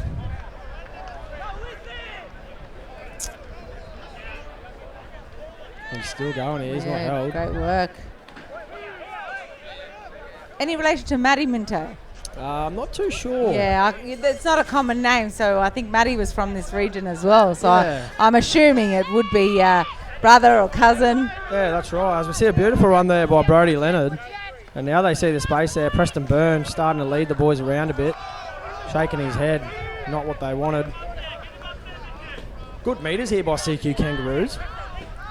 They're just, and the thing is, they've got to still be running in twos. Like, if you're running one out, it's just easy to defend. It doesn't put the other defender in 2 minds. But they're pretty lucky here, CQ Kangaroos. They've just got themselves a penalty. And they'll take a quick, I thought he was going to let him go then, take that quick tap. And we've seen that a couple of times, a quick tap with the defence with their backs turned, and they've just run through for easy tries. And that's a simple thing there. That's what you call a coach killer, giving away a penalty. Oh, hate it. It's just about to hit tackle 5 and they go away a penalty, and they're on the back foot having to finding themselves defending again. So got a couple of numbers out there to the left. They've numbered up wrong here, the Black Magic team. Nice line by the CQ Kangaroos. He's still going, the 12. Big back rower. That was a lovely short ball. Oh, there. Great play the ball. Play the ball, and there he's hit and spin. Just couldn't get over. And that's he stripped it. So he has. He's called a strip here. Thought that was some great defence. Probably didn't need to go for the strip in that instance.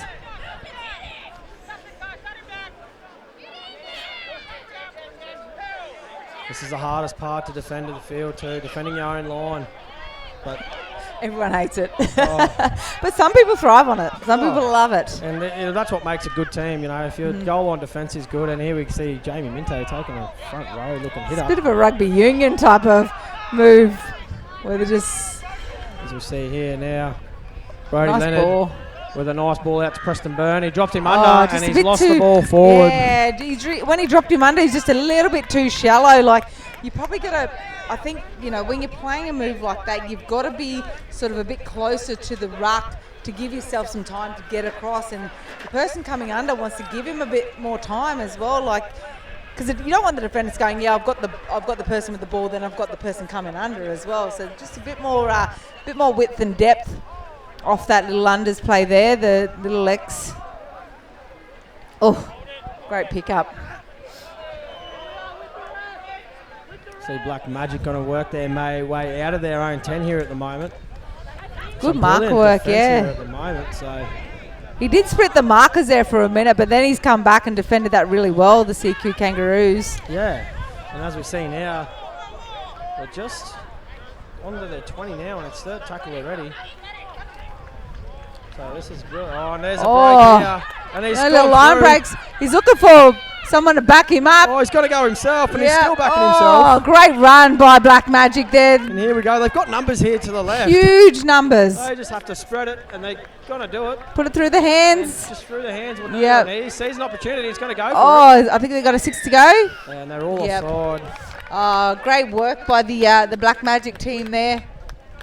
Player can return to the field. not something I think they piggybacked him down the field, didn't they? Not something the CQ Kangaroos would have wanted. They had a couple of shots at the line before this and didn't capitalise on it. Now they're down and having to fend 6 tackles on their line. There's Jordan Cox with a big run up.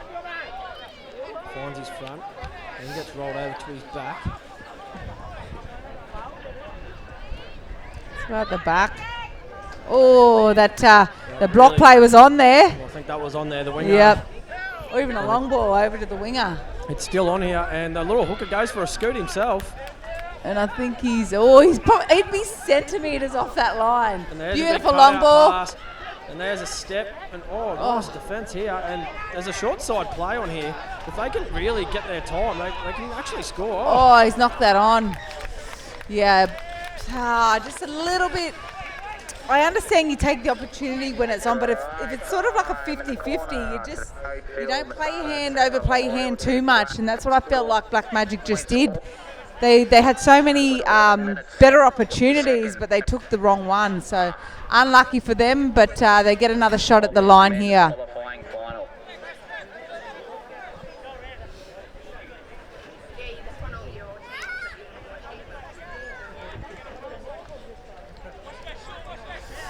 They'll look to shift. Oh.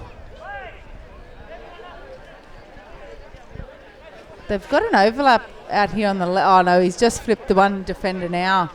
So they had the overlap out here on the left, the Black Magic on the short side, but they'll shift open now. See what they've got. The rushing defence there. Missed the first tackle, but comes up with a good tackle on the second one. We're both from the sevens background. I struggle sometimes to not understand how they don't pull the trigger off of a scrum. Like, you've got the space there. Like, give it a crack, especially when you've got the space there. Chuck in some shape, chuck in some moves. That's all we did with sevens. You know what I mean? Especially when you've got a scrum advantage. Oh, great work! And he's taken him out. Great defence by CQ Kangaroos here, but I really struggle when they don't have a crack on that first sort of shot that they got, because they've got so much space to use. But that's exactly right. Yeah. In that example there, the 2 players that were on the left-hand side here, normally, from a sevens background, would take them people over to the other side, and you've got more flood people that. over. Yeah, so, me too. And then you just play a nice little play, and the sevens, normally 90% of the time it ends up pulling off. So just comes down to a bit of experience, I think, too, in some of the teams. Space. We love space. If you've got it, you use it. You pull the trigger straight up. But I don't want to take anything away from CQ Kangaroos. That was a really, really good set of defence there. Absolutely. And now, as we see here, this ball! Yeah, oh! Well, I think he was gone if he held on to that. 100%, but got to be ready for those. Like, that was a perfect pass out there. And I love a long ball, so I appreciate a beautiful long ball, but you got to have wingers that can catch those balls. Unfortunately there for the CQ Kangaroos, with just under 10 minutes left, their opportunities that they're starting to get, they're just not really pulling them off at the moment. It could prove costly here, especially when they're 4 points behind. Crucial time now. It's normally that last 10 minutes where everything starts setting in. Your fatigue starts working on you, the heat. Brilliant defence here. Yeah, great defence. And again, we see that not taking advantage of those scrum plays.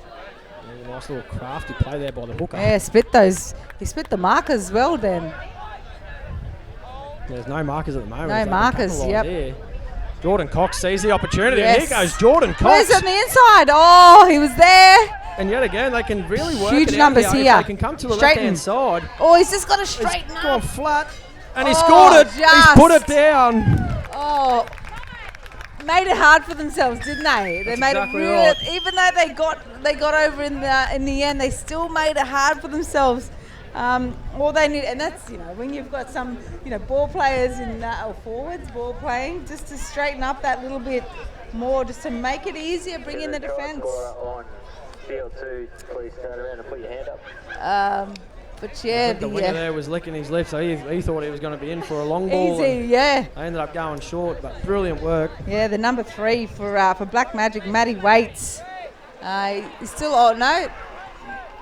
Everyone's putting their hands up. I don't know what's going on. Just looking at the replay here, just It come was off that Matty strong Wales. forward run from Jordan Cox that created that. Yep. And then the short ball from the front rower straight into the centre. So Yes. Still had a bit of work to do there, didn't he? Because we just see he tapped it over the back of his head, ripped that to the wing straight away. That would have been my play. Nice long ball, as you said. You love a long ball. It could have been Yeah. a nice long one there. Yeah, or just even straighten. You know, if you get that the ball player straightening up, the line for the centre would have been a lot easier. Look at the size. Look at the size of this number 8. He's about to take the kick. He could have just gone himself. Yep. Love a front rower who can kick. It reminds me of John Eales, the rugby union. You know, just Craig Fitzgibbon in Was he there a as well. he a toe poker, wasn't he? Yeah. Well, It always worked for him. Fitzy, I've yeah. tried a couple of times, and I definitely wouldn't recommend toe poking because you don't know where it's going remember to the go. size of Mal Meninga too. Like he was massive, and loved to. Oh, he's striked it well. Just waved it off to the left. That's that bit of wind picking it up. Version unsuccessful on field 2. 14 points to 6 now to the Ty John Black Magic Memorial side. CQ Kangaroos really need to pull together here now. Really need to come up with something to bring them back into the game. Rugby league's a funny game. It can one try and it all can change. Well, we saw it in the previous game against you. I think you called it the LJ Crete Yep. game versus the who were they playing? Gary. Yeah, Gary Field. Yep. And we even saw it in that. Like it was, you know, they came back in the last couple of minutes, and it was just so unlucky that they dropped the ball, the LJ Crete team, and couldn't capitalise on there. They had really good field position, but yeah, it was good to see the Gary Field team get over, and Travis Field was just phenomenal, especially his kicking game in that game. And that's the thing, a kick's only as good as their chasers, and with Emu Park, once Travis puts that kick up, as we see a drop ball here, Tane Tamanui. Yep, opportunities now for CQ Kangaroos. They can really try and work this ball forward as hard as they can. Oh, that's a nice little kick there from the touchy. I'm not too sure to be holding the flag, but he should be out there playing halfback. Teaching Travis Field a thing or two, maybe. No, he put that inside out bomb up. It was Torpy. It was just phenomenal. Absolutely insane. And here we see Jamie Minto again. Just take the hard Oh, yards. there you go. And that is what they need. That was the exact same centre field scrum move that they did in the previous one. And he scored himself. And they've sent him to the bin, the 9 for Black Magic. It's a professional foul. So. Isaiah Sullivan, unlucky. And JL and I have had this thing about the cheeky little number 9s the whole weekend. I think if we went back to the data and had a look, it's been a lot of the 9s that have been sin bin here at this carnival. That's just a typical little hooker thing, as we see. CQ Kangaroos. I think he's over. I think he's got it down. Nah, he's held him up. Held him up. Brilliant defence there. Well, they're down a player now, the Black Magic team. The CQ Kangaroos could really capitalise on this. They could really, having an extra player, if they score on this set and the next set, really come down to a tight game then, especially if it's 14 points to 6 at the moment. This here, yep. Beautiful hands. Oh, great work. And he's taken him out. I think they just needed, I think they pulled the trigger on there a little bit too early. If they brought one back to this far post, I think they would have given themselves a lot more space, especially having the overlap with Black Magic only having 12 players on the field. So, but great defence, desperate defence by Black Magic there. Absolutely, and as you just said, probably better off coming to the middle of the field, having both sides open. They pulled the trigger a bit too early there, and it's actually proven to be a bit costly for them in that instance. So about just under 4 minutes left here, 14 points to 6. I think it's slowly starting to get away from the Kangaroos here. Yep. And you see the Black Magic team just taking their time, running down the clock as much as they possibly can. Nice offload. That was really, really high. He's lost the ball.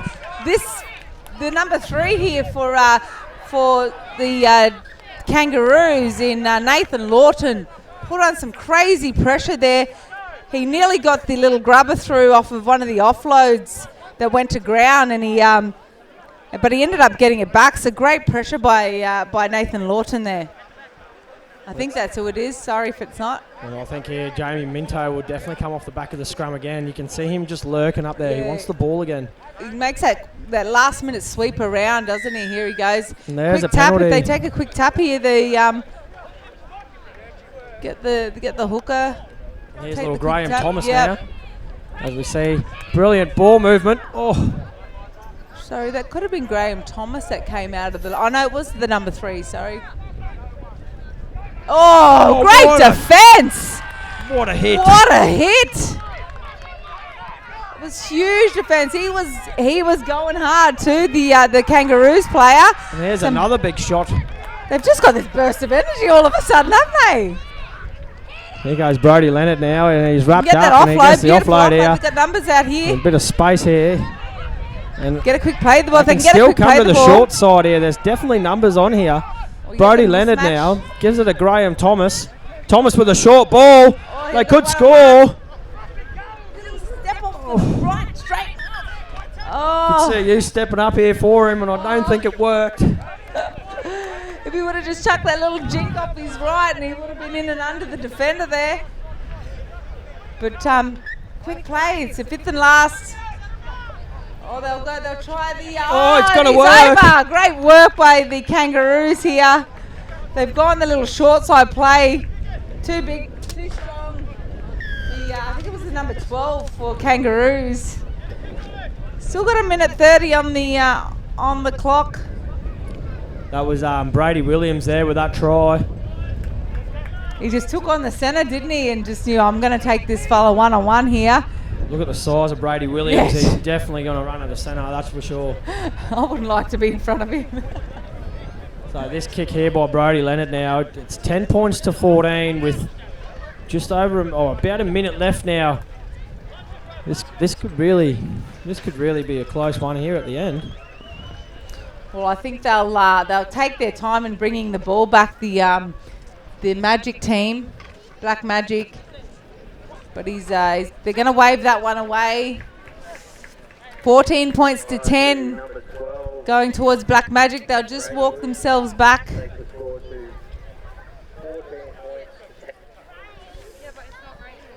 Definitely, I'll be taking my time. That's for sure. Seen that in a game before where the last game I called LJ Creek and Gary Field, Masada, Yosefa Memorial, really playing down that clock, and it's a very smart tactic to use. Now I'd definitely go for a deep kick and see if they can hold him out. I think they're getting all the tactics, were they? They'll bring out there's no kicking tee, so they'll just try and as good as they could. And he's risked that there. Oh, great chase by the Black Magic, number 9. He's back on, Isaiah Sullivan. Here we go, Minto with a pass to the other side. What can they do here? They're going to get it to some the... space, Oh, and they spill the lollies, and the Black Magic team are victorious here. 14 points to 10 over the CQ Kangaroos. yeah, it was a good comeback by the CQ Kangaroos in that last couple of minutes, but just unfortunate they couldn't hold on to the ball there. But great game by both teams. Stay tuned. We've still got plenty of action to come here on Field 2. If you haven't downloaded the InSport app, please do so. But the next game coming up is the Bo Coolwell Ipswich United Memorial taking on the East Coast Deerers. So stay tuned for that. We'll be back in a moment.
To all our viewers out there, we have got another cracking game coming up here between the East Coast Deerers and the Bo Coolwell Ipswich United team. Obviously a brilliant deep kickoff to start with. And it's good to see the East Coast Deerers have got some interchange bench. I think I can only see one over there at the moment, but yesterday they rocked up with only 12 players. So they were down, but they won, and for them to be able to obviously be in the finals is pretty huge, considering they've only got one on the bench, and we see a turnover straight away. And it's going to feel like there's going to be a lot of passion. We'll call it passion in this game, and that was Trent White. I'm not too sure what's happened there, but there was a bit of a melee, not even a melee, just some words being thrown around early in this game. That's he's up against Jai Broom there, so it's definitely not someone I want to go at. It's big Jai Broom, and so they'll both make up there and become friends. And that's it, with this Carnival's definitely a friendly. I know there's a lot of heated moments. There's a lot of teams out there that, very passionate. I like to use the word passionate. But, it's good to see that they can shake hands at the end of the day. Absolutely, and as you see now here, Bo Coolwell back on the attack, and they did really well in their game. And there's a lost ball there. They did really well in their game they played before to get here, defeating the Native Bees. And here goes Jaron Woolley, and once he gets some space, he is gone. Yes, There's one player here to look out for on the East Coast Deerers team, and that's number 1, Jesse Johnson. Absolute flyer, and once he goes through the gap, he is absolutely gone. And as you can see, he's lining up for a run here on the right-hand side. And it's going to him now, and once he gets a bit of space, he's very electric. Yeah, they're the exciting players. I love to watch. Is speed is king. We know that. I love a player with some speed. I love that ad-lib type of play. Those little grubbers or chip and chase, and but you hate defending them, eh? Oh, that's exactly right. I've had the pleasure of defending against Jesse there a couple of times, and once he burns you, he lets you know about it with a big smile when he looks at you when he runs past. But he can so absolutely he's that quick. motor. He's that quick. He can motor, and you wouldn't want to take him on in over 100 metres. You'd lose in the first 20. Great first hit up there by the Deerers. So now Trent White, the front rower, playing a bit of halfback looking skills there, and they use the ball well here. Looks like there's another one booting up on the sideline for the Deerers. He's lacing up. I love the confidence that they. I don't know if it's confidence or I think it's they don't have a choice. But I think there's another one slowly making his way on the sideline over to the bench. And that is the man himself, Zach Moss, there making his way. He must have got the time wrong, and he's all kitted up, ready to go. And typical Mossy fashion, just taking his time. Those people who are watching, or team officials, if you get 10 in the bin, it's only 5 minutes, but the time does not start unless your player leaves the field. So your 5 minutes will not start until the player has left the field of play. Got Jamie Simpson over on the field one, barking some orders over there. They've done well to put this carnival on, and the success of it so far has been awesome. So congratulations to the Drumble Community Youth Service, and also the sponsors that have come on board in Hutchison's. It's been and there's plenty of other sponsors here: CQ Fitness Co, High Risk Solutions, AKL Industries, Intersport Rockhampton. We see you've also got CQ University, the Brolga Cranes, an absolute waste. So without our sponsors, these carnivals can't go ahead. And also, in sport, the app that you are watching and listening from, bringing everything community sport to you.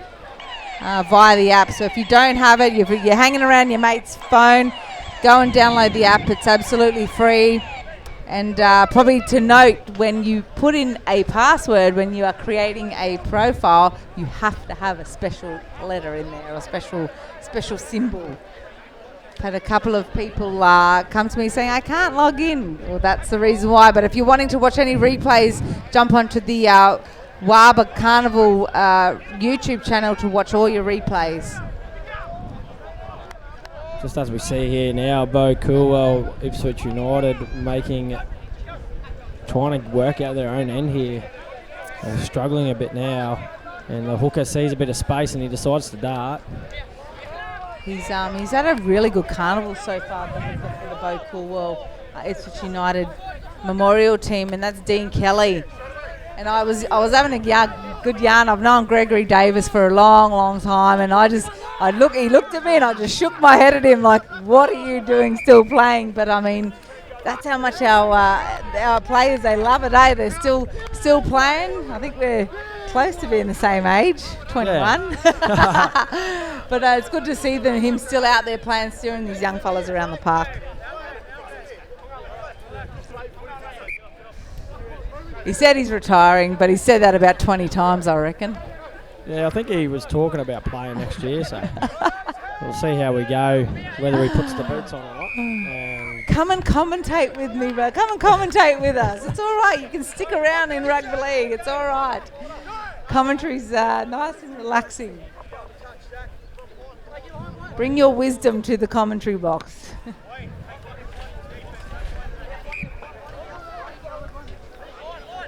We'll see the Adiras just kick for touch there. They'll have a set at the line here. They'll want to get across. It's 0-0 here with 13 minutes to go in this semi-final. See Trent White. Middle. Oh no, that goes in the water bottle. They're wanting a penalty here, which they've got. The Deerers, East Coast Deerers. A couple of high shots now. I think the emotions are just getting a bit better here for Bo Coolwell, Ipswich United. And it's absolutely crucial when in games like this that you've got to really stick to your guns and really make sure you're defending and not giving away penalties. Enjoy Broom. And that's it. Like, no one likes to defend. So just that little bit of ill discipline starting to creep in, which now they've got to defend for 6 tackles on their line. And it's going to be hard when you've got a young, fit team, especially like the East Coast Deerers. They're definitely going to make you pay. Because these fellas like to attack, that's for sure. That's exactly right. And with the speed they've got, and that's backwards here, and they take the opportunity, and he's gone into touch. Good defence by the Bo Coolwell Ipswich United team there.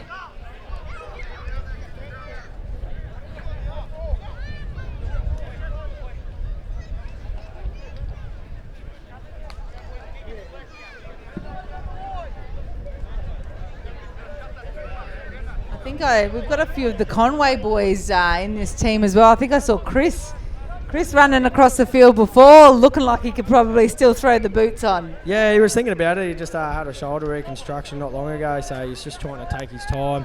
As we all know, the old bodies don't recover too quick. So. Not as quick as what they used to, that's for sure.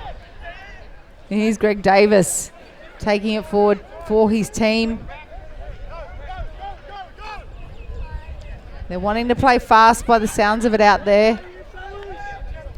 Get some quick play of the ball so they can play fast. Nice little short side play here. Beautiful flick out the back. Oh, and he's been taken to ground.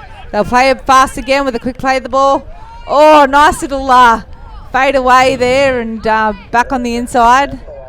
Down the short side. They'll look to shift here. It's 5th and last. They'll look to get it up. Oh, very up early there. Offside, yes. Mitch led Lamont. Oh, nice kick. Oh, there we go. Jaron Woolley here challenging now, but Jaron's got some wheels too. Yep. And your kicker's only, like you said, your kicker's only as good as your chasers. And there was only one person chasing it there, and that was Dean Kelly. We see now the Deerers trying to get out of their own half here. I think sometimes, when you are putting kicks in or you are coming up as a line, it's definitely better to come up as a line slow than it is to, so everyone's in one line rather than having those sort of lone wolves get out by themselves, and he's kicked early here. Nice little kick, looking for a 40-20. And the wind's helping him too. Oh, And he he's- might have it in. Oh, No, and he slipped over into slipped touch. over, but I think it's taken into touch, and they'll get the ball back here. The Bo Coolwell Ipswich Memorial United. Oh, geez, there's so many words in that team, but they'll get the ball back here. And they'll play the scrum on the tram line, I think, or they've gone. Yeah, they are. Just to play the ball, sorry.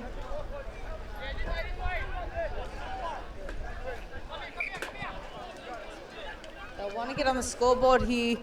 The East Coast Deerers, they're very unlucky not to get across in the last set that they had at the line.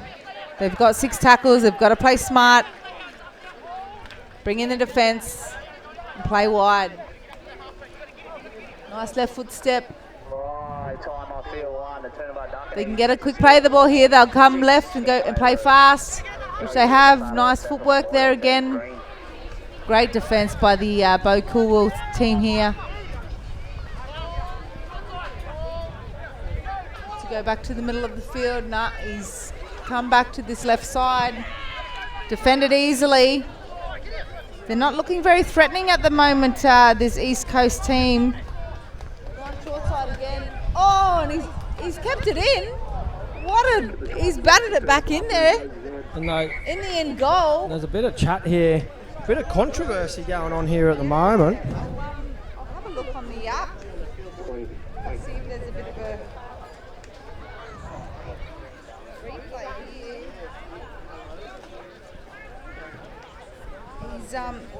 He's come down the short side. Oh, there's a little bit of a... Yeah, he went down the short side and the winger did bat it back in. I thought the ball was going to be rolling it out, but he hit it back in. But then I think his support player might have knocked it on, and yep, it's a changeover.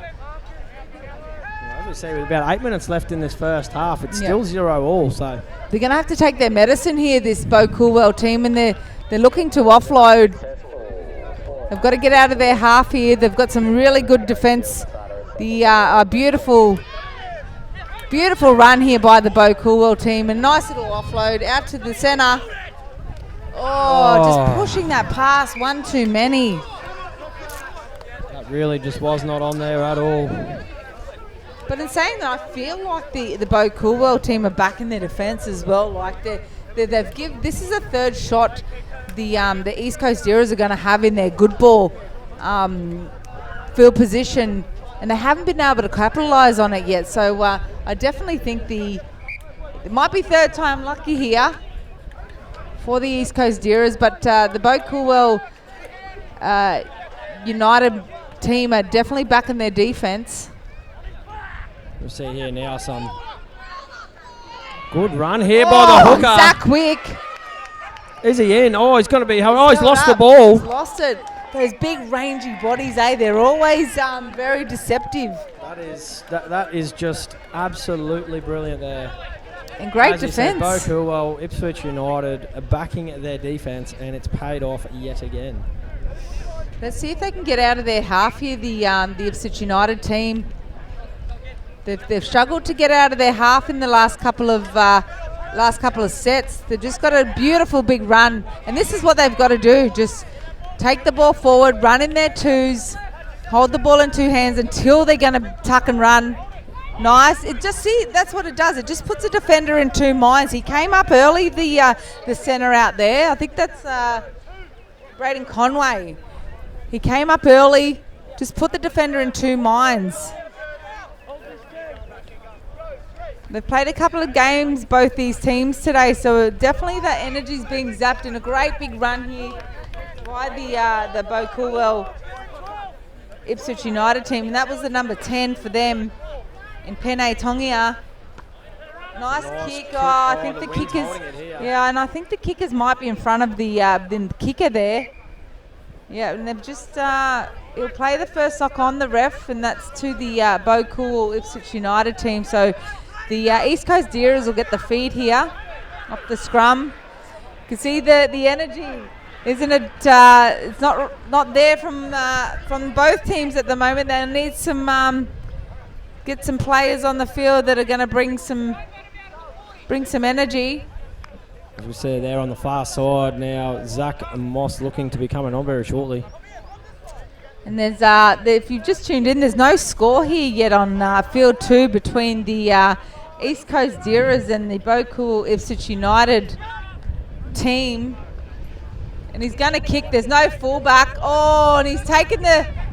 I don't know why he's kicked so early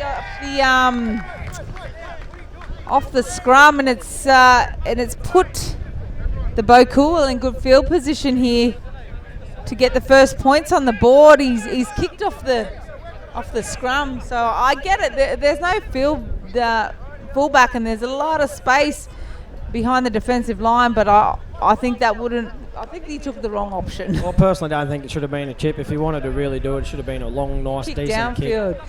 And you go to your speed. So you're the number 1, Jesse Johnson. That's where I'd be going. That's right. And here we go now as there's a lovely break there straight off the scrum. And, Mossy just come running out the line. He's typical Mossy, just wanted that shot straight away.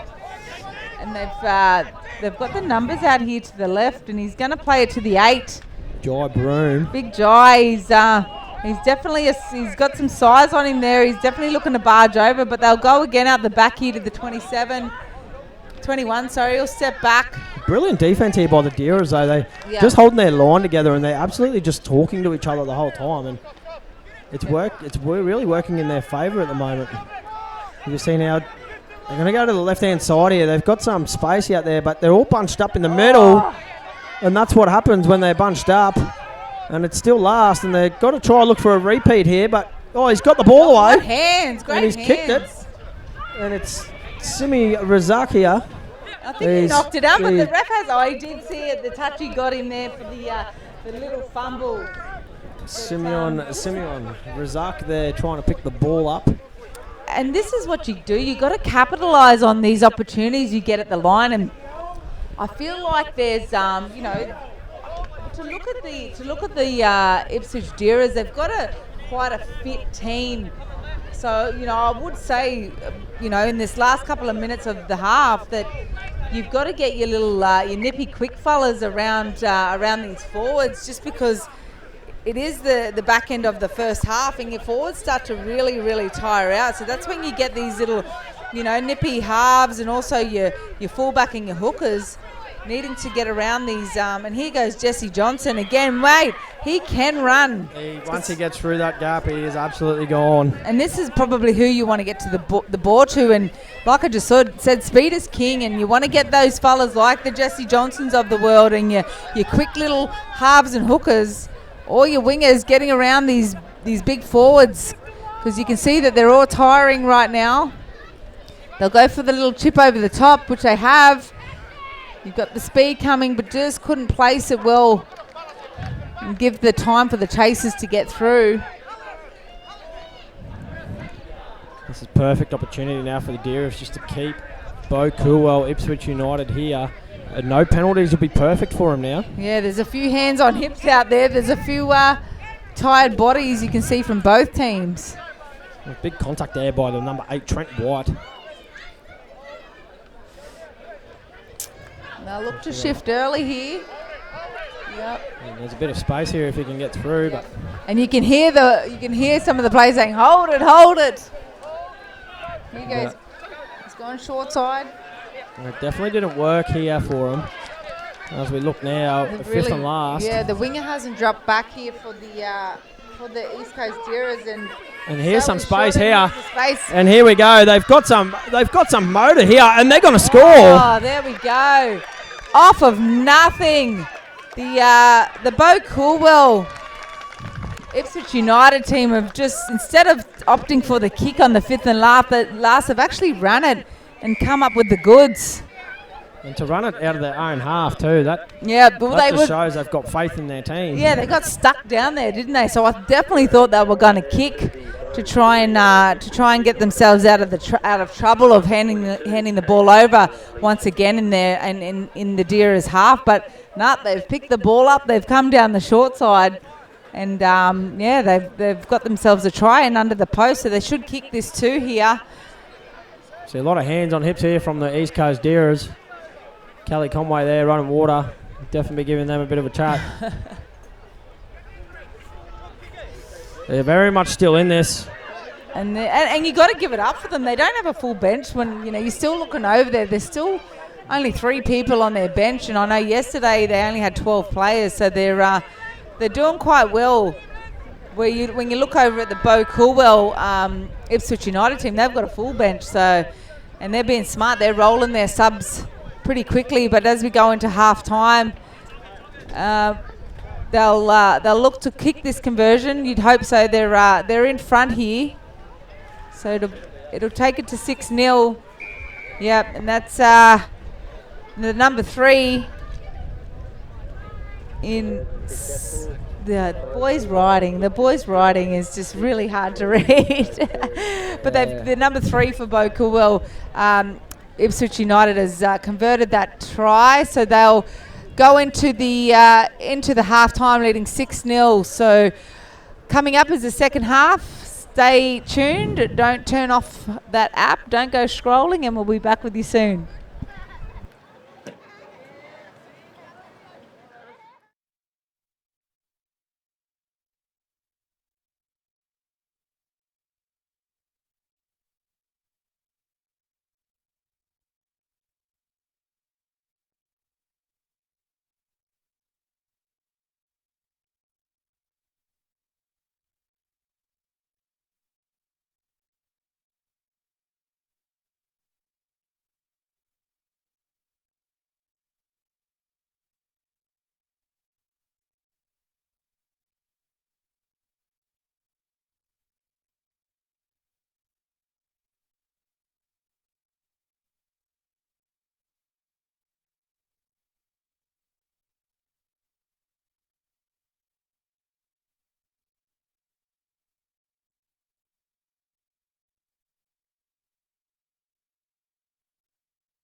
Ladies and gentlemen, we are back here with the second half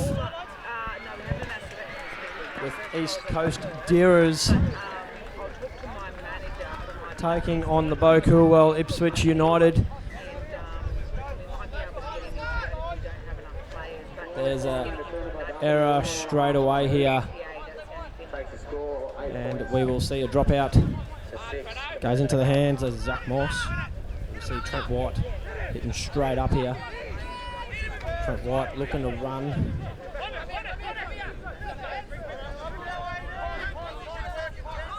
If you've just joined us, ladies and gentlemen, we are here at the Warba Wangarunya Rugby League Carnival in Emu Park. Currently, Bo Coolwell, Ipswich United are leading 6-0 over East Coast Deerers. And East Coast Deerers hit back straight away.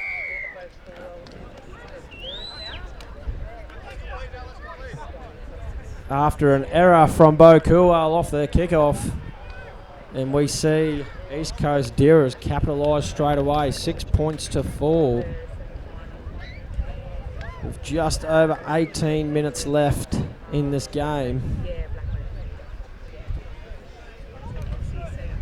Very interesting to see who will come out on top here. Dare say this conversion would go over. 6-4. Yeah, it looked like that halftime break was needed. They came out with a lot more energy there, the East Coast Deerers, and it was wasn't the flashiest of tries. It was just quite simple at the end of the day, and I think they've, and like I said, they've got a very small bench sitting over there, but very experienced players, and sometimes it takes a half to sort of know what the other team have got. So, yeah, look. It'll bring the I'm backing him in here again. I'm just going to back people in from now on, and it'll bring the score to 6-6-all. But we've got a game on our hands now.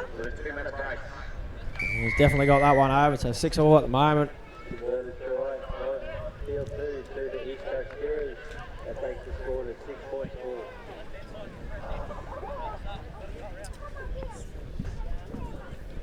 Yeah, it's good. It's been a good couple of days. We've had the juniors earlier on in the week, and then obviously the senior men and women have been playing for the last 2 days. So but the community, the community have really come out and showed up for a lot of these games. It's good to see a lot of our elders are out here as well. But this is a reconciliation carnival.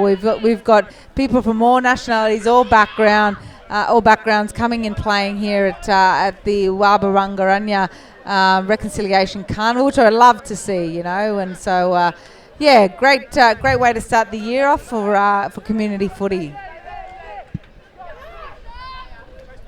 Brilliant start here by the Deerers. That try has just absolutely levelled them up at the moment, and the halftime break, as you said, was definitely needed. They found another gear. And they're just trucking up the field at the moment. Just simple footy and simple sets. And they're actually looking pretty crafty with this. And beautiful work there by Trent White. Great run by Trent White. You just see the back rower just shoot out a little bit, and he opened up the gap between the back rower and the forwards. You just can't afford to do that. That's what we were talking about in the first half. You just got to move up as a line, no matter if it's going, slow or whatever. You've just got to stay connected.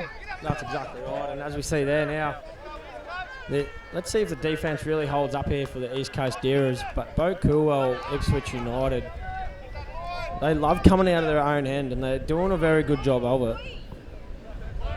They just find those post-contact meters, don't they, pretty easily.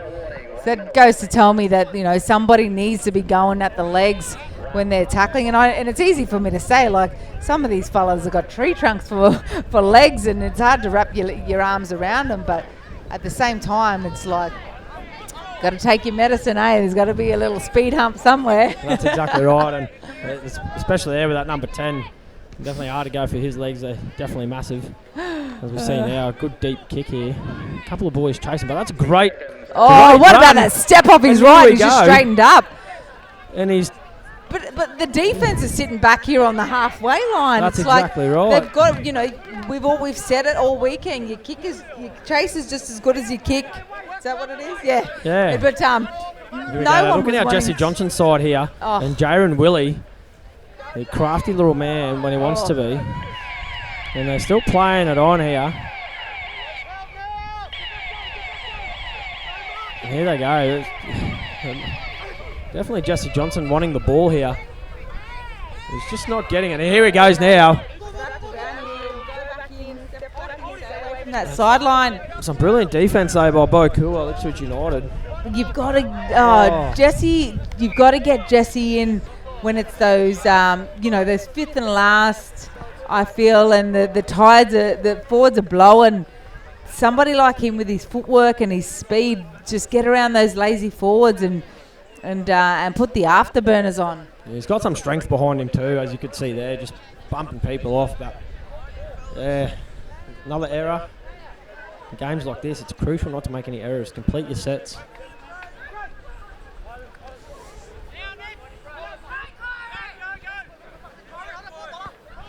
They're looking for a strip here. Nah. They'll just take the tackle. In games like this, all you got to do is just play set for set with the opposition. Just go with that grind, set for set, and one team will eventually crack and fold. Oh, nice footwork by the big man and an offload out the back. Seen Trent White lurking out. Trent White wanted the piece of the shot. Oh, beautiful overs line by Greg Davis there.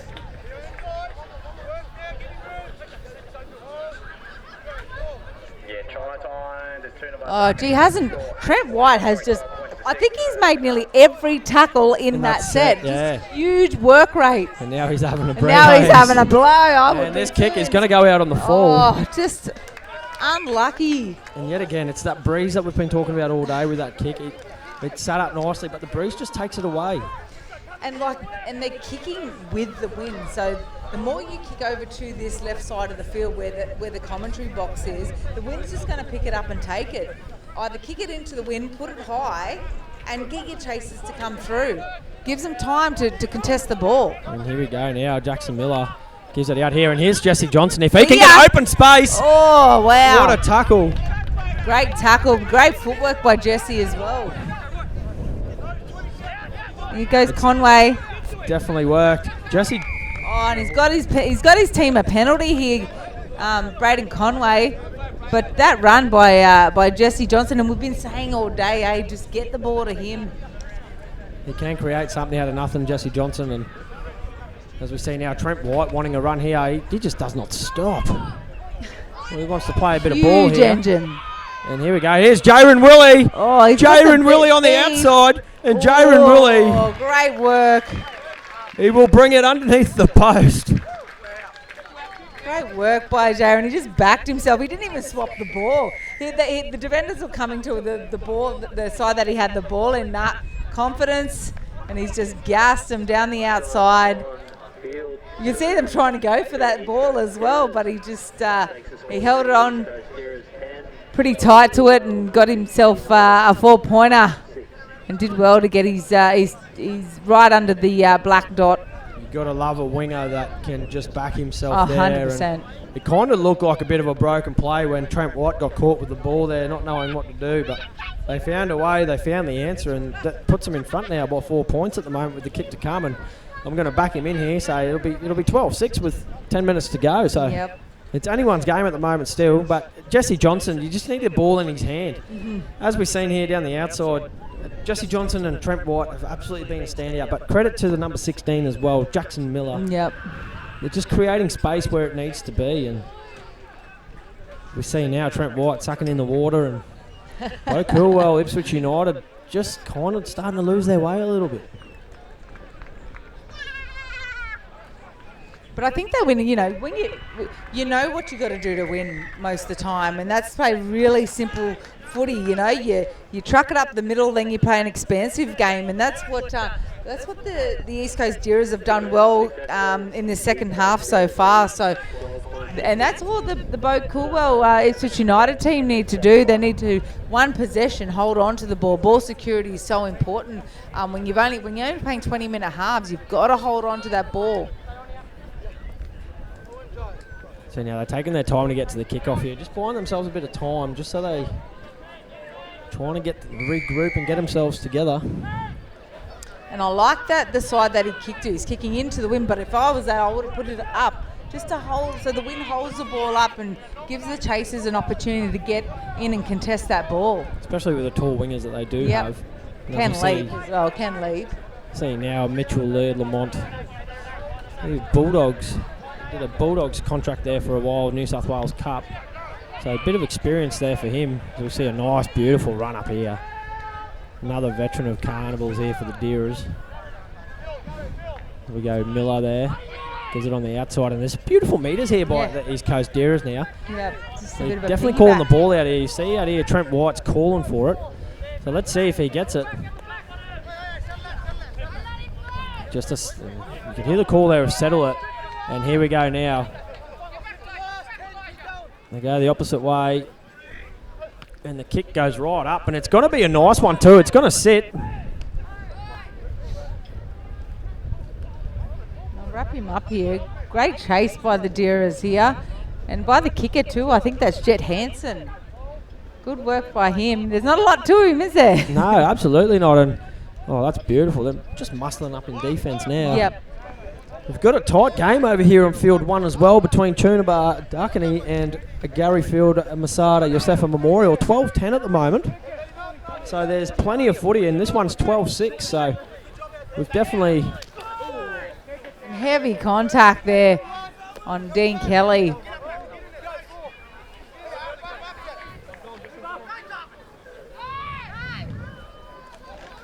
That'll be 5th and last. They haven't been able to get out of their half there, the Bo Coolwell Ipswich United team. But here's a beautiful read by Trent White. He's just, a bit of a swinging arm came across there. He'll just want to take this ball down. He did really, really well to gather that ball. Great reaction by him. Oh, he's got to be man of the What match position here. does he play normally? He's normally a front row. Front row, okay. I think he's playing everywhere today. Yeah. Oh, and here we go. There's a one-on-one strip here. And it's actually pulled off. Oh, the ref's letting it go.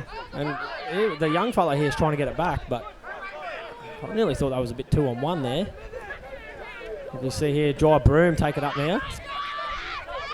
It's a good run there by Jai Broom. There's just over 7 minutes left here, 6 points difference. Very tight. See, that's good. That's good play. I love the little tip on because it keeps the defence in two minds all the time. If you're running one out, the defence know what you're going to do. But if you're running in twos, like it's old school. It's nothing new, and we know it works, and it makes a lot of difference when you're running. That's a big bump off by the 18 on the 22 in Baxter Lancaster. So here, Jai Broom there. Yeah, just no depth at the moment in the Bo Coolwell attack. But knowing me, when I say stuff like that, they make a mockery out of me and end up pulling something out. You see now, and they're kicking to the wind side here, and as you can see, the wind's just taking that ball again. Oh, you don't want any there of will these? be. Oh, I think that's... No one touch that. Nah.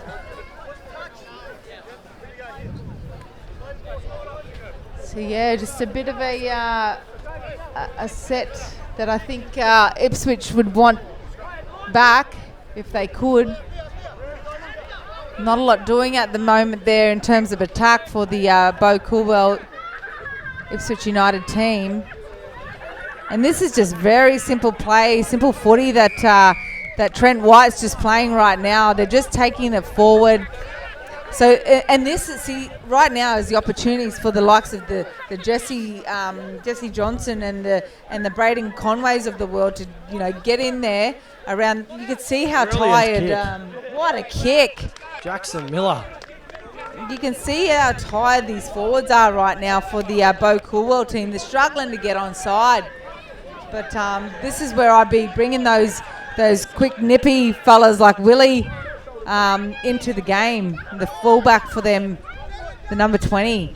You see here Jesse Johnson taking it straight up. He's a very tall, lanky man and good defense on him. Jackson Miller now. Jai Broom there, knew exactly what his task was. Mossy running the show here. He's Huge calling numbers out to the left. Like, if they play this properly, yeah, just hands through. I would have gone out the back there. Yeah, Would've bump ball scored. like an old, bump ball around. You could see the sweeper coming around. They've still got numbers out to the left. There's a mismatch out there with one of the big props. And here's Isaiah Conway. Yeah, beautiful. Don't need to worry about the mismatch. Goes over Isaiah Conway. That was just hard straight running by him there. Got him the 4-pointer, but so many opportunities out there for the Deerers right now. I think we're starting to see the Bo Coolwell Ipswich United team tire. And it's hard at the end of these carnivals where everyone's bodies are sore, everybody's tired, the heat doesn't help, but everyone's playing in the same conditions right now, so fitness is where it definitely shows with a lot of these teams. It's now 16-6 with a kick to come. I'll back him in here as well. He's been pretty good today from in front. But I personally think with 3.5 minutes to go, I think this could be it for Bo Coolwell Ipswich United. Yeah, it'll definitely be hard to come back from that, these last couple of tries. And they look like they've got their second wind in this second half, the East Coast Deerers. They're only playing simple footy. They're not playing anything flash. They're just taking it forward. Trent White has been phenomenal in this second half. And all he's doing is playing simple rugby league. And that's another brilliant kick conversion. So it brings us now to 18-6 with just under 3 minutes to go. And we've got the bosses come up the back of the stairs here up on the scaffolding. Jamie Simpson. He's escaping. What are we escaping? Bit of a passionate, we like to call it passionate game over there on field 1, but the score here on field 2 between the Bo Coolwell Ipswich United team and the East Coast Deerers. East Coast Deerers comfortable lead. And in here's 18-0. Isaiah Conway again. Oh, he's got the energy, Isaiah. They've taken Trent White off for a break, and then they've brought Isaiah on. And he's unfortunately knocked it on here, so the referee says. And they've been let off the hook, the Bo Coolwell Ipswich United team, because that was a great run by Conway there. Bo Coolwell can definitely score a try off this set. It has to be pretty soon. They could still get a chance to convert and possibly still have a bit of time to even draw even. So. Oh, I like that little shape to kick. It just puts the defence in two minds, and the fullback's got to go. They've got no fullback here, the East Coast Deerers. So I don't know if anyone's identified yet, but here he goes. He's gone back. Just slowly joining the line there, and as we see, there's a bit of space here, but he's going to go truck it up to the middle. They've got some numbers out to the right, the Bo Coolwell team. They're going to go. There's Dean Kelly taking a little grubber through. He's going to chase it up. Oh, great pressure by Kelly there. They're going to get a repeat set here. Goal line dropout for East Coast Deerers, but they look like they're taking their time. And I would be too if you got a pretty clear lead there in 18-6 to the East Coast Deerers. It means if they win this game, they go through to the grand final. Is that correct? Phenomenal effort. Yeah, phenomenal effort for a team with yesterday only having their 12 players and still winning the game as well. And now just great run, just coming back and now potentially playing in an afternoon final here. Great run by Liafa there, Jarvis Liafa. He's been pretty consistent this game with his runs. There's Dean Kelly trying to push his way over. Brilliant defense. Oh, good defense. And again, as we see, bit of a no-look pass, wasn't it? And I think he's knocked it on. Oh, just the tired bodies right now. I think they'll just run the clock out here. They won't pack for a scrum or changeover. I think both teams want this game ended already. It's been a hard 40 minutes, hot 40 minutes, but and there's the full-time siren for Field 2, the Bo Coolwell Ipswich United. Unfortunately, we say goodbye to them, and the East Coast Deerers coming off with a easy win in the end, wasn't it? Absolutely, and we were just simple football win simple games, and the forwards were just trucking it up. Trent White, absolute phenomenal performance, and also looking down at Jackson Miller, the hooker, great performance from the Deerers, and I think they should be proud of their efforts, especially after only having 12 yesterday. Personally think it's a great effort, and we look forward to seeing them in the final this afternoon. And a lot of these players have come from, in and around Queensland, which is really, really awesome to see. Obviously a lot of players from Ipswich have come in, come from far north, they've come from out west, southwest, back in Brisbane, the southeast Queensland. So yeah, everyone comes here to be here on day 2, and I think it's a really good effort that teams have definitely pushed to their maximum. But there can only be one winner in this semi-final, and that's the East Coast Deerers. So stay tuned on the InSport app. We're going to say goodbye for Field 2 today, and join all the action for the finals on Field 1. We'll see you soon.